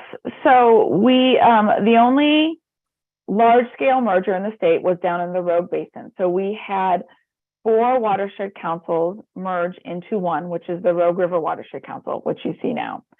They are actually in the process now of bringing in a 5th to that group. And so that merger process. The Rogue River the 4 previously existing watershed councils came to OWEB and said, we're thinking about merging. That is what sparked the organizational collaboration grants, which is a line item in your spending plan. We helped support them through that merger process through several different grants, and then really sat down and met with them as they were finishing their merger to develop what is OWEB's merger implementation policy. And I will definitely touch on that in the July 23 presentation when we talk about funding. But essentially in that policy adopted by the board committed to helping support councils post-merger, because what we learned from the lessons learned is that the first couple of years post-merger are pretty expensive as you're adopting a new strategic plan, developing new personnel policies, just getting a common, name and logo spread throughout a broader geography. And then we dialed back that long-term funding, but still committed to providing a bonus to any groups that merge. And that is, again, all described in the merger implementation policy. I have continued many conversations over the years with the folks that merged in the Rogue Basin, and as recently as last week, talked to their executive director, Brian Barr, because there are some other groups that are considering merging or some smaller mergers that have recently occurred. And really, mergers are complicated, and boards of watershed councils have to be willing to have some really difficult conversations. You have to give up some ownership to merge. You are no longer 2 boards or 3 boards or 4 boards with your own separate geographies making decisions. You have to cede some ownership to a broader area. But in response to that, you gain more effective, efficient operations. And the Rogue River Watershed Council is an excellent example of an organization that has leveraged additional funds. They have more than doubled their operational budget in the last couple years based on being able to leverage outside funding sources, because they have they're able to retain their staff, they have a more diverse board, and they're just a more resilient organization. Okay, thank you. I don't see any more comments or questions. I'll just add that I love the award history chart. That was really informative. And I'm a big fan of mentoring. And I can see that OWEB is incentivizing mergers, and we have a successful merger. Is there any interest in having those folks visit with other watershed councils around the state so that you don't have to? Kind of, not wanting to add more to your plate, but it exists out there to say, this is how we did it. It's difficult. These are the mistakes we made. These are things that worked, and kind of keep that rolling. Is that a possibility, or is it happening? So Brian Barr and I just talked about that last week. So right after the merger was complete, as Brian put it, we kind of did a dog and pony show. We did some presentations around the state. We did some webinars. We actually met with some funders that wanted to learn from our lesson learned. Again, like merger of 4 organizations was big news across the United States when it happened. And Brian and I were actually thinking it might be time to do another dog and pony show and start thinking about how we get their story out again, especially now that they are 7 years post-merger and a very successful organization. And as we wrap up, I just want to make sure I captured Barbara's comments and everyone else's comments correctly, but Barbara's got another question. Barbara, please. So I feel like I wanted to dig a little deeper into Mark's question about the bonus this, merger. How's it determined? Is it a set figure? And are you using it as an incentive for others to merge? So it is it's kind of a formula is the best way to put the merger bonus. It's based on whatever the award is for a certain biennium, then and how many councils merge. There's a multiplication factor to determine what the bonus is for that biennium. And so providing long-term consistent funding post-merger, again, we're the only funder that does that. I talked to funders all across the United States when we prior to adopting that merger policy. And we are the only funder that I found that kind of provided that long-term incentive post-merger. And if an organization want to merge, the lessons learned from the Rogue Basin and other funders tell us there has to be more incentive than just money. They have to want to grow as an organization, become more resilient, have more stability, and are willing to commit to some hard conversations because it's hard work. It's not just, let's just mix the money and stir the pot. There has to be a lot of hard conversations about staff culture, board management, how do you set priorities, strategic planning. And so organizations have to be willing to do that. OWEB has in the past, the board has committed to helping fund those tough conversations with groups that want to merge. And I'm continuing to kind of talk with folks whenever they reach out to encourage them to explore the process. Okay, thank you, board and staff. Courtney, you wanted to wrap? Just the wrap up, I just want to say, as I heard from Barbara, she would like to hear a little bit more about how councils are leveraging their funds. Get a future District 101 presentation. And Bruce would like some more information on how the operating capacity funds are being spent. And we can provide that. And then Mark would like some additional information on, and Barbara, on what is our merger policy and how we implement that. And I will likely bring that all when we come to the board in July to talk about funding of watershed councils for 23-25. Did I miss anything? Thank you all very much. And I will pass it off to Jillian and Denise and Eric Williams. Thank you.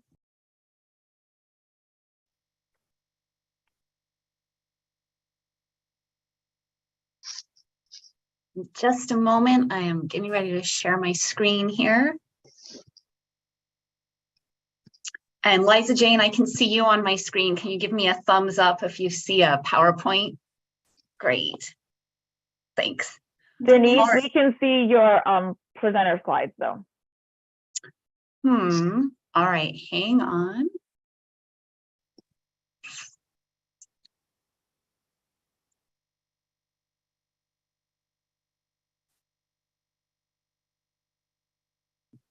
Courtney, is that right now? Yes. Okay, perfect. All right. Thank you, co-chairs and members of the board, for the opportunity to provide this FIP 101 presentation for you today. For the record, Denise Hoffert, Partnerships Coordinator, and co-presenting with me is Jillian McCarthy. Good afternoon, everyone. For the record, Jillian McCarthy, Partnerships Coordinator as well with OWEB. We are only stating our names at the beginning of the presentation because we're going to be trading speaker roles, just how the council capacity presenters did. Because we have the much coveted post-lunch presentation spot, we thought we'd liven things up today with an interactive quiz format for you. Jillian and I will alternate asking you 9 multiple choice and true/false questions. For each question, a poll will pop up on your screen. You can select a response and then hit submit. Only OWEB board members are able to participate in the quiz.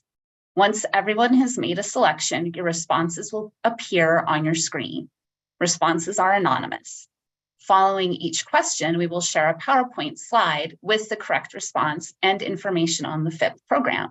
We hope that this is a fun and interactive way to learn more about the FIP program and provides a jumping off point for your questions and board discussion. Let's get started. Okay, thank you, Denise. So similar to the operating capacity presentation, we're going to run through this and then there'll be time for questions and discussion at the end. And then for those folks who are watching on YouTube, you won't see the poll results come up, but we'll just give a quick mention of whether there's mixed responses or agreement in responses for the questions. So let's get going with question 1. Why was the FIP program created? Was it A, in response to Oregon State Legislature feedback, B, in response to the desire to support a long-term investment strategy, C, at the direction of the OWEB board co-chairs, D, in response to a push for focused investment natural resource funding at the national level, or E, all of the above? And I will launch the poll. So you'll see this come up. You can use your mouse to select your response. And I think we have 16 board members on, so I'll look to see. And we've got 16. You won't be graded, so go ahead, go with your gut. All right, looks like we've got everyone. So I'll end the poll and then share results. This is how they'll all work here. So it looks like we've got a little bit of a mix here. I'm going to stop sharing. And we'll look, the correct answer is actually B, in response to the desire to support a long-term investment strategy. The passage of Measure 76 in 2010 established permanent funding for OWEB and allowed the board to consider longer-term investments in support of the Oregon Plan for Salmon and Watersheds. Long-term investment strategy conversations began in early 2012 with stakeholder listening sessions and regular board engagement at board meetings and specific board retreats to focus on the strategy. In June of 2013, the OWEB board approved its long-term investment strategy framework with the 4 major areas of investment that you see on this slide, including operating capacity grants that you just learned about that pay for operating costs of watershed councils and soil and water conservation districts, the open solicitation grant program, which offers responsive grants across the state for competitive grant proposals based on local ecological priorities, focused investments that help collaborative partnerships achieve prioritized ecological outcomes at the landscape scale over the long term, and finally, effectiveness monitoring to understand the impact of OWEB's investments and to guide adaptive management. So after the adoption of the long-term investment strategy, OWEB kicked off a 9-month process to develop a definition, criteria, the solicitation approach, program design, and process for the focused investment category of OWEB funding. This included internal and external focused investment work groups with members from every region of the state, as well as representatives from districts, councils, land trusts, tribes, and other nonprofit organizations. And the overarching concept of the strategy was that with committed funding of up to $4 million per biennium for up to 6 years, focused investments could provide greater certainty for OWEB and for partners in making progress toward collaboratively prioritized ecological outcomes. And I will hand it back to Denise. Thanks, Jillian. All right, question 2. How are the FIP ecological priorities determined? A, each board member got to pick a favorite species and habitat. B, OWEB staff determined. C, lengthy board engagement and public process dovetailed with ecological expert engagement. Or D, a public contest to nominate priorities. I'll give you a second. Launched.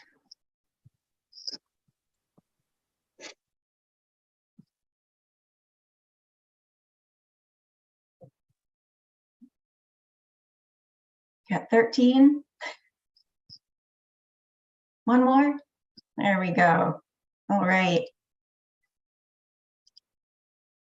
See the results here. A little bit of a mix, but if only we could have had a public contest, although we might have ended up with Bodie McBoatface.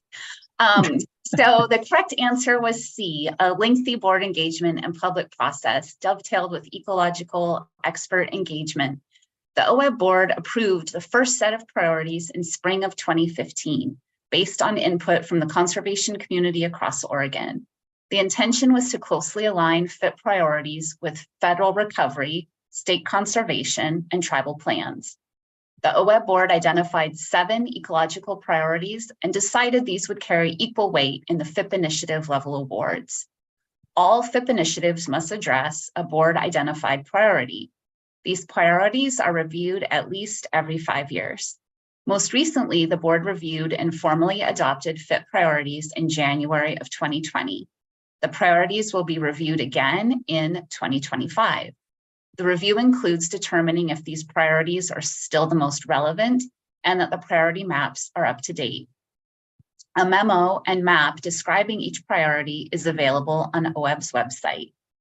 And this slide shows you what the 7 ecological priorities are, including oak woodland and prairie habitat, sagebrush, sage steppe habitat, coho habitat and populations along the Oregon coast, Oregon closed lakes basin wetlands habitat, aquatic habitat for native fish species, dry type forest habitat, and coastal estuaries in Oregon.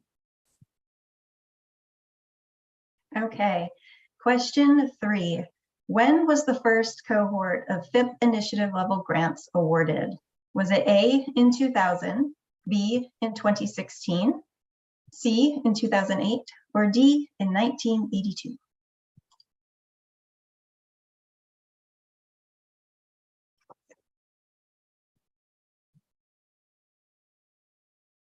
If we were super fancy, we'd have some music, Jillian. Next time around, we have to have music. All right, looks like we've got everyone. We've got a mix here. So let's find out. Here's the mix for you all to see.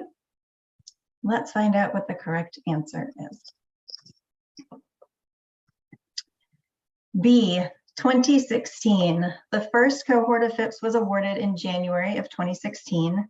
9 applications were received in the first solicitation, and 6 of those were awarded funding and are displayed on this map. So these included 3 aquatic habitat for native fish priority initiatives, which were the Willamette, the Deschutes, and the Upper Grand Ronde initiatives. There was 1 closed lakes basin wetland habitat priority initiative, which was the Harney Basin Wetlands Initiative. There was 1 sagebrush sage steppe habitat priority initiative, which was the Oregon model to protect sage grouse. And finally, there was 1 dry type forest priority initiative, which was the Ashland All Lands Restoration. All right, question 4, you're nearly halfway there. True, false. There is a FIP in each of OWEB's 6 regions.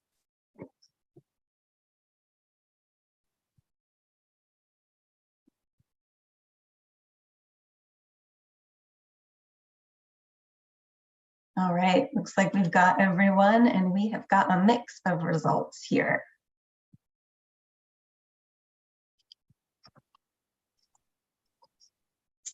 The answer for this is true.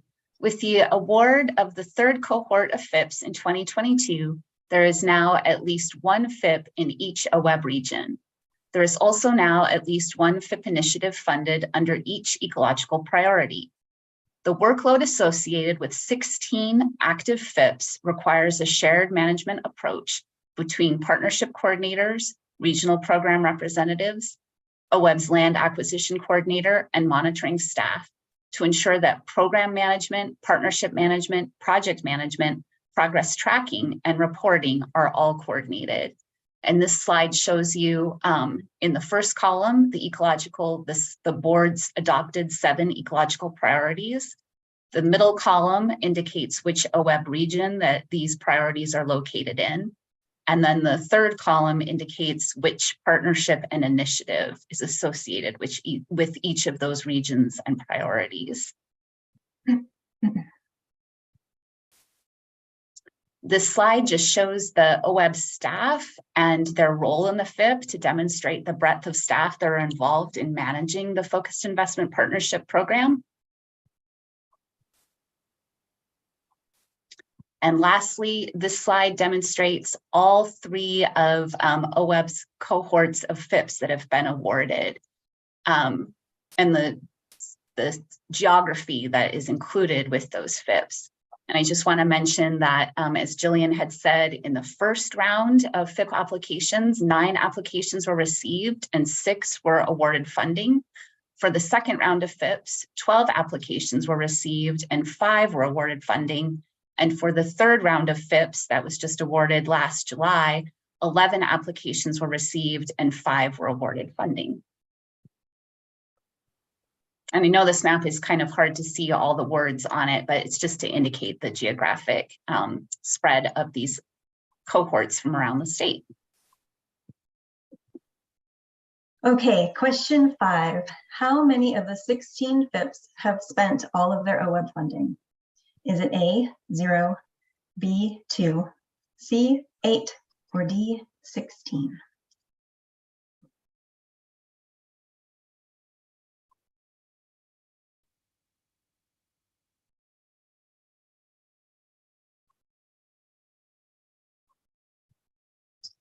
Almost there. All right, there we go. So here we go. There's mixed results here. We thought we might trick you, but there's a few savvy folks who know the answer to this one. So let's look what is the correct answer. The correct answer is A, 0.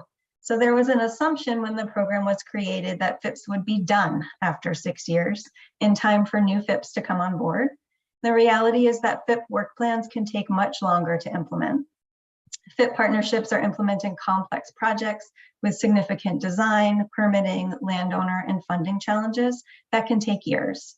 In addition, projects awarded in the final years of an initiative may take several years to be implemented, which extends the work of the partners well beyond that 6-year timeline. On this slide, the dark gray lines or black lines there show the total funding that's been awarded to date for each initiative. And then the light gray lines show the funds that have been spent to date. And these are broken up by cohort. You can see that all of the initiatives have funds that are left to spend. And you can also see that most of cohort 1 FIPs have an asterisk next to them. And that just indicates that they're done soliciting for projects and have all of their funds obligated in grant agreements. But you can see that even though they're beyond their 6 years, they still have significant work to complete. And this just demonstrates that FIP work plans can extend well beyond that 6-year timeline. All right, moving on to question 6.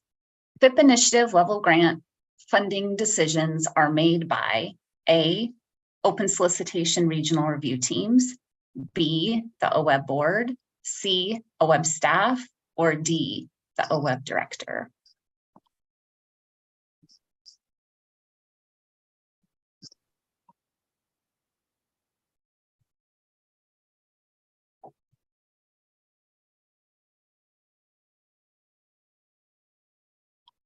All right, we've got pretty good alignment here.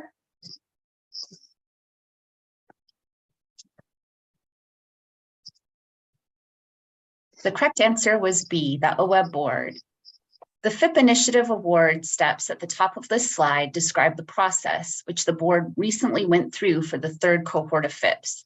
The partnership prepares and submits an initiative level application. Eligible applications undergo expert partnership capacity and ecological review. The grants committee holds interviews and makes a funding recommendation to the full board. And ultimately, the OWEB board makes the FIP initiative level funding decision for each cohort of FIPs. At that same time, the board delegates the authority for OWEB's executive director to enter into project level grant awards. The board only interacts with the FIPs at the initiative award level and with the approval of the spending plan at the beginning of each biennium. The only time that the board reviews projects to be funded through the FIP is in review of the work plans that are included in the initiative level applications. Each initiative reports on progress to the board each biennium through the presentation of progress tracking reports. You will be seeing these reports tomorrow for cohort 2. So the first line is the initiative award level, and that's the process that the board participates with. And then the second row indicates the FIP project level awards, and these happen post FIP Initiative Award. And that table that was shown earlier with the OWEB staff and how they interface with the program, these are the steps that are implemented by staff following that initiative award level. Okay, question 7, true or false? OWEB's FIP program has not made any substantive changes since its inception in 2015.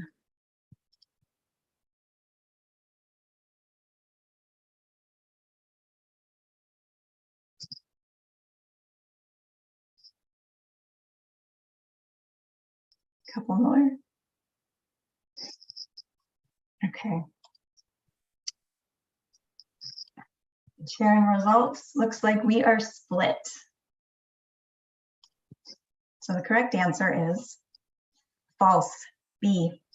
So this slide shows a timeline of major milestones for the FIP program. The program, and really OWEB as an agency, has a culture of continuous improvement, and it has been evolving since it first started. So from the beginning, Bonneville Environmental Foundation has been a partner with OWEB to develop the Partnership Learning Project and to help us evaluate the performance of the program with the intention of making process improvements. As mentioned earlier, the FIP program was formally launched in 2015 after the passage of Measure 76, after the adoption of a long-term investment strategy, and after years of program development.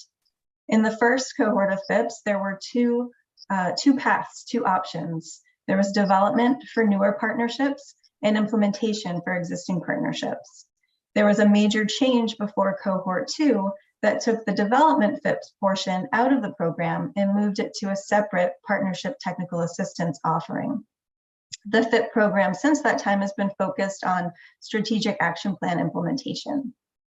There have been several other milestones along the way, including the adoption of formal program rules in 2018, development of various program guidance, and the development of partnership tools and resources that partnerships inside the FIP program and outside of the FIP program can utilize. And then looking forward, there's the potential for more program improvements. We anticipate the 5-year review of the administrative rules in 2013, the 5-year review of the ecological priorities in 2025. And since the third cohort of FIPS was awarded in July, the grants committee and the full board has had several conversations about potential improvements that could be made to the program in anticipation of cohort 4.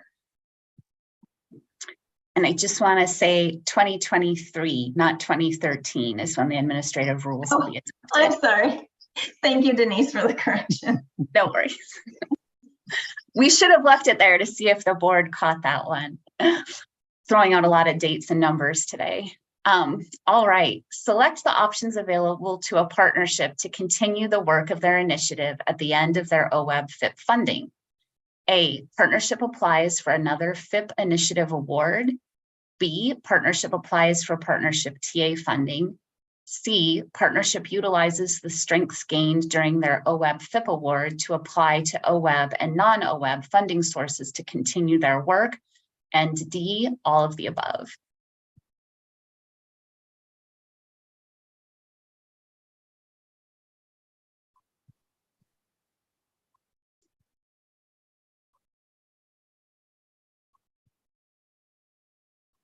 Okay, looks like we have got everyone. So here are the results. A little bit mixed.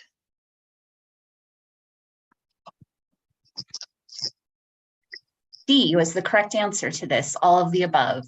FIPs from cohort 1 are utilizing all of these pathways to continue the work of their initiatives. Okay, and the final question for everyone. What FIP program elements would you most like to learn more about? In this, you can pick more than one, but we have listed here the $4 million per biennium funding cap, eligible grant types in the FIP program, the 6-year funding timeline, ecological priorities, FIP initiative review and board awards, all of the above, or something else.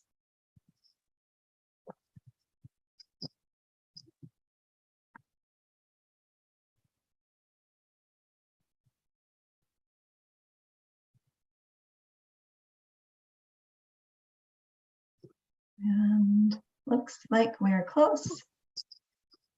All right. So we want to learn about all the things, I guess, don't we? Which is great. So there's no wrong answer here, obviously. OWEB staff will record the topics that you all have interest in exploring more deeply, and we'll make a plan to have future conversations through the grants committee and for the full board. For the person who wrote other, if you're comfortable saying what that other topic you want to learn about is, please do so, or you can reach out to us or write it in the chat, and we'll be able to gather that to add to the list. Okay, that was me. I can reach out to you. Okay, that's great. Thank you. So thank you all for playing our quiz game. We hope you learned something about the FIT program and that you had a little bit of fun doing it. At this point, I'll hand it back over to the co-chairs, and we're happy to answer any questions. Very good after lunch activity. You got me panicked for a minute, so I perked right up. Thank you. That was really informative and great. Okay, let's have a question comment from Lindsay, followed by Bruce. Yeah, thanks. And thanks to OWEB staff. I have just a quick comment. That was super fun, really great interactive. And I feel like I learned a lot, and that was a good engaging way to like get my brain to work about the topics and the concepts. So really great job. That was really fun. And Bruce, your hand went down? Yep. It's just technical question, probably for Lisa. Looking at the FIP project level awards versus the initial awards, where that delegation of project level award selection and funding, are we comfortable that that meets the OWEB board statutory requirements?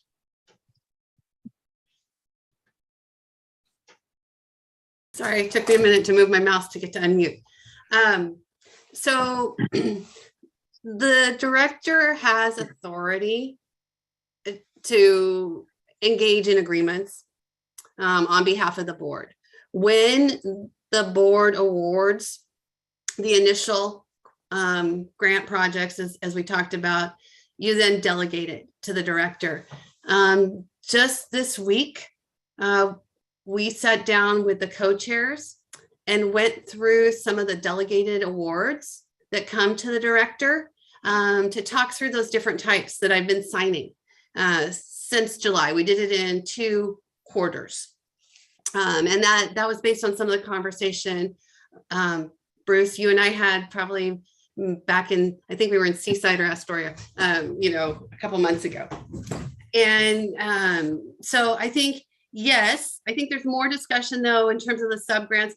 The staff do a really good job of working through, I call them sub-grants, under the framework of making sure they align with what was brought to the board. Most recently, staff talked to me about one FIP in which the grantees came in with some things that weren't aligned with what was initially in that award. And basically went back and talked to him and said, you either need to align with the award or we need to take this back to the board, because that's not what the board had agreed to fund basically in the original plan. So I think the staff and the technical review teams are doing a really good job in terms of looking at those and evaluating them and making sure they stay aligned within those original proposals. Okay, great. Thank you. Kelly, and then Mark. Thanks.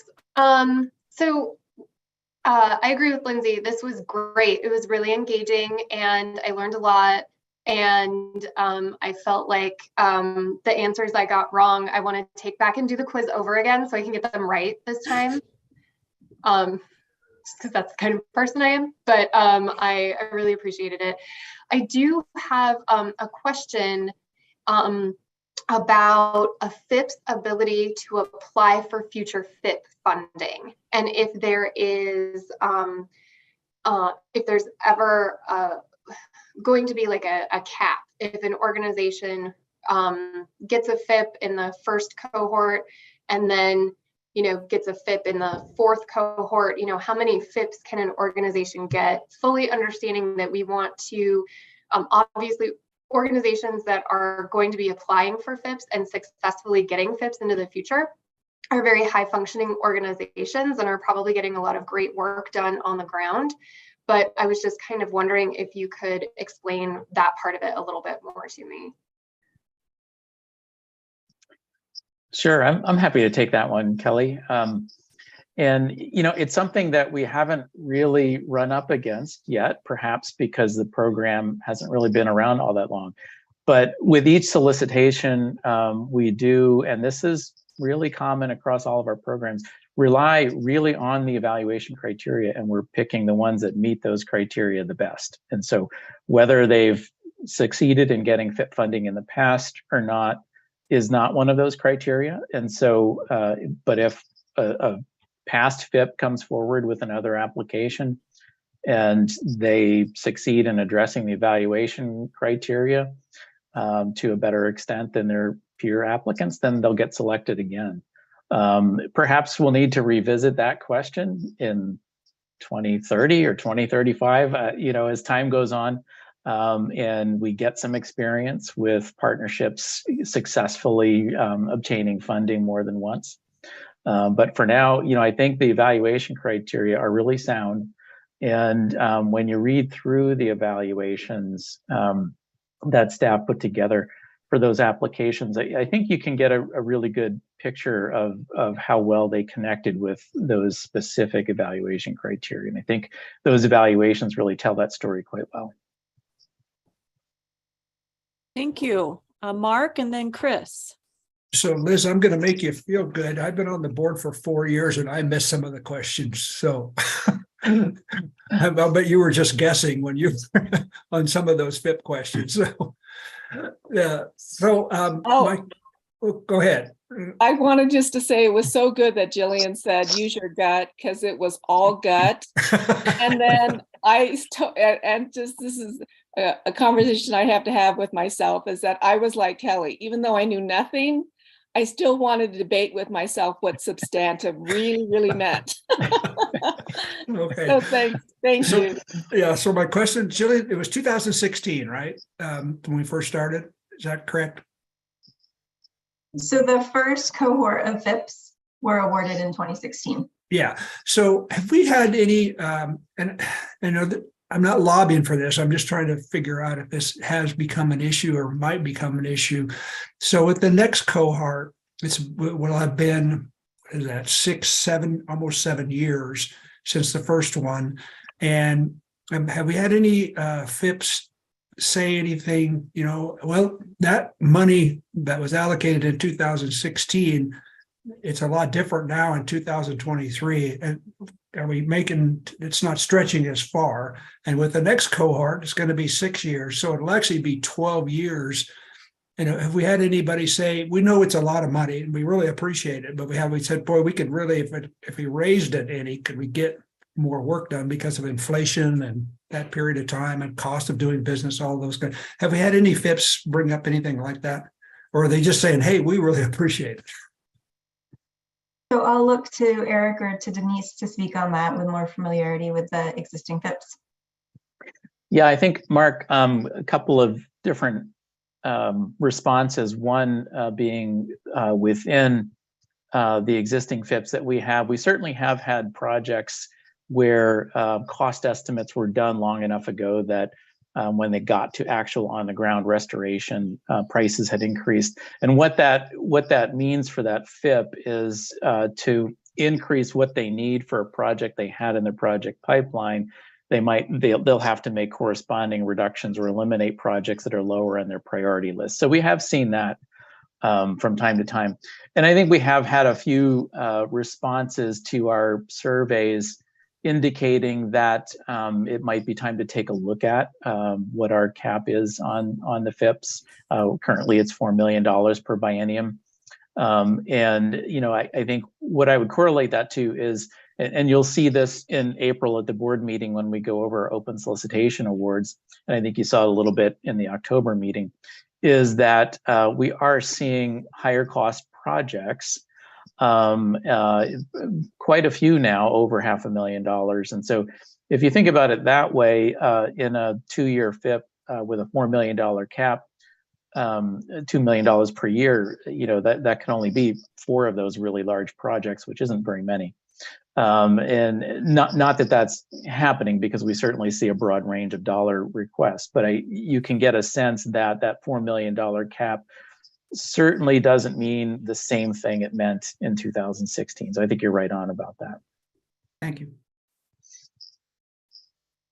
Thank you. Chris, please. Thank you. And thank you for that presentation. Got a lot out of it. I've been really curious about some more details about the history of the FIP program. As someone that started out their career working in the Warner Basin, looking at even a single diversion replacement was a pipe dream back in the early 90s. So seeing what the Warner Basin Partnership FIP is accomplishing to date is remarkable. If I had one surprise in the presentation, it was the slide showing that no FIPs to date have fully spent out their grant award. And I guess it's not a concern. I guess I'm just asking, maybe I'm asking those that manage those, Eric, you and other OWEB staff, if that is a concern, is there anything that's out of compliance with FIPs that are beyond their 6 years and still have, say, a large balance remaining? Is this an issue or is it not a concern? I can speak to that, and then Eric, you can chime in if that's okay. Sure, go ahead. Because several of these are FIPs that I manage. So the projects that folks are tackling in these FIPs are really complex, and sometimes that complexity leads to a longer timeline than was originally envisioned. For example, there's a project in the Willamette that's working through a Section 408 process with the Corps of Engineers, and to work on setting a levee back. And that process is, I believe, 3 years in, and they have, you know, several more years to go until that can be worked through with the Corps.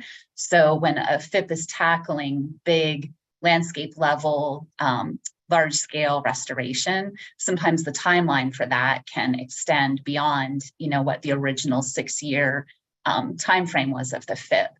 And another example from the Deschutes, they have several large projects that were awarded funding in their last year of their final biennium. And those projects are going to take several years beyond that initial 6 years for those to be implemented on the ground. So right now, we don't see it as a concern. It's just something for the board to be aware of that originally envisioned was, you know, this is a 6-year program. We always talk about it as a 6-year funding program, but that's the time for those projects to get obligated into grant agreements. And then their implementation could extend for many years beyond that. And for most of these groups, it's going to turn into something more than a 6-year program. Yeah, I would just add, Chris, Denise just hit it on the head. I think the concern would arise if we hadn't obligated all of the funds in grant agreements by now. But since we have, we really don't have concerns. And Denise, I think, articulated really well some of the reasons. I think there's one I would add in the Grand Ronde watershed that involves moving a state highway. So that takes a little bit of time. And, you know, so sometimes you have these circumstances that rely on partners and permitting process and so forth that are beyond our grantees' control. Thank you. More? Chris, I was just going to thank Denise and Eric for the response. Appreciate it. Steve, and then Lisa. Yeah, I just want to follow up a little bit on Mark's question and Eric's answer relative to the FIPS budget. I was around when we were first discussing whether or not to move forward with this, and there was a lot of support in the board to do this, and a lot of debate and discussion about the budgets. And of course, we now recognize that things cost more, but they cost more across the board, including small projects as well. And one of the fundamental questions that came up is what proportion of the grant budget should be devoted to FIPS. So it wasn't the total dollar amount, it said how much of the OWEB program per se, what percentage.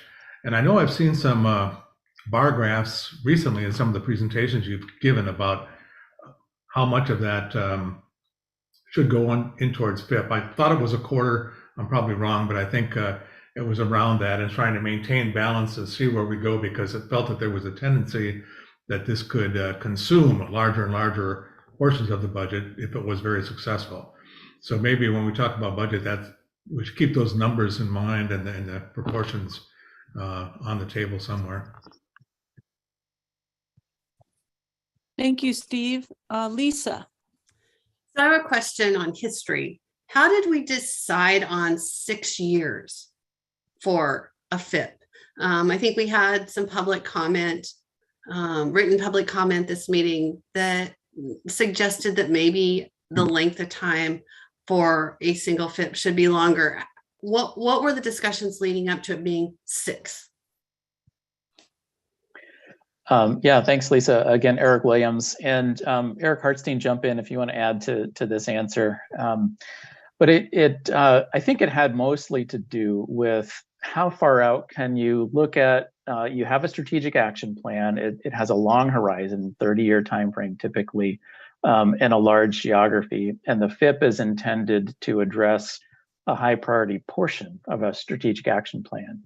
And in doing that, you're looking at specific lists of projects to implement.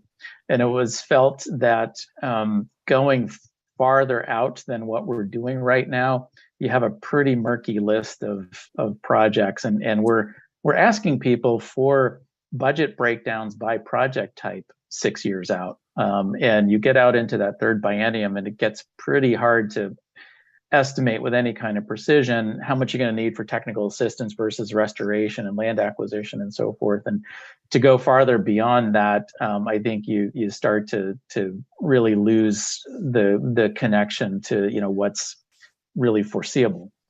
So that was a big one. And then I think the other piece of that was the recognition that it's hard to sustain a partnership.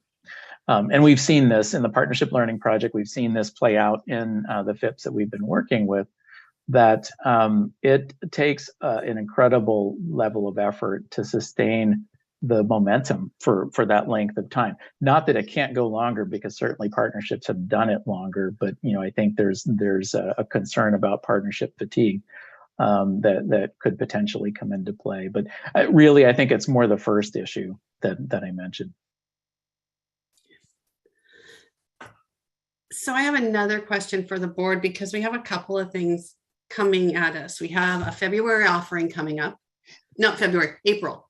We had pushed off the next FIP offering till April. The grants committee has been doing tweaking based on follow-up from the last offering. One of the questions that has come to me from a couple of different places is around how do you prioritize? How does OWEB prioritize the FIPS? And historically, we have prioritized those based on merit and the likelihood of success. And I think that's, as we go into the next round of FIPS, it would probably be good to put a pin in it and have a plan so everybody's clear on how those priorities are going to work. And then I think also there have been some bigger questions that have come up in some public comment that maybe are better dealt with as we think about the 5-year review coming up in 2023. That's a bigger bite maybe that you all would want to talk about. And so I'm looking for a little bit of feedback and thought from the board around a couple of issues, and maybe the comments will then lead to some more questions from me based on working with staff as we're trying to get another solicitation out the door.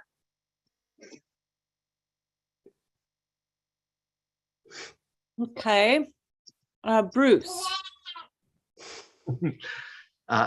Thank you. Having read those comments, Lisa, as far as length of time, on your question, a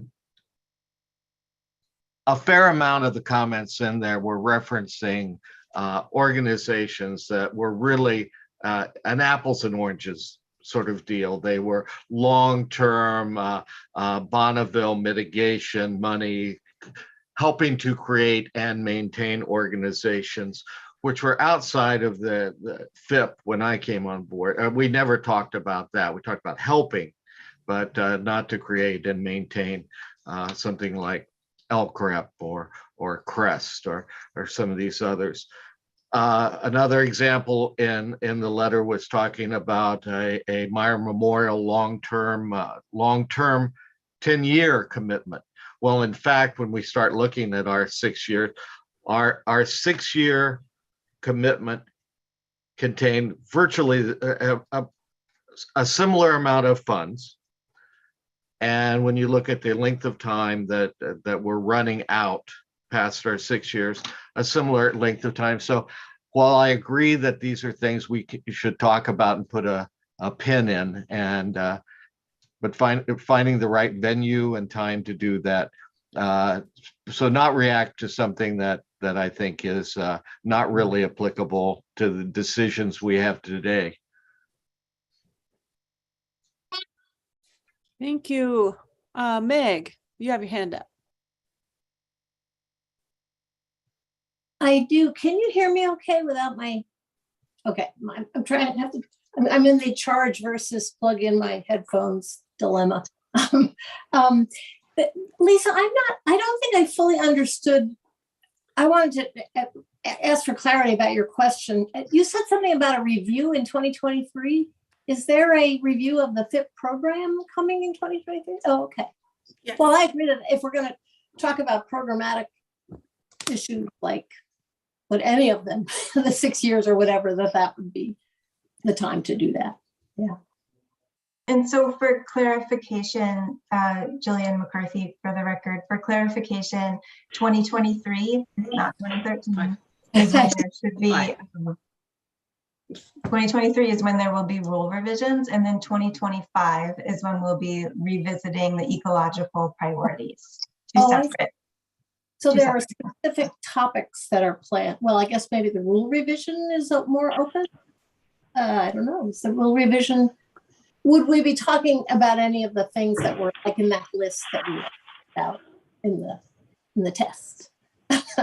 Will we, are all those topics going to be on the table at some point? Or do we not know? I'll hop in real quick. So with for the record, Eric Hartstein. So the FIP administrative rules contain, well, for example, the $4 million cap per biennium for the initiatives. So that example there, if the board wants to tweak that number, you would need to do it in rule. And when we do the rule review here within the next year, I'm sure that will be a topic of discussion. Mm-hmm. I'm really just getting at whether I'm not, if a board member wanted to talk about, or any other board members wanted to talk about some of the issues that were raised, when would be an opportunity to do that? I agree, it's not in, these are programmatic questions that are being raised, not individual application questions. And I'm just wondering when is the right time for that? So I think big revisions is when we talk about the rules in 2023, because that sets the framework for everything we do. Mm-hmm. I think more on an upcoming solicitation question. For me, one of the ones as a new executive director, I just want to be sure that we're all aligned on is how, as staff, we have been prioritizing the FIP grant applications based on merit and the likelihood of success, like we do others when we take those to the grants committee for that final review. Mm-hmm. Jamie, please. Yeah, I think to the point you're raising, Lisa, it's not necessarily a conversation for today or a fuller conversation, but just, I think when we're thinking about our incorporating DEI into our work, there's sometimes that intrinsic bias that comes in about what will likely be most successful or what are those benefits. And so I think it really provides an opportunity to make sure we're thinking about it, more holistically in terms of the trainings we've had and some of the conversations we've had and the additional leaning into this part of our mission of serving all Oregonians. So I really appreciate that. And I think kind of challenging ourselves to think through some of those things. And also the reference earlier to some of the committee work, maybe having some of the committees explore some of these things to have a more in-depth conversation on them, to bring them to the board meeting where we discuss this, maybe an opportunity to really think through both what we anticipate, but also what we're not yet, what we're still challenging ourselves to see and understand as our learning grows. Thank you. Lindsay, please. Yeah, thank you. Just wanted to build off of that. I'm pretty sure that the next grant committee meeting is on March 9th, where we are going to be continuing to talk about improving that FIP application in all things involving FIP. Yes. Okay, I have just a couple kudos and a question. I did good on the test, so shocked myself. And so I'm feeling pretty froggy about that. Also, I really like knowing and understanding better. The one I missed was that, I worry about us funding a lot of staff and capacity and creating agencies through salaries and all that instead of the money going to the ground. But if I understand correctly, it's a 6-year funded program and it may take longer, could take 10 years to get that work done, but we gave you the money to do the work. So the work's going to get done, and doesn't matter how, it doesn't have to happen in that time frame. I think that's really unique. I'm proud that we're doing it that way. I think that's just awesome about this program. And so the question I have is, I noticed on the map and actually in the tribal report as well, with the NESPERS funding, the NESPERS is in Idaho and Oregon. And it looked like by the map for Harney County, it's Oregon stretching down into California a little bit, if I understand. How do we do that in our funding? How does that work if we go outside of Oregon with Oregon's dollars, I guess, or do we? Is that clear? That is clear. We do not go outside of Oregon's boundaries with our funding. We cannot do that with our grants. I figured you had it covered. It just looked interesting. Okay, great discussion. We're a little bit over. I'd like to have a break. For you guys, all right for come back at 2:30, 9 minutes? Okay, we'll see you then. Thank you.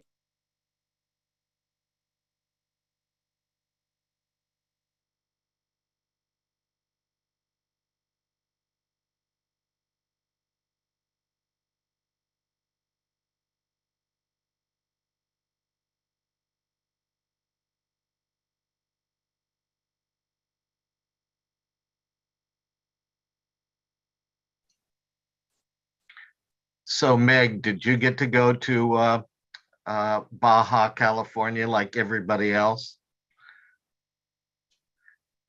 I did not, but I feel left out. I'm telling you that right now. I know. I'm kind of, we know where we're going though. No. It's not, I shouldn't say this. I don't want to be insulting. It's not particularly exciting. We're going to the Gulf Coast of Florida to visit friends. I love the Gulf Coast of Florida.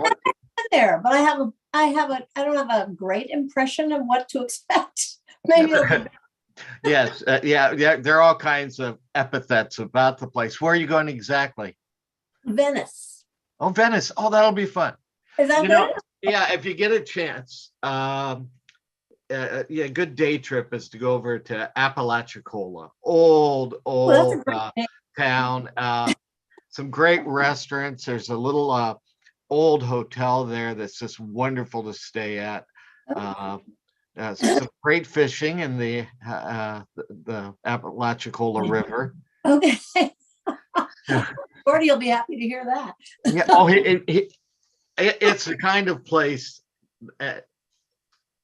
It's not all pink flamingos. It's Right. it's really cool. The old rum runners and things. So, but Venice is fun. It's that whole area. I think is beautiful. That right in the corner of the Gulf Coast. They call it where it goes around. They call it the Forgotten Coast. Oh. And it's amazing. Up at the Go top. north. Yeah. North, yeah. Lynn and I drove from New Orleans, rented a car, and drove from New Orleans all the way around the coast down to Tampa, St. Pete. Actually, all the way down to That's supposed to be a really beautiful coastline along there. It's a fun. And I didn't realize there's so much logging. The longleaf pine and Whoa. Yeah, we were passing. It's like passing Napa or something. You're going by and you see sawmills. Wow. And I thought, wow, I Yeah, had no idea it's still up there.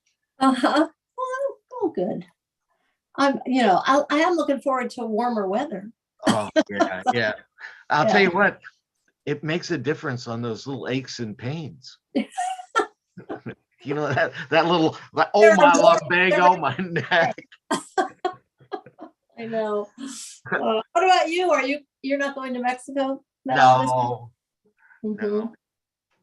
Well, sure sounds like fun.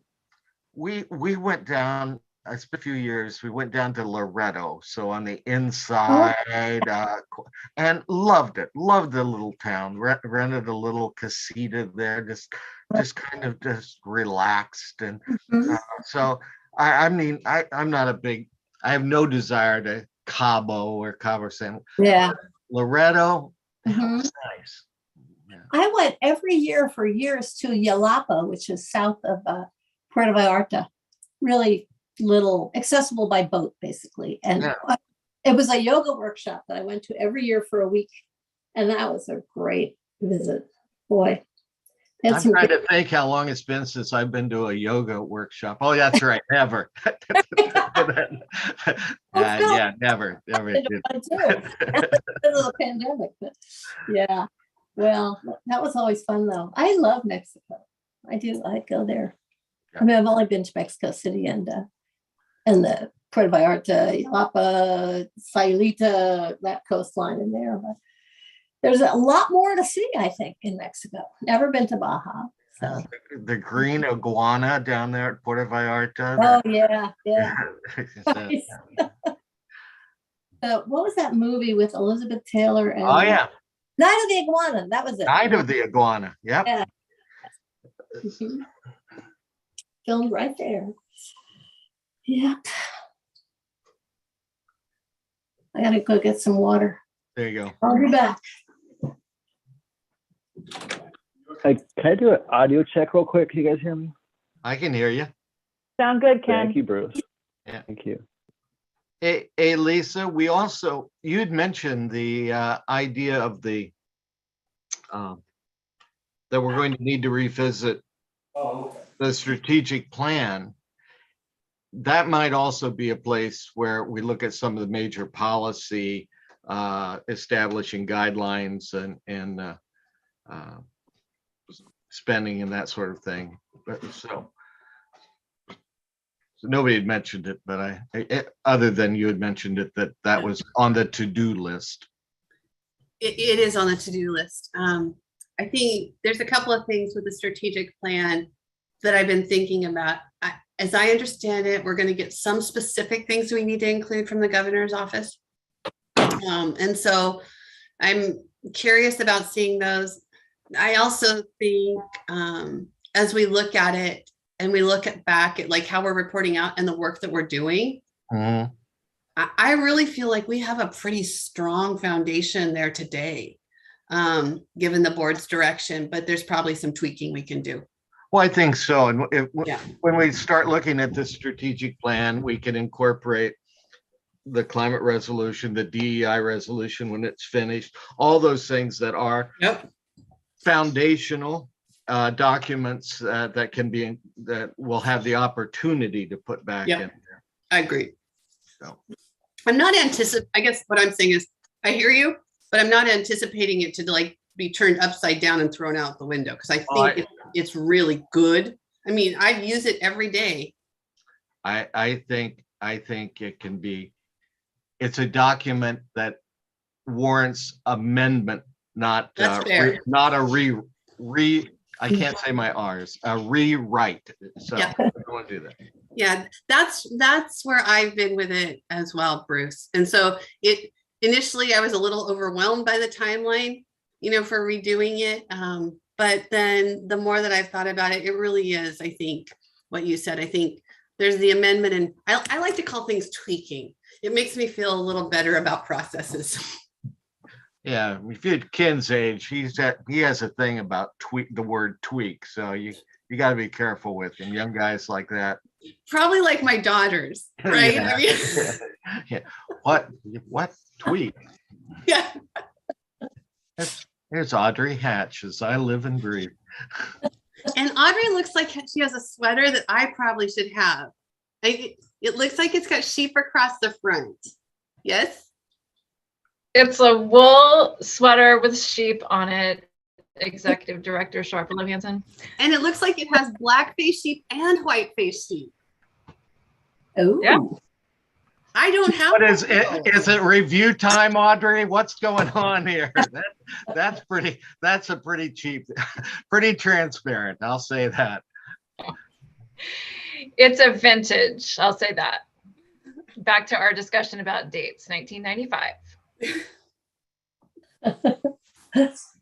I love this crew. You guys are so much fun.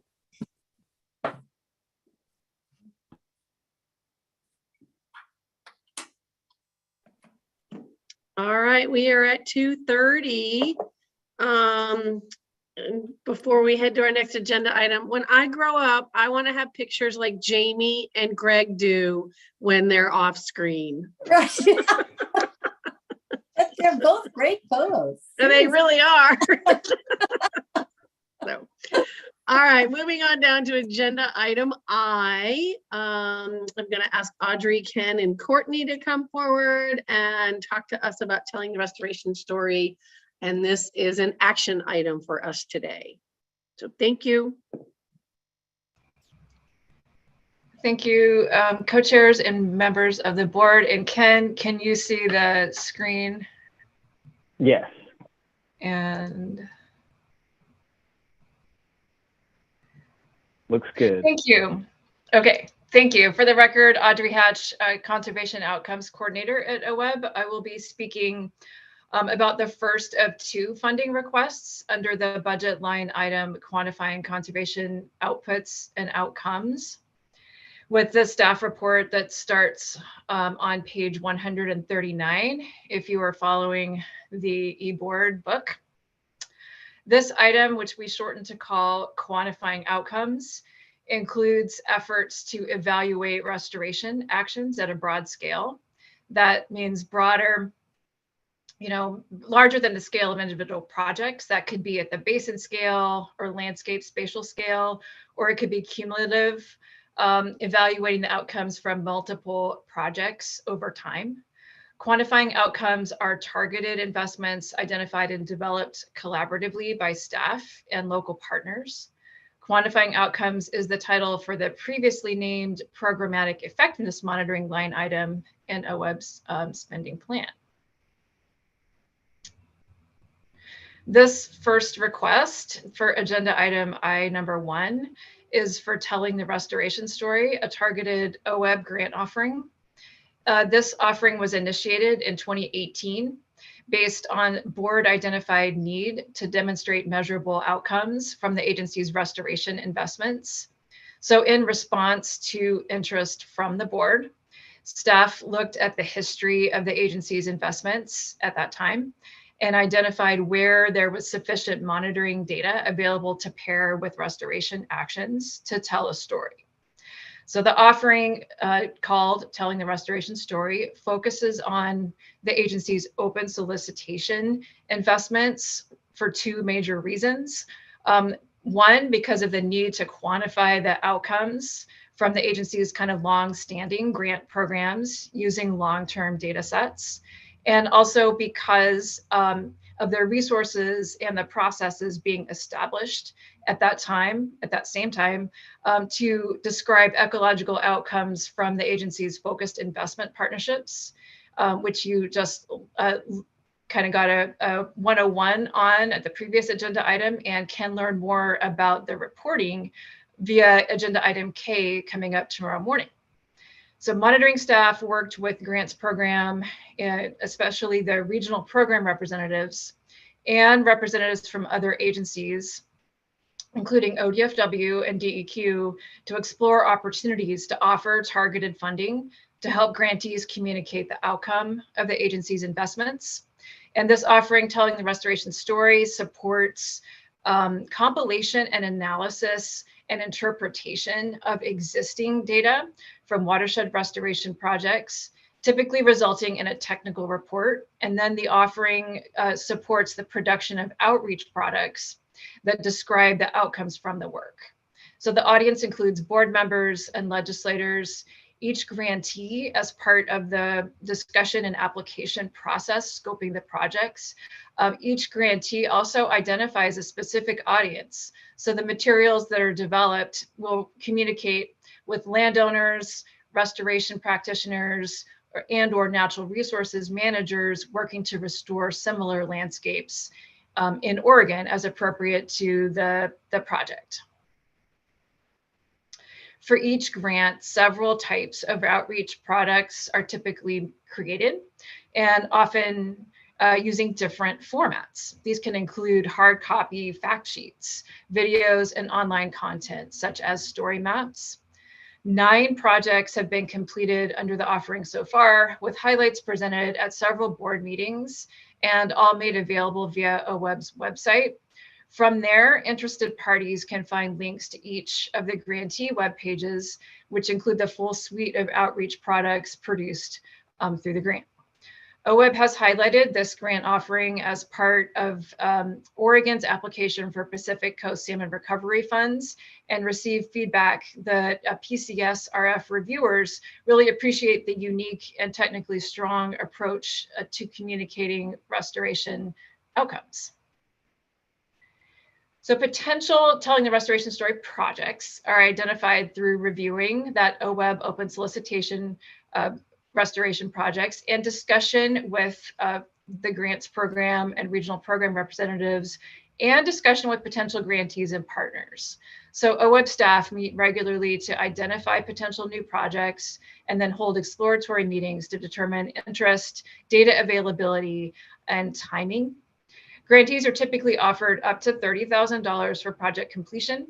And again, that funding is really focused on data analysis and compilation of existing data, and then the outreach products. So at this time, additional funding is needed to provide the offering to any potential new grantees.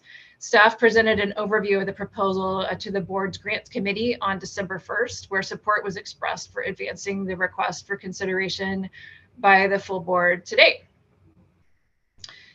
Telling the Restoration Story grants look for opportunities where sufficient monitoring data is available to quantify that story, and then fund compilation analysis of that data and produce a standalone technical report that presents that information.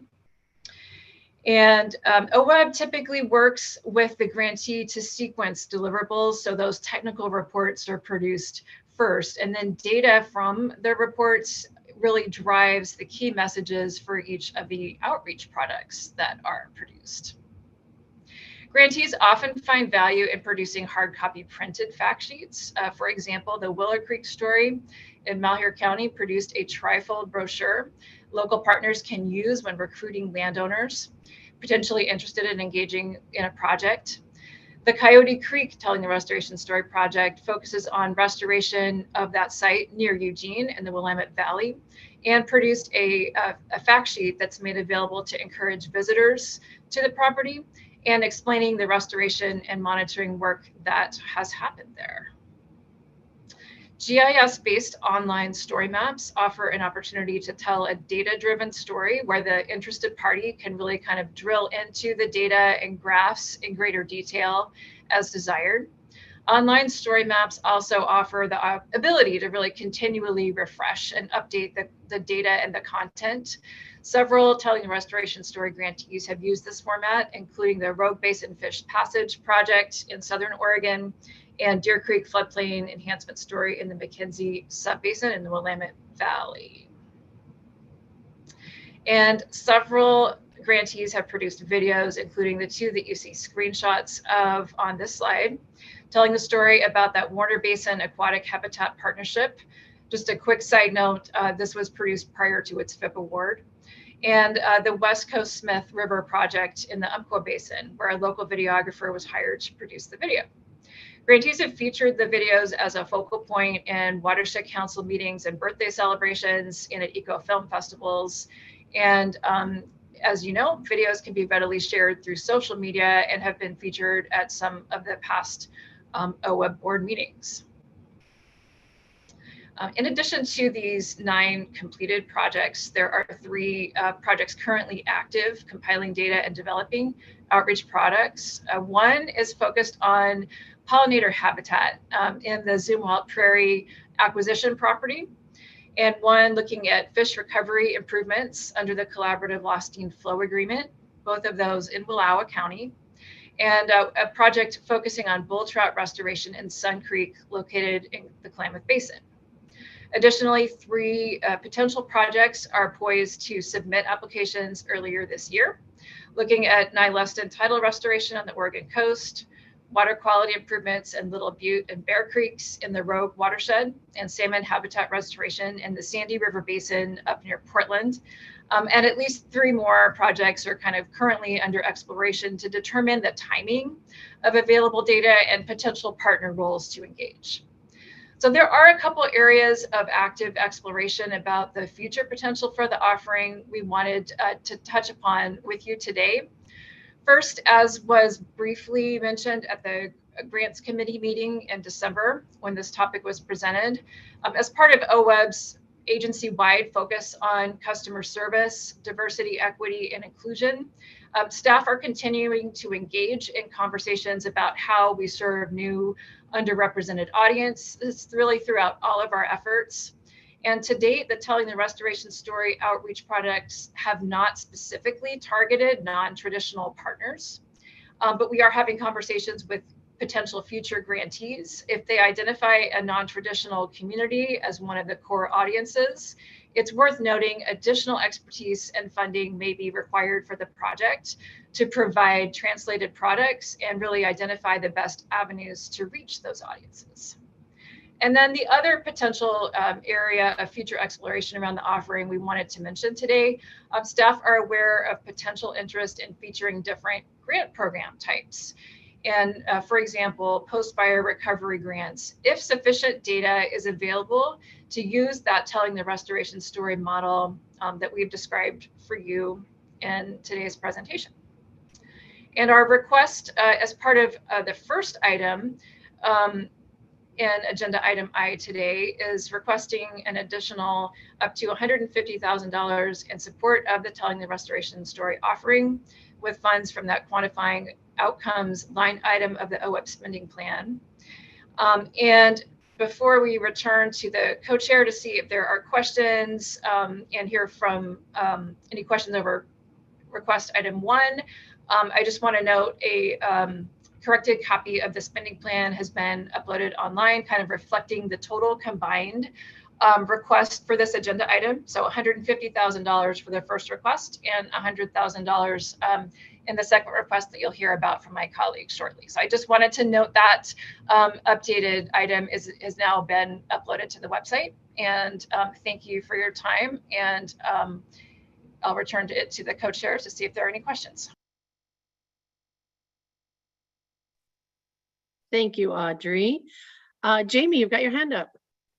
Yeah, I just think this is such important work, and I mentioned it in my introductory comments at the beginning of the day, not just what staff mentioned about developing measurable outcomes and building those partnerships and comparable deliverables across agency, but so often our team and our partners really just want to focus on getting the job done, protecting, enhancing our watersheds, and not necessarily thinking about the importance of telling our story.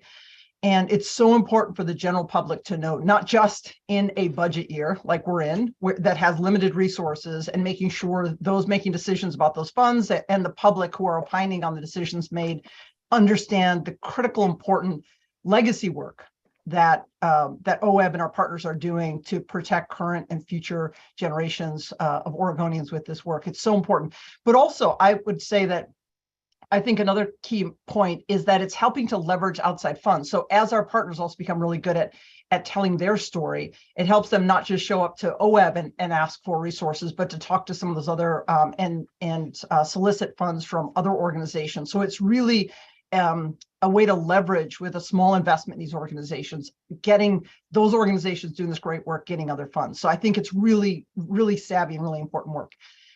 And I do appreciate the reference to non-traditional partners and the thinking that staff is putting into that. I was going to ask about that. I think it's really important. The question I have to that topic is, I know that traditionally we look at allocation of funding to agencies that focus on doing the work itself, but based on what was talked about in this outreach to the communities, there seems to be a real opportunity to outreach to organizations that include our non-traditional partners or partnerships we want to build, that may not, their main focus may not be doing watershed work, but they will also be phenomenal and really the only way we can connect with some communities. So I was just wondering if, as we're looking at both these resources, and I would argue if that's the case, then we should be looking at more resources allocated towards it, but what those proposals will look like, and how expanded will they be, and how much we'll be able to really use this as an opportunity to engage some of our non-traditional partners in a way it's been challenging to do before.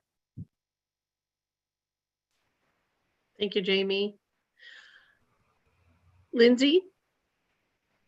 Yeah, thank you for that. I am not that familiar with this grant offering, so forgive me if I stumble or get something wrong, but I did want to build off of that conversation about non-traditional partners. And it sounds like a lot of the opportunity for telling the story is focused around monitoring and maybe metric results.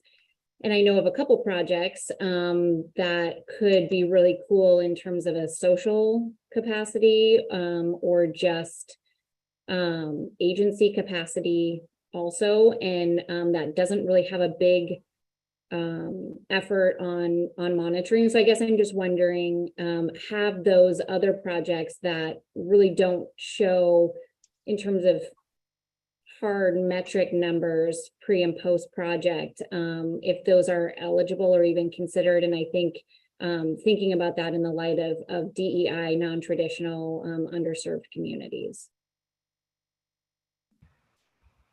Yeah, thank you for the question. For the record, Audrey Hatch, and I hope it's okay to dive in and kind of start a response here. Okay, thanks. So I would just kind of emphasize, I appreciate the question, and I want to touch back on kind of Jamie's question as well. So the funding model and the offering that we're really describing today is really based on that data-driven, kind of looking for those long-term data sets for both the restoration actions and the monitoring. And that's what that kind of $30,000, per project estimate that we provided and have, kind of been using so far is really based on situations where there's existing data from watershed restoration projects, to build on.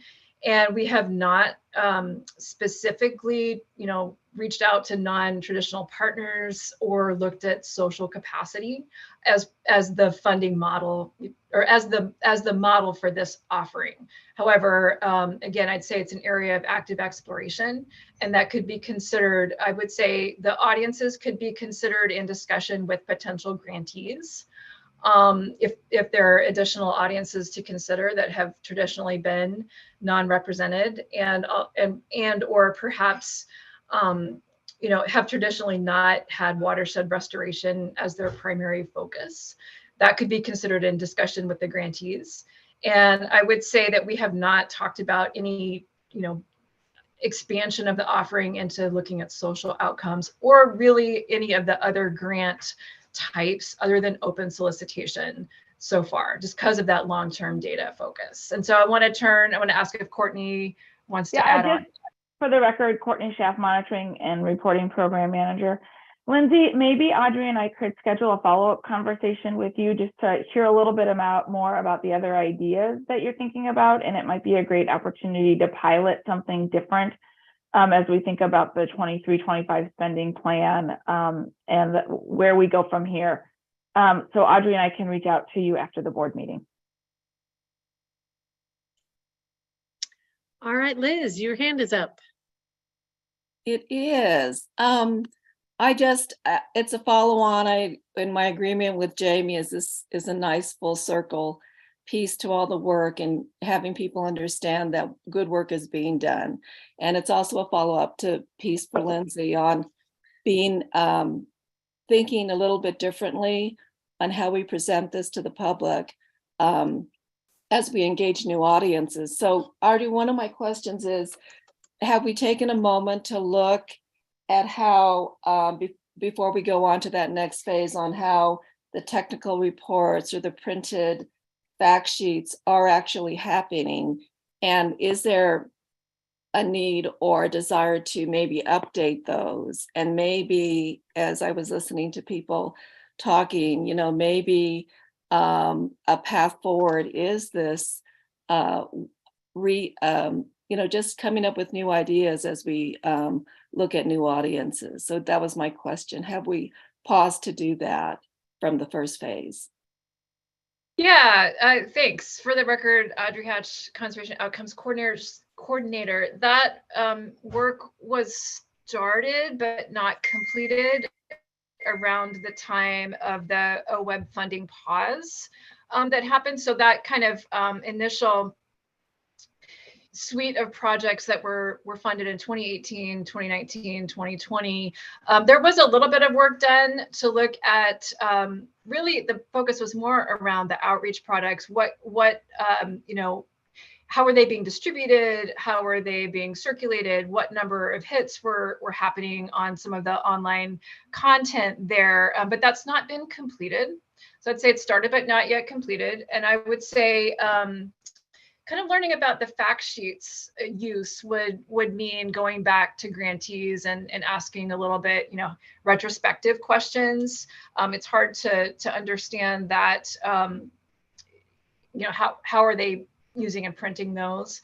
And I would add that the technical reports are, those have not been looked at really at all in terms of how are they being circulated or what number of hits are they getting when they're uploaded to a website. So that's a status update pre-funding pause at OWEB.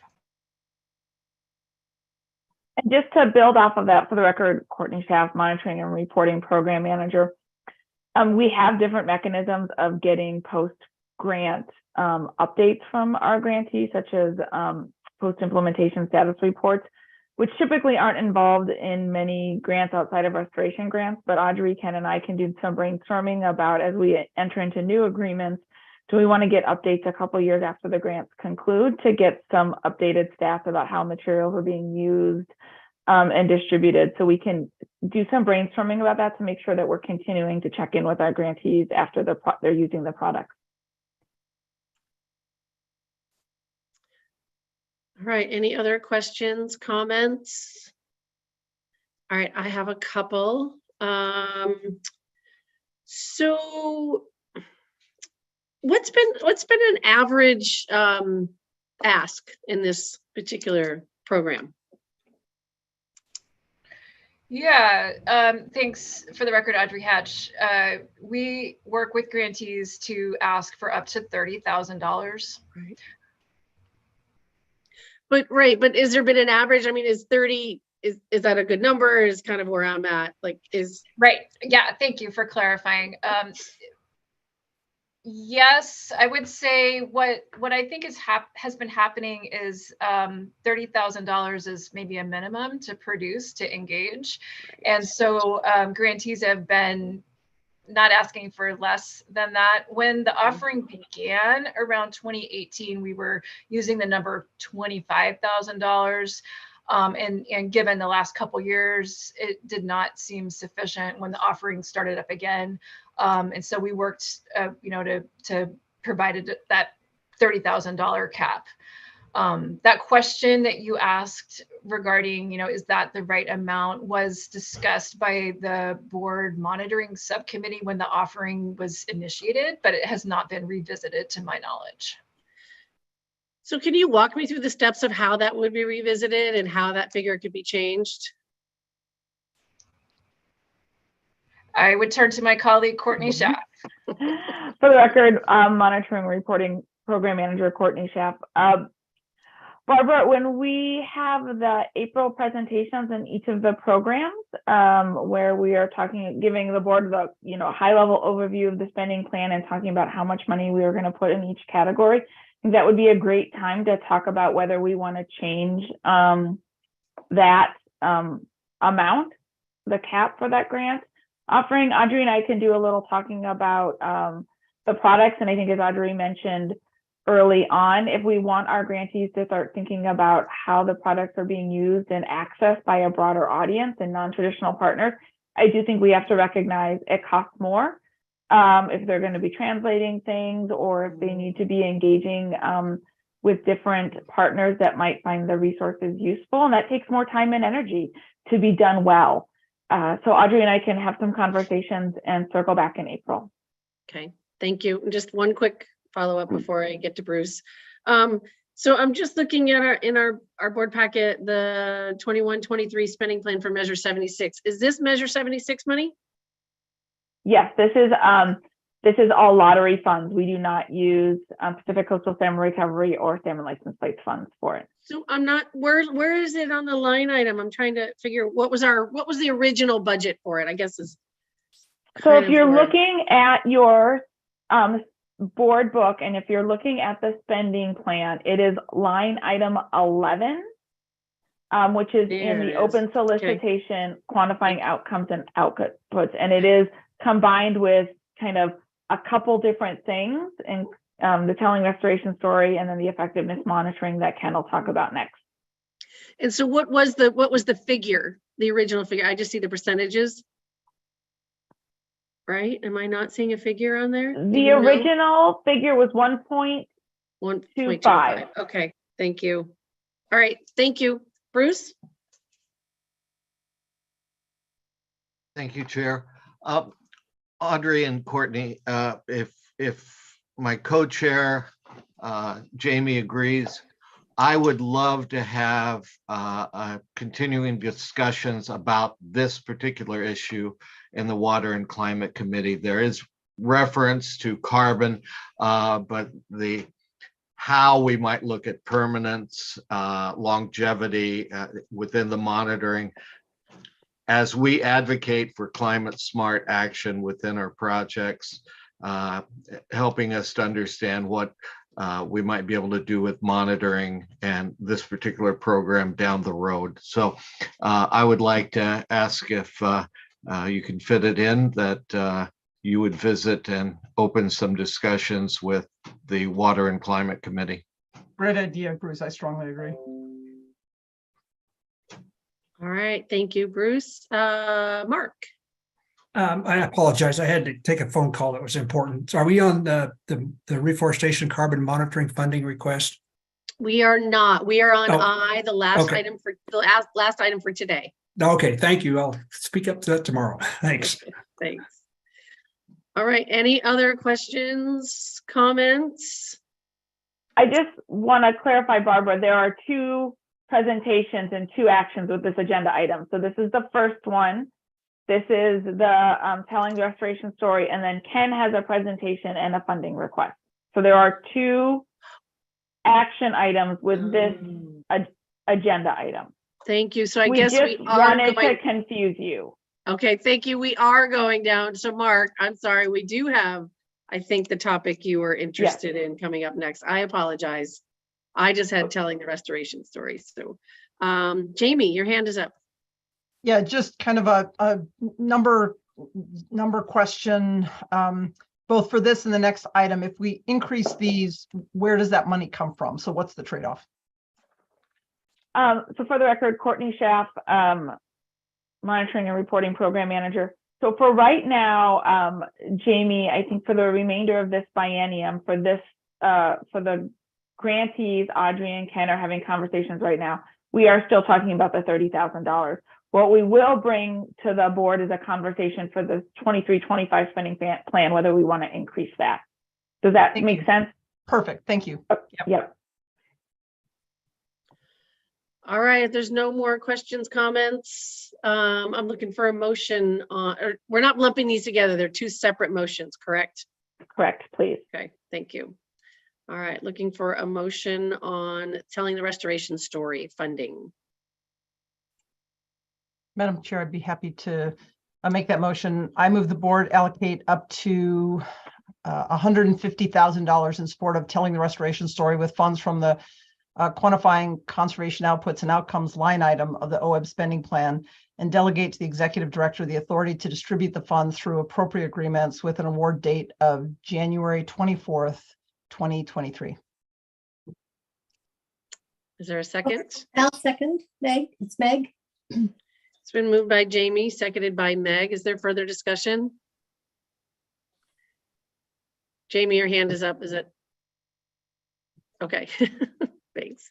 All right, hearing none. All those in favor say aye. Aye. Aye. All those opposed, nay. All right, motion passes unanimously. Thank you. Let's move on to the next one. Ken, riparian reforestation carbon monitoring funding request, please. Thank you. Good afternoon, co-chairs and members of the board. For the record, I'm Ken Fecho, OWEB's Effectiveness Monitoring Coordinator. And thank you, Audrey, for pulling up the slide. So it looks good. So again, this agenda item I2 begins on page 141 of your ebook, and there is a short attachment that describes more about this project. And so I'll just provide a few introduction remarks here on this slide. Over the last year, we have started to prioritize staff efforts to explore monitoring opportunities to better understand the climate adaptation and mitigation benefits of restoration actions that OWEB funds. And mainly that's due to all the attention that you guys have been giving climate change with the passing of the climate resolution and recently completing the tribal and stakeholder engagement to better understand concerns and opportunities before we establish climate consideration evaluative criteria across all grant programs.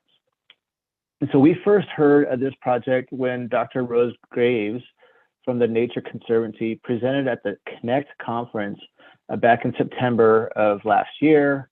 And after that presentation, Jesse, Audrey, and I have met with Rose several times to figure out how we could support this monitoring effort and how we might be able to work together to collect some more information to learn how riparian plantings are improving riparian conditions across the state. We are coming to you today to request $100,000 from the quantifying conservation outputs and outcomes line item from the spending plan to support this monitoring project. We did brief the grants committee, and Rose presented to the Water and Climate Committee in December, so they could learn more about this funding request before we brought it to you today. And so I just want to acknowledge Rose Graves. This presentation today has been adapted from her slides that she used to present to the Water and Climate Committee, and I appreciate her providing permission to use these today. So yeah, stay on that slide right there. Actually, go back one, Audrey, please. There you go. Second slide, one more. There you go.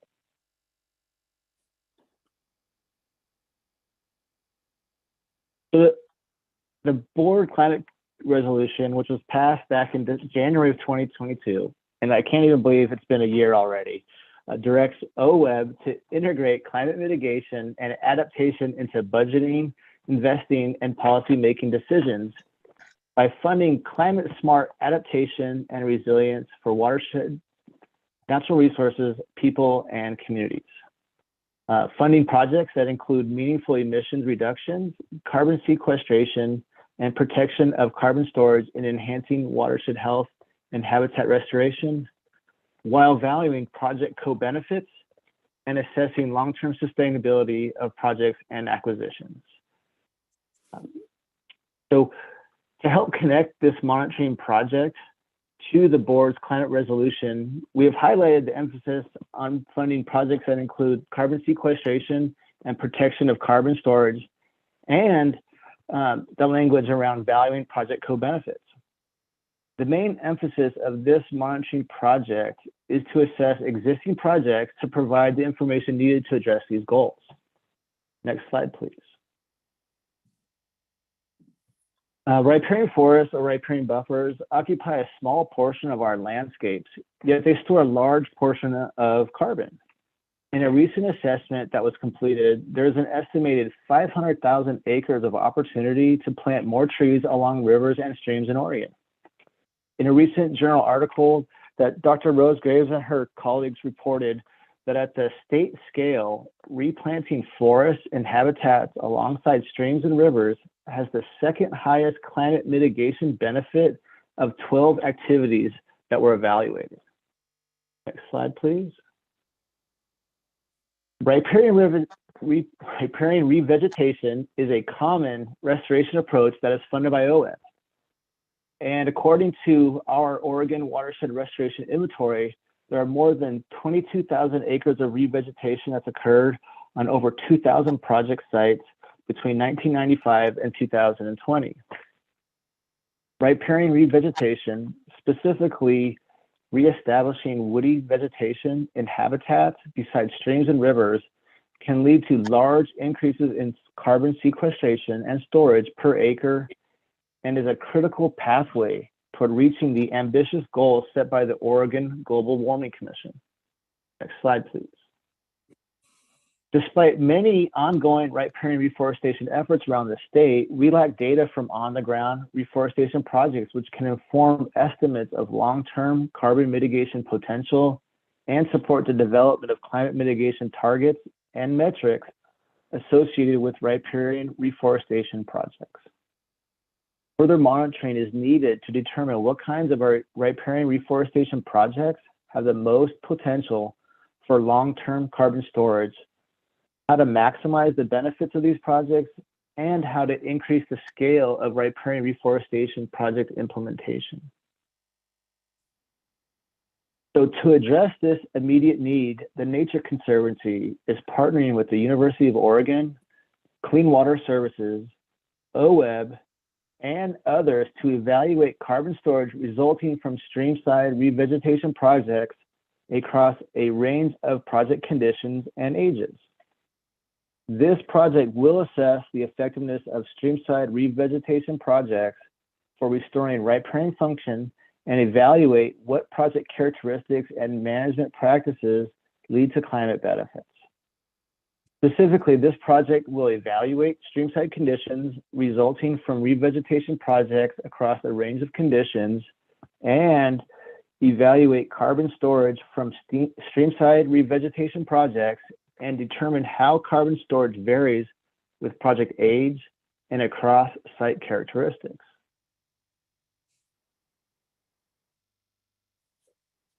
Using a combination of field data collection and statistical modeling, this effort will lead to updated estimates of carbon accumulation over time in reforested riparian areas. The study will include a rapid riparian stream site condition assessment to demonstrate the effectiveness of streamside reforestation and explore the relationship between streamside site conditions and carbon storage. And this table is just a summary of each objective's attributes and metrics that will be generated from the data collected in the field. Next slide, please. So what's the value add from OWEB's investment? Now, with OWEB support, the Nature Conservancy will be able to hire an additional technician to assist in data collection that will result in they're estimating 6 to 10 additional sites. And increasing sample size is really important to detect a statistically significant response to restoration action. So that will be one of the benefits. In addition, they'll be able to measure additional riparian condition parameters, including riparian shade and bank stability. And this collaboration will help us better understand how site variables are influencing carbon storage and riparian conditions. And specifically, we also expect to learn how site prep and plant establishment efforts influences carbon storage and riparian condition. It's something that our partners, our grantees, really focus a lot on, the specifics of those two things, site prep and plant establishment. And currently, Dr. Graves is coordinating with DEQ to help identify sampling sites and collaborating on the effective shade monitoring methods and analyses. This information can be used to determine how effective shade is improving with our investments in riparian planting efforts, and it will help DEQ to better understand how total maximum daily load, or TMDL, targets are being met in areas that have completed TMDLs in water temperature impaired streams. Next slide, please.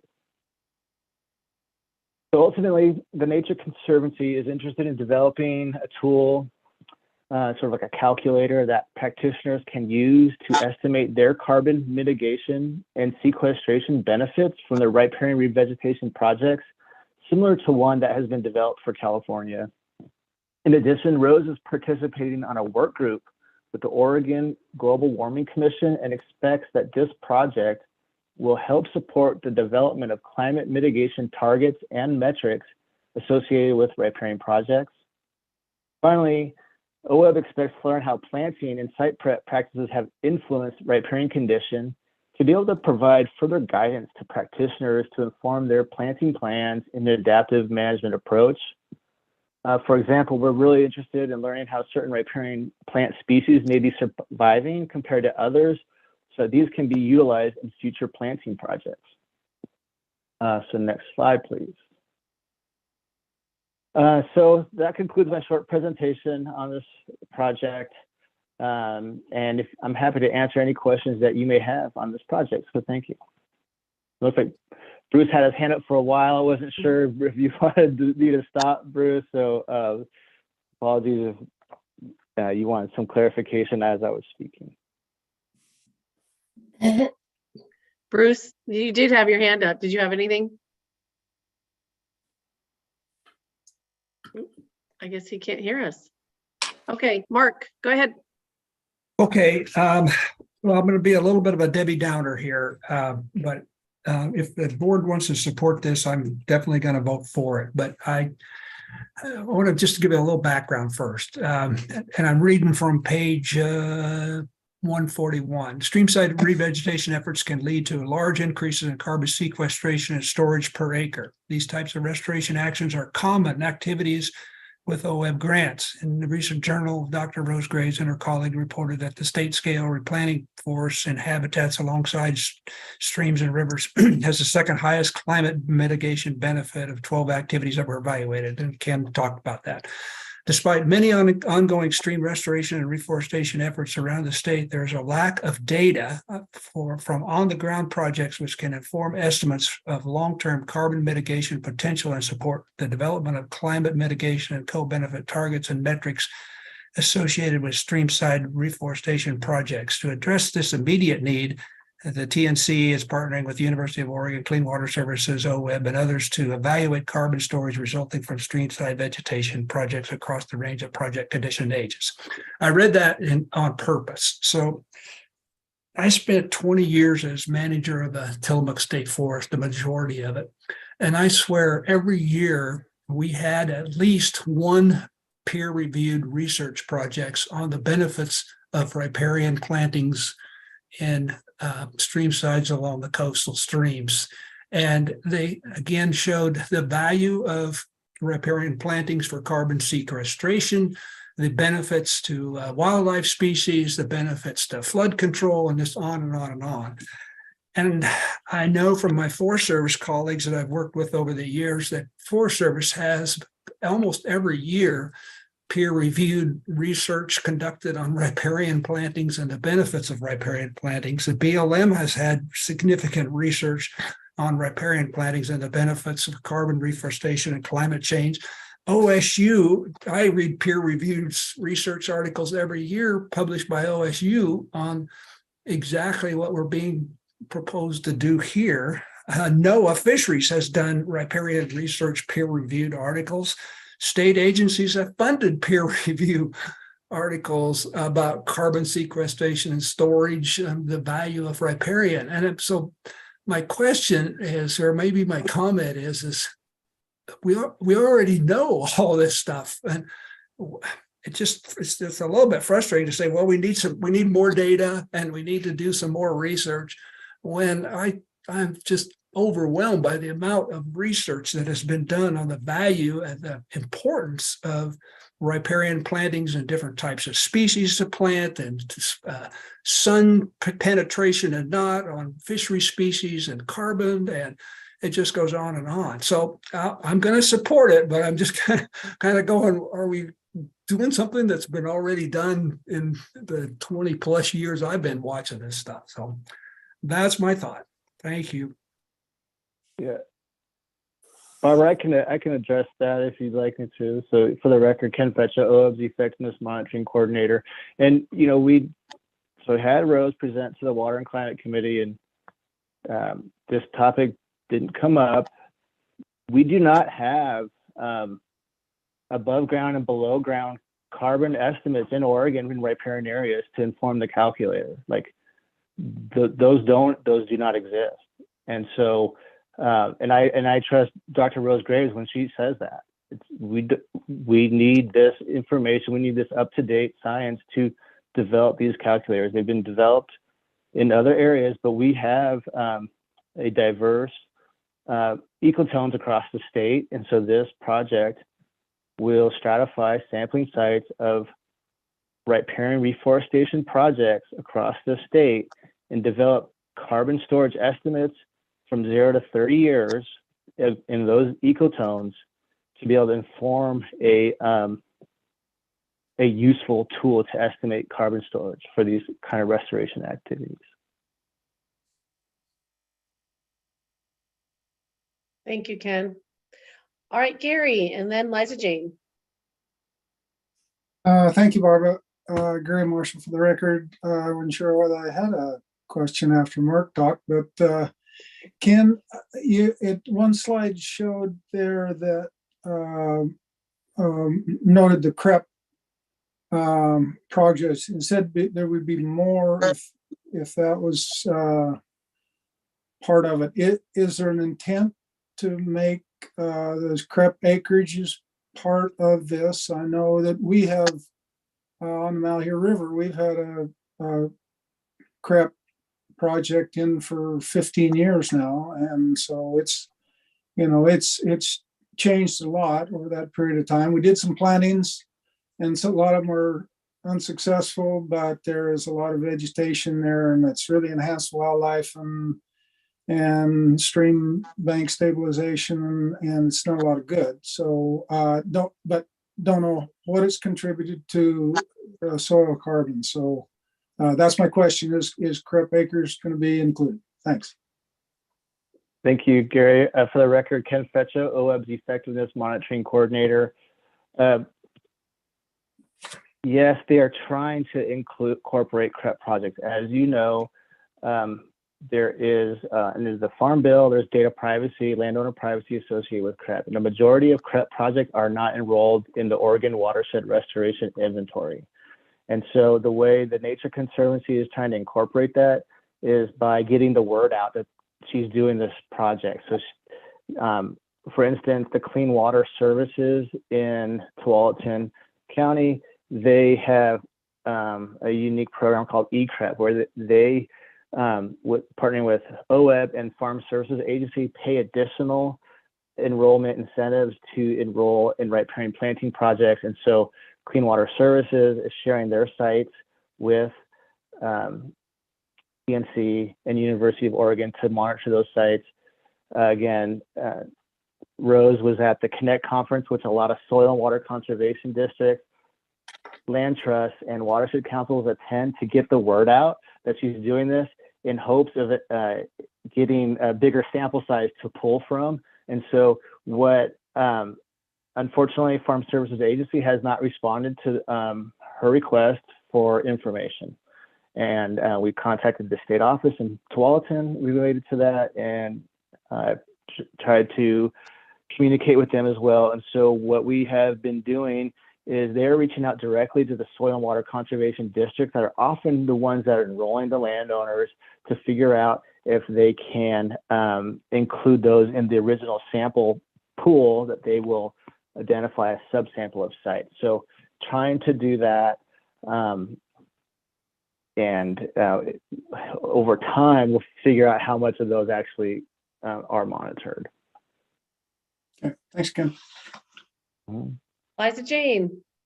Barbara, I'm going to jump into a different topic. So if Liz or Audrey are on the same train, I'll pass to the end. Okay, thank you. Go ahead, Liz. Hey, Ken.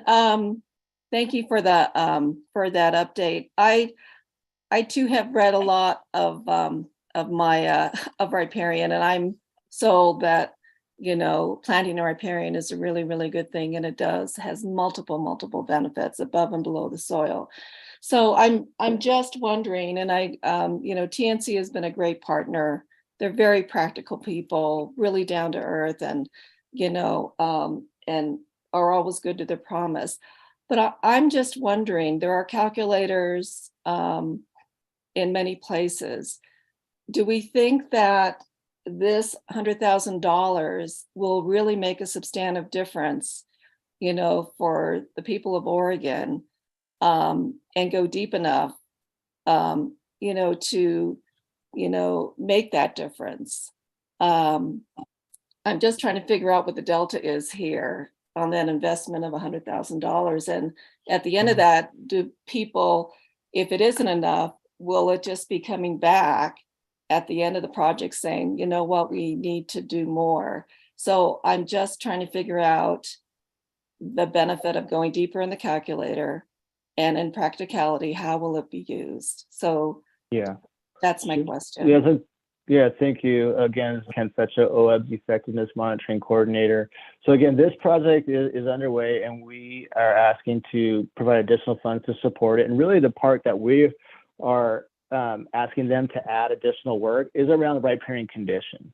And so we have asked them to add additional components around effective shade, bank stability, to understand, you know, because again, when folks propose these projects to OWEB, they're mainly doing around the benefit to water quality, habitat, and to the hydrology of the system, right? And often it's because there are listed species, fish specifically, that would benefit from riparian planting projects. And so we see, because of the carbon or sort of the climate change focus of the agency, that it's also being good partners to support TNC in this effort.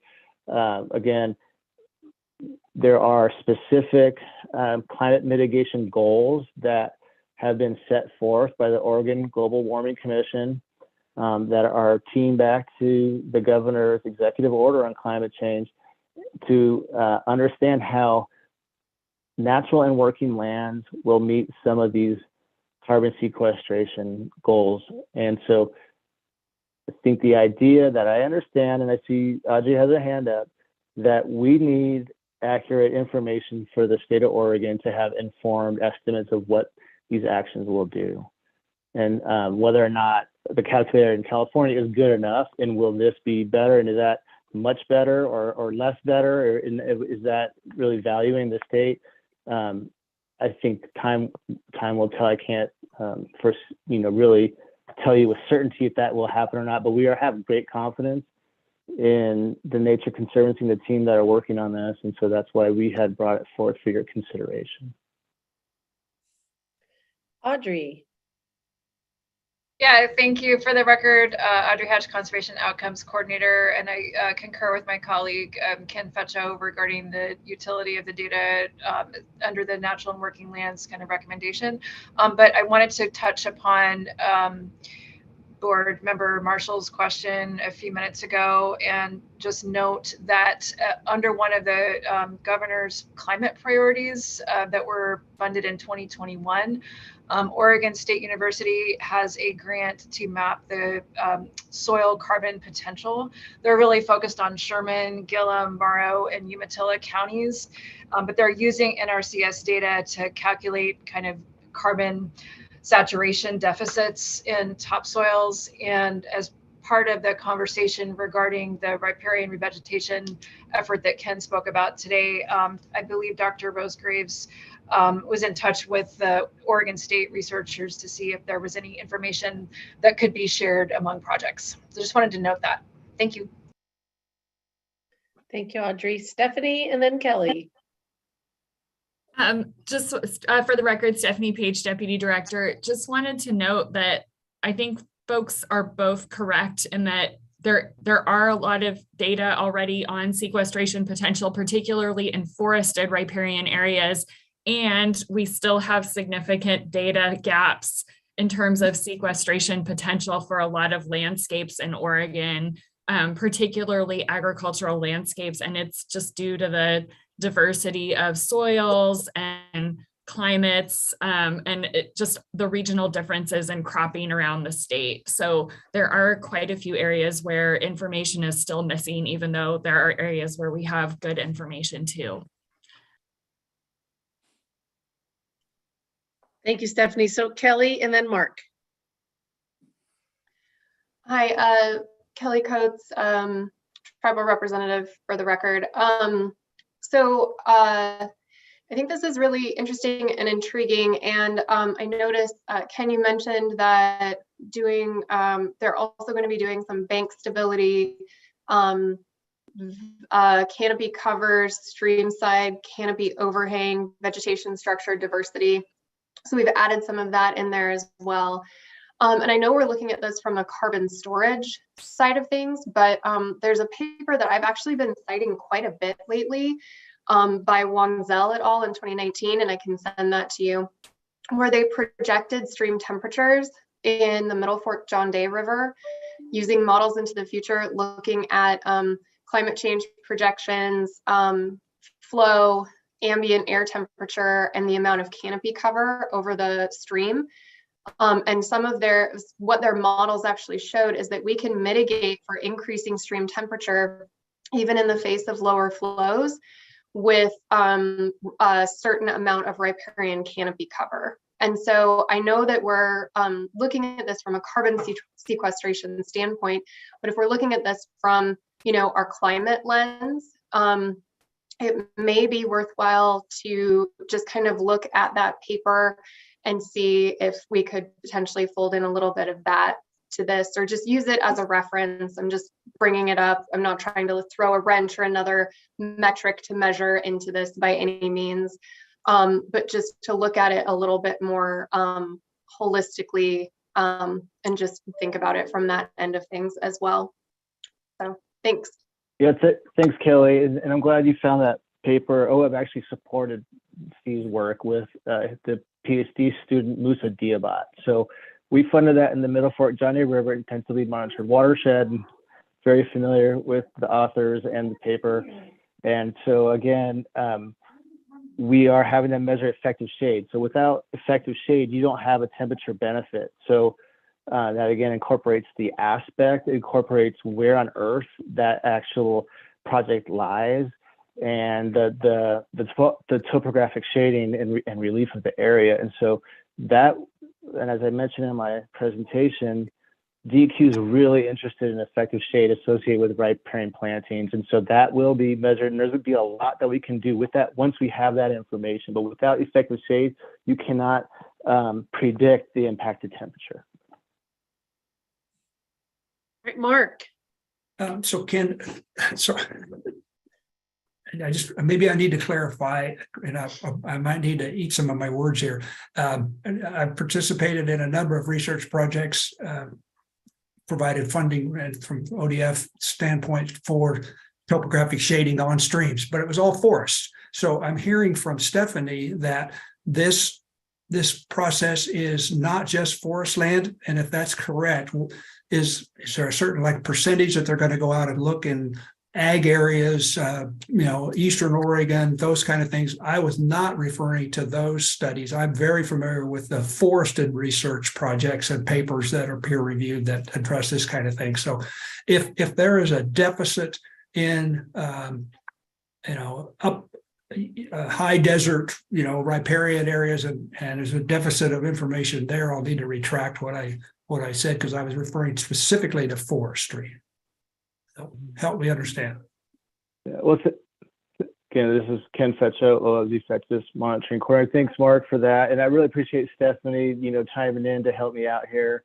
That map that we showed earlier, it shows how those planting projects are spread across the state. You add in CREP, those are only on agricultural lands, right? And so there are a lot of projects across the state. There's agricultural lands on the west side that aren't forested, right? The Mackay and Dairy Creek basins in the Tualatin and the Clean Water Services service area that are ag areas where they are trying to restore the riparian areas and replace the vegetation that's been removed over many, many years. And so they're still working on the sample stratification and sample sites. And so it's based on where those reforestation projects occur, and they're working with the local partners to increase that sample pool to pull from. And so it will be a statewide assessment. Okay, thank you. That helps. Thank you. Liz? Just a quick word to say, when I heard Stephanie talk about the working lands, my just support is to lean into that. Like Mark said, there's so much other work that's been done in forested lands, and it would just be, I think, a benefit to lean into to those areas that we need to know more about. So thank you. Jamie? Just actually want to really express appreciation to Mark and others who are trying to be mindful of our role as good stewards, and is there a duplication of data? So I really appreciate those comments. And then also that staff noted that it sounds like there's some gaps. So thank you for that conversation. I really appreciate everyone's input to that. I understand that this is talking about essentially establishing this type of either habitat or this type of reforestation. A separate question, but always comes to mind for me when we're having this conversation is there anything either tied into this or a related study or a related conversation about how we maintain these, how we maintain this setting over time? So obviously we can go in and have a great project, but then if it doesn't take, or if it's destroyed over time, then there's this question about that investment. So I don't know if there's any comments. And again, I understand it's not tied into this study specifically, but was wondering if staff had any comments about reflecting on some of the longevity of these projects. Yeah, thanks, Jamie. And Ken Fetcho, OWEB's Effectiveness Monitoring Coordinator. We will get to that, because some of these, the inventory, the restoration inventory that we're pulling from, it goes back to 1995 to 2020. So we've learned a lot over time. And I think some of these older projects, we'll see what those look like. OWEB now approach the way we fund riparian reforestation very differently than we did when OWEB started funding these kind of projects. And we look at it as plant establishment and plant stewardship.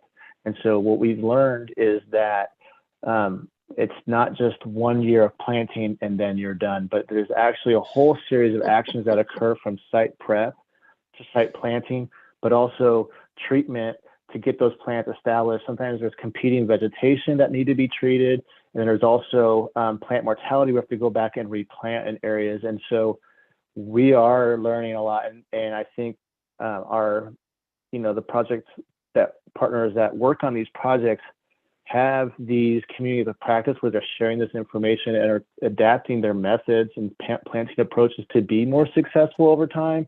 But there's always, especially with drought conditions and a changing climate, where there's room for learning more, especially when there are probably plant species that are able to, deal with water stress than others. And this is that will be incorporated into this monitoring as well, that we hope to be able to share with others after the findings are, disseminated and written up.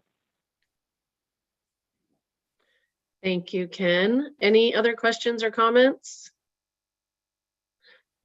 Well, before we move on, Liza Jane, or because we have before, okay, because I have some questions and comments also, but well, I'll squeak it in. Okay, it's just a Liza-ism kind of, but not specifically my value. It aligns with one of my mottos, which is "Don't believe what you think." I can't cite the research, but heard a report on research where trees in riparian areas actually took up more water, and we're trying to get water in streams. And so I hope that that's a variable that's included when we look at what we're doing holistically in a riparian area. I have had the experience of, as a private landowner, in becoming a victim of good intentions by agencies and governments that were really narrow focused. Reed canary grass is one of those. I will fight for generations to come. Great intentions, didn't see the big picture of stream banks stability with a invasive species. So I just think that we gotta stay big in our outlook. Introducing beavers where we're planting a lot of trees. It's just that kind of stuff that I hope this data will look at big picture. You have an opportunity here to include a lot of factors. thank you, Liza Jane. To piggyback on Liz's question, it was $100,000 enough? Are they going to be coming back to the pot? I see these other partners listed. Are they contributing to this at all? Did you ask me a question, Barbara? Yeah. No, I'm asking Ken. Sorry. I'm freezing out, so okay. Yeah, thanks, Barbara, again, for the record. This is Ken Fetcho. $100,000 is what OWEB is willing to contribute. The Nature Conservancy is funding the majority of this, but the Clean Water Services are providing staff time to identify the sample sites because there's just a high density of these plantings in that watershed of Tualatin in Washington County. And U of O has in-kind services. There is a PhD student that's working on this, and then we'll also have additional students that will be hired to help collect some of the data in the field. Okay, thank you. Is this for new projects only? This is for existing projects that are enrolled in the Oregon Watershed Restoration Inventory dating back from 1995 to 2020. Okay. So these are for existing projects, not new projects, and they will be comparing these projects using the extensive post-treatment design to areas that are not treated. So areas that are impacted with, limited to no riparian vegetation. So that's how they're trying to compare and get that sort of time series of carbon and riparian condition associated with these actions. Okay. All right, thank you. So this inventory, you say there is a gap because the privacy with USDA, FSA. Could a landowner who is enrolled in CREP voluntarily put their project on this inventory? Yeah, Yeah, that's exactly what ORI is for. Oregon Watershed Restoration Inventory is exactly for voluntary actions. And so this goes back to the beginning of the Oregon Plan for Salmon Watersheds, where a bunch of private industry forest landowners were enrolling their projects in here because they had this riparian canopy retention and they wanted it documented. And so absolutely, if a landowner wants to put their sites in ORI, you can do that. Okay. But because of privacy considerations in the Farm Bill, we don't require those to happen. Right. There are a few CREP projects that show up in the restoration inventory because we funded enough different components. So say we funded large woody debris and some plantings, and they also happen to fence and enroll it in CREP, it will show up, but it won't be really show up as CREP project. Okay, I see. Okay, that makes sense. Yeah, it's sometime offline. I'd love to talk about the messaging on that and Yeah. how to reach out. But let's see, I'm looking at all my notes. Okay, yeah, as somebody who has a CREP project for 19 years, 24 acres, I see all the benefits above ground. This would be really fascinating to see below ground. So that's pretty exciting to me. So, all right, any other questions, comments on this topic? Not seeing any. I would love to entertain a motion, please.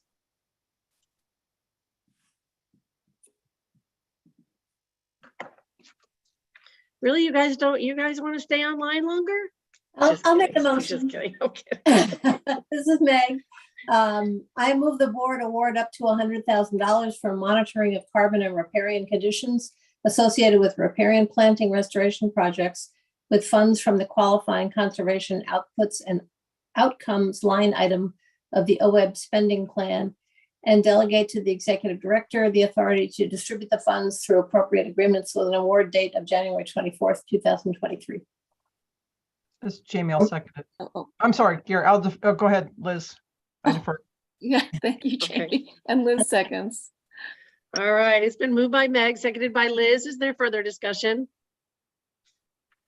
Seeing and hearing none. All those in favor say aye. Aye. Aye. All those opposed, nay. All right, motion passes unanimously. Thank you, everybody. That was a really engaged conversation. I appreciate it. And with that being said, oops, go ahead, Lisa. Did we get both of them? Because Audrey had an ask also. Did we do the motion for Audrey's as well, or I missed it? Okay, I missed it. We did. Thank you. Just double checking. Thanks. It's okay. Awesome. Great day, everybody. Great work, staff. Always appreciate your efforts to educate us. And this meeting is adjourned. We'll see you all tomorrow morning. Wow. Thank you.